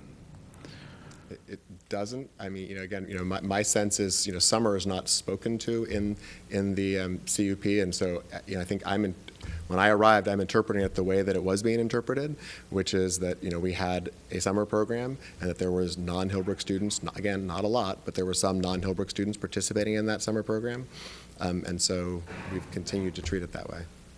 All right, thank you. Ms. Jensen. It's a follow-up to that question. So hypothetically, if you have 315 Hillbrook students that are enrolled on your annual contract and 100 of them participate in summer, I guess my interpretation of the CUP would be now you get 215 more. Do you have a different interpretation? And if you do, why? No, I think I would agree. I mean, we can't. My interpretation in the summer is we cannot have more than 315 students on the campus. So it's your understanding that at any given time you cannot have more than 315 students. Okay. Other questions? Seeing none, I will now close the public hearing portion of our process here, and we will take a 7-minute break, and then we will resume.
All right, we're calling this meeting back to order. The public testimony has ended, and we'll now look to the council.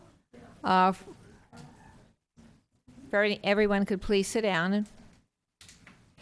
And look to the council if you have questions of staff, discussion, a motion. Well, let me ask something of staff first. You have given us 2 pages of issues.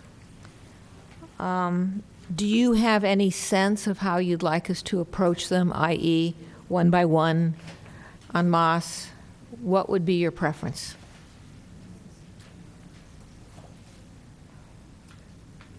Just discussing the specific conditions and or issues that you would like to discuss.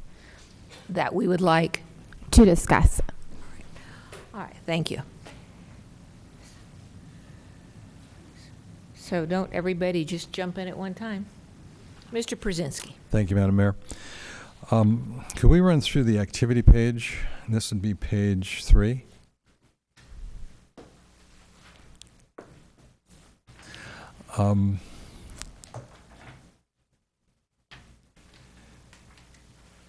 The third category down, after-school programs, and the staff indicates allowed, but may not exceed the maximum allowed number of students, and this is for grades K through 8.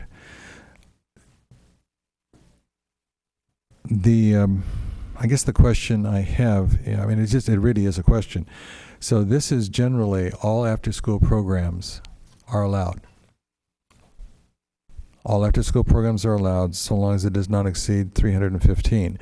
And I think it was pointed out that if of those after-school programs, the participants are 100 from Hillbrook, then another 215 could be included who are non-Hillbrook students. Is that the staff's interpretation? No, it is not. Okay. There is a difference between operating with 315 students in the morning and then again a separate different set of 315 students in the afternoon versus operating with 315 students, say, in the fall, and then a different set of 315 students in the spring. So from going from a morning activities to an afternoon activities, staff does not believe those separate, if they were to operate with separate morning and afternoon programs, staff does not believe that would be permitted. But staff has interpreted that 315 students could attend this regular school year and a different set of students could attend the summer activities. All right, then if I could follow up to that. So one of the things that was pointed out is we have after-school sports, very important for kids. We also have an opportunity for students to have basically daycare in the afternoon after school. So I guess my curiosity is, how are there any limits whatsoever on that the staff is proposing? Because as you're reporting right now, it doesn't sound like this 315 that we've been talking about is actually the number that's indicated here, and if not, then is this an area that needs to be in some ways clarified or concretized for the council at this point? You bring up a very good point, and this is a question that has been raised also between summer programs and the regular school year. Staff has interpreted it to be 315 students and has also interpreted that the conditional use permit allows after-school activities. It has been understood that pursuant to past use at Hillbrook, those after-school activities have included after-school sports. And so from the record, staff has interpreted that after-school sports can be part of the activities provided by Hillbrook, but that the students from another school participating and competing in those sports would not be counted against 315 enrollment. If I might then, so there is actually no limit on the number of students who are non-Hillbrook students who could participate in after-school activities on the Hillbrook campus as far as the staff's interpretation is. It is certainly an issue that does need to be explored further and would benefit from having clearer conditions in the conditional use permit. All right, thank you. Further questions? Ms. McNutt?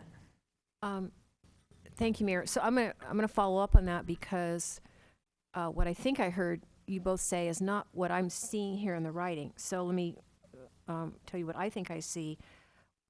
What I thought I saw here is on after-school programs, which I'll differentiate from after-school sports. That on after-school programs, and by the way, I think all the way through, anytime that the language is programs for children in grades K to 8, if it were, say, programs for children enrolled in Hillbrook grades K to 8, that would really help to clarify a lot of things. But so for after-school programs are allowed for children enrolled in Hillbrook grades K to 8 may not exceed the maximum number of students, so that would be the 315. After-school league sports, however, is a different thing because that does interpret that you can have another team on the campus. So in theory, if all 315 of the Hillbrook enrolled students were participating in some giant sports team or several, and each of those was competing with another school, then there could be a huge number. I mean, that's a practical example because that's not going to happen, but that would be the differentiation that I would see based on here. So it's not an unlimited for after-school programs. It only brings in additional students, non-Hillbrook students, if it's a sports league. That's correct. Okay. Do you want me to go on with mine? Go for it. Okay, so let's see if I can make everybody on both sides angry with me, then I'll know I've done a good job. In terms of the 315, I think how staff is interpreting it, it's not in the matrix, but in the other language, and how I would see it, is 315 is the maximum number of enrolled students, whether it's fall, it's spring, or it's summer. So I don't take summer out of the equation. I think the expectation of schools is that they do have programs throughout the year, and every school is on a different schedule. And so that would be my thought on that interpretation. The areas I'm having problems with are the three areas that I was quizzing the head of school on. That's on professional development, and you have the it's got by product name here, so it's a little bit different than just general. So my interpretation would be that professional development that would be allowed would be that which is for the Hillbrook faculty. And as soon as you start talking about a conference kind of thing that is gathering teachers from all different kinds of schools and bringing them together, that is not a Hillbrook event, that is a conference event, and that I don't see that really allowed under the current language of the CUP. The tournament one is a problem for me because I know it's been done forever, but this is why people think I'm so fussy when we do these CUPs, but you have to go by what's in the language here. And it says, for Hillbrook School only. So I do not see, under the current CUP, how a tournament involving multiple schools coming to the campus is allowable. That may or may not be addressed in any future discussions on new CUPs, but again, we're only talking tonight about what currently exists. The third one that is causing me problems, and I'm very sorrowful about it, but I think it perhaps is just the way it's currently structured, is this breakthrough program, because the way it was currently described, I don't believe it sounds like a third-party use of the campus, even though they're not actually paying for it. If the breakthrough program, if Hillbrook were actually offering a summer program for breakthrough students where they would be enrolled in Hillbrook in partnership with Breakthrough, then I think that's an allowable summer type use. So that one, again, just the way it was described as how the agreement is structured, I think is problematic.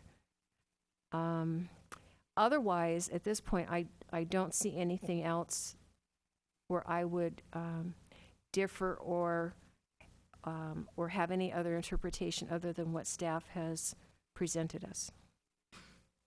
Thank you. Anyone else have questions?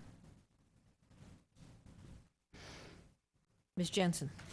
I just had a question about the carpooling, and I know that the current CUP is, the language is interesting, it's accepting Hillbrook's voluntary offer, but we're treating that, I think appropriately, as a mandatory program. And the only thing we have is the requirement for reporting, but we don't have any kind of indication of what Hillbrook should do vis-a-vis shuttles or buses or et cetera. And I'm just wondering if the town has, the staff interpreted the CUP to require mandatory carpooling, even though it says voluntary, how the town staff interpreted that should be enforced with the Hillbrook community, et cetera. The only requirement from that condition that staff has interpreted is the reports that Hillbrook provides to the town. In the minutes of the hearings for that specific condition and its discussion, it was determined at that time that the town could not require carpooling, and so they made it an acceptance of the voluntary carpooling. So at this time, there is no mechanism that the town requires the school to carpool a certain number of students. Other questions? Mr. Brzezinski. Thank you, Madam Mayor.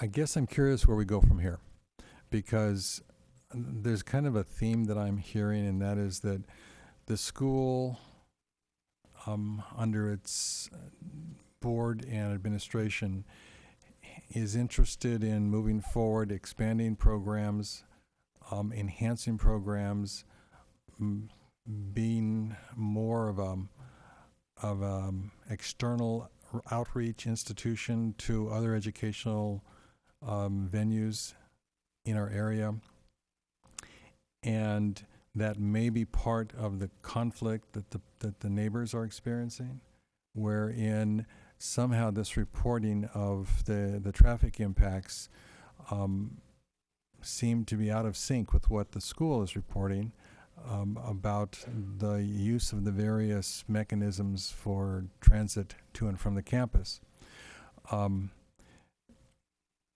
That's what I'm kind of hearing, is that the conditional use permit, I think it's relatively clear. I think that what I've read in this, and what I recall having read the minutes of that 2001 series that we had, is that there was a definite intention to contain the school program to 315 students. That was the core.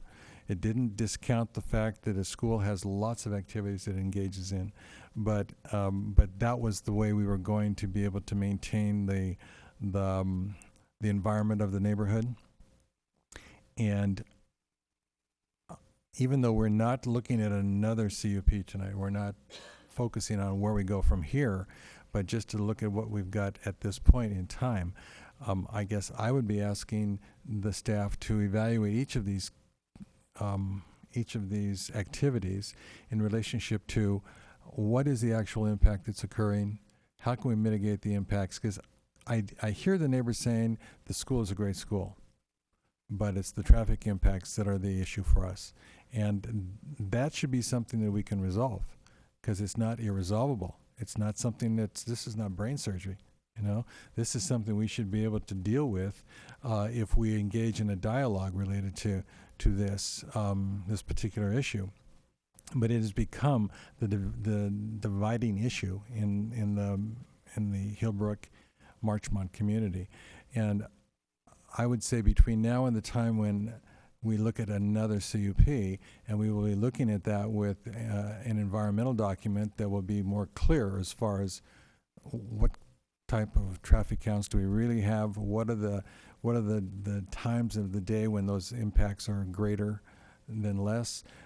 Until that time, I would say it would behoove the school to pull back and to not extend its reach as much as it may envision extending that reach to things such as the inclusion of educators from other schools. And if that is an issue that we want to engage in the school community, then to take up Councilwoman McNutt's recommendation of an off-site venue might be worth your while to explore that, keeping in mind that you want to minimize the kinds of traffic impacts that might produce for this campus. And I think that same thing can be applied in each one of these categories. Okay, that you really want to take a look at where are we reaching, are we overreaching right now, at least until we come to a conclusion that we have been able to control the traffic impacts more appropriately, or come up with mechanisms that even enhance further what we're doing, and engage in the dialogue one more time with the neighbors, because I think this dialogue has broken down from what I can tell, but there needs to be some greater interaction that right now I don't think is happening. I think it was Mario who indicated that we need to reduce the level of spite in the discourse. I think that was the quote. And if that is the case, then it really means we have to do better communication. And that's the responsibility of both parties to engage in that.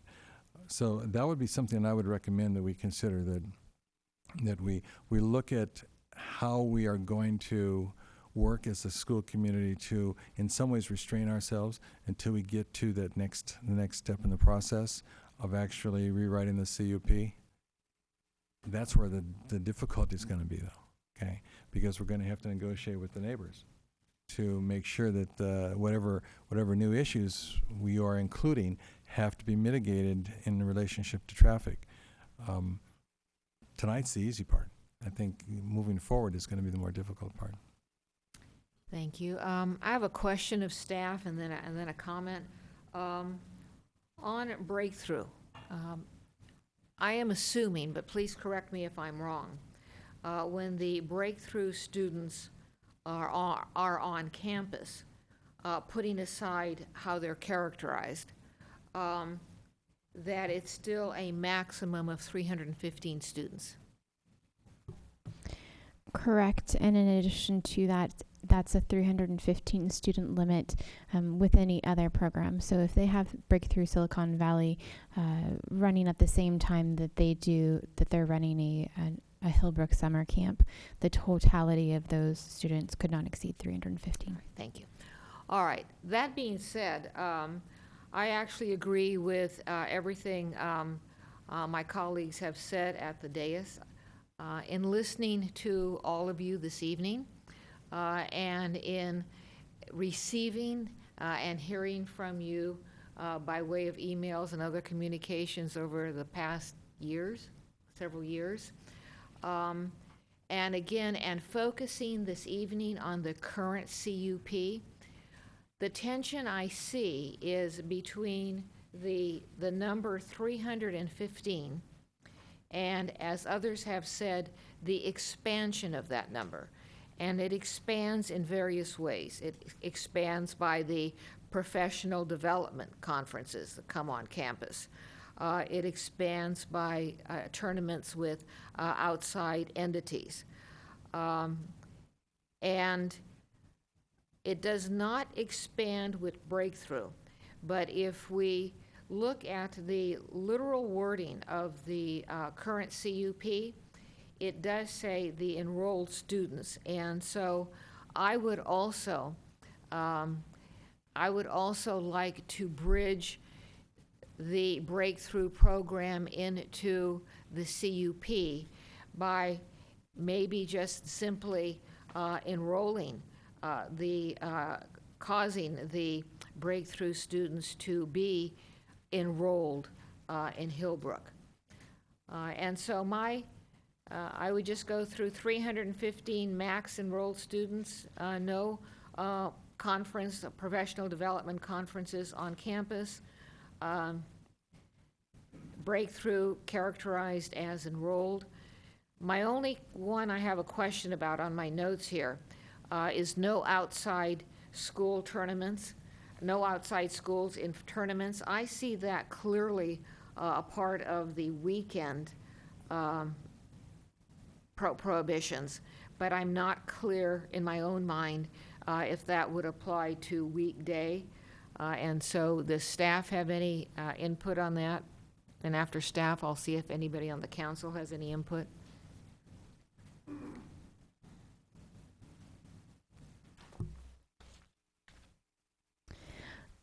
We don't have any input at this time, but if we could have a few minutes to discuss it, I'd be able to provide a response. Sure. And while they're discussing it, does anybody here up at the dais have a sense of that? Ms. Jensen.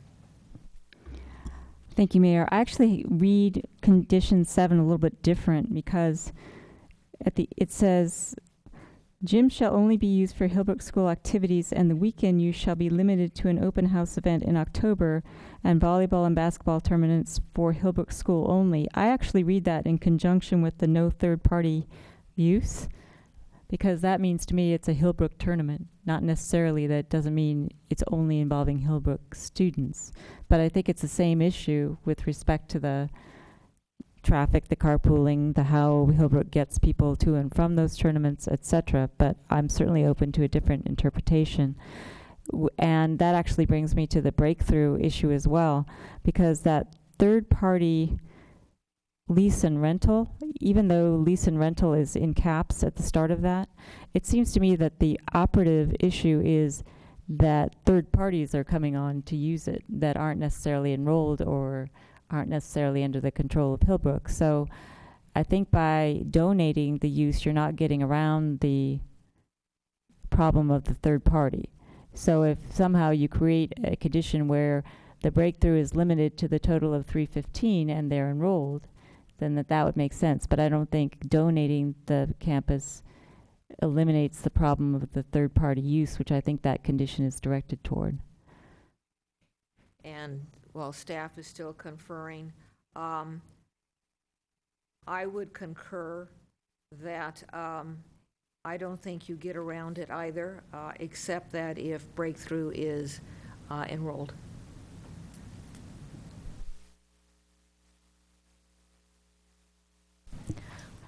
Pardon? Oh, sorry. Go. Will you repeat the question, please? I can't remember it. Oh, are you referring to the original question you Yes. had? Okay. At this time, we don't have a conclusion. We believe that we would have to go back to the record to see what the historical use of the campus would be. It's possible that historically they had some tournaments on campus after school, and if the school was not intensifying the use or increasing the number or frequency of those tournaments after school, then it would not require a CUP modification and would perhaps be in line with the existing conditional use permit. Thank you. Ms. Jensen. I was just going to follow up on Councilwoman McNutt's interpretation regarding professional development and say that I agree. In-service makes sense to me, but hosting conferences does not seem to come within the existing CUP. And then just more generally, I appreciate all the speakers tonight, but what we're dealing with is a land use issue, not a quality of education issue. I don't think that we dispute whether Hillbrook is good for your kids or they want to have a good program. What we're talking about here is a CUP. Why is it different from our public schools? Because it's a private institution, so we can put conditions on it. And we carefully put conditions on it. So it is different than a public school in that sense, if you look at it only as a land use issue. And so what we hear the residents say is we have a land use issue that's restricted to traffic. And we're happy for you to have an excellent program as long as you control your traffic. And the only thing that we can do tonight is interpret the existing CUP, but I think the message is clear, should be clear to Hillbrook that traffic is the issue and that you really need to work with your neighborhood on that. Mr. Leonardis.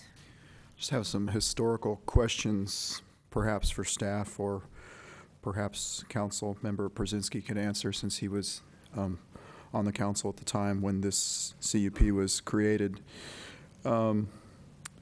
It's very narrow, it's very limited, it's very specific. Things like summer camps were not even mentioned. Things like after-school sports were not mentioned. Things like after-school programs were not mentioned. And I'm just curious. I had asked for the historical meeting minutes, all 100 pages of those, and I got those late in the day, was not able to get through them. But I'm just curious why those specifics were not addressed, being that everything else was addressed so specifically. Enrollment 315, only 10 nighttime activities, et cetera, et cetera. Someone could answer that. Well, first of all, the minutes that you received were just from the last conditional use permit approval. So, I mean, historically, this goes back a very long time. So, I mean, there's lots of records. And if you go through the records, through any conditional use permit, the older the use permit is, the less conditions of approval there are. So over time, as we become educated in neighborhood concerns and things like that, we expand on conditions and become more specific. So at this time, you are correct. The conditions aren't very specific and can be interpreted differently, which is why when businesses or schools and things like that go through a use permit process now, we are more specific on the conditions of approval. So the only reason why it wasn't explicit previously is that there wasn't a need felt at that time to be more specific. Thank you. If I might comment. Mr. Brzezinski. First of all, I don't know if I want to be associated with the historic council. Well, that's okay. I did Hillbrook in 1980, so I'm more historic than you are. But I do want to comment, because I think that it's clear what we were attempting to mitigate in 2001. And it was all related to traffic. So if you look at each one of these issues, and other than the building footprint at the bottom, everything else is directed towards our attempt to basically handle a problem that was in front of us at the time. So the other issues were not in front of us. But if you look at kind of, if you read what the intent was, the intent is, how do we keep the traffic from impacting the neighborhood?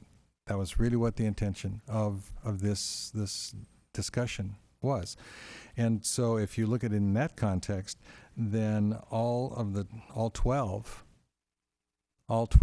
really focus the attention towards mitigating, minimizing the traffic impacts in the Marchmont neighborhood, and the school's responsibility to find methodologies to accomplish that. And that's what's being outlined here. So when you're talking about like nighttime activities, okay, everyone's going to be off premises by 9:30. The reason for that is we don't want cars driving up and down Marchmont at 10 o'clock, 10:30, and so forth. When you're talking about the weekend activities, it was to constrain the campus activity to those things that could be controlled in the perspective of traffic and traffic impacts. So that is the read. Now, when we come back at this, whenever we come back at this again, as was pointed out by Ms. Bailey, we're going to be much more expansive in the way we describe what the expectations of the new CUP are, because we have evolved in the last dozen years to a much more clarity-oriented definition of terms than we were describing back in 2001. That's the historic presentation. Okay. All right, then what I'm going to do is I'm going to go through what I've heard and see if we have a consensus, or if somebody wants to modify, disagree. I'm starting with a threshold of 315 students enrolled maximum. From that foundation, the next part would be that the professional development component does not include conferences, on-site conferences.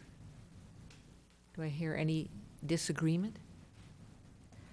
That there will be no outside schools in tournaments, and that all students, breakthrough or any program, must be within the 315 enrolled maximum. All right, we have a consensus on all those items. I don't have anything else. Does anyone else? Does staff have any questions? No, that direction is clear. Thank you. All right. And this will bring this agenda item to an end. However, I will ask you to just stay in your seats just for a couple seconds because I'm asking for a moment of silence as we adjourn in memory of Peter Carter, Los Gatos longtime resident, member of Los Gatos Montesereno Police Foundation Board of Directors, and Los Gatos Music and Arts Committee and community photographer.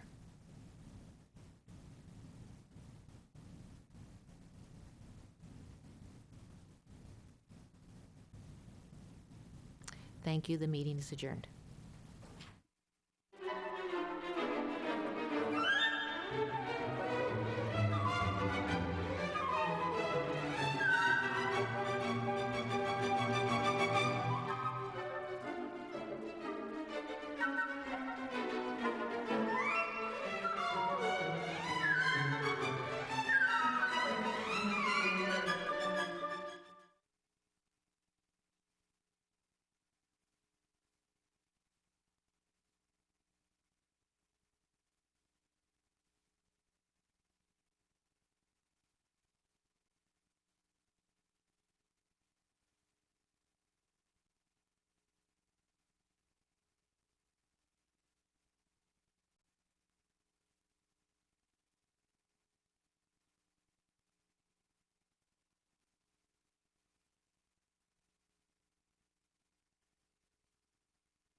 Thank you.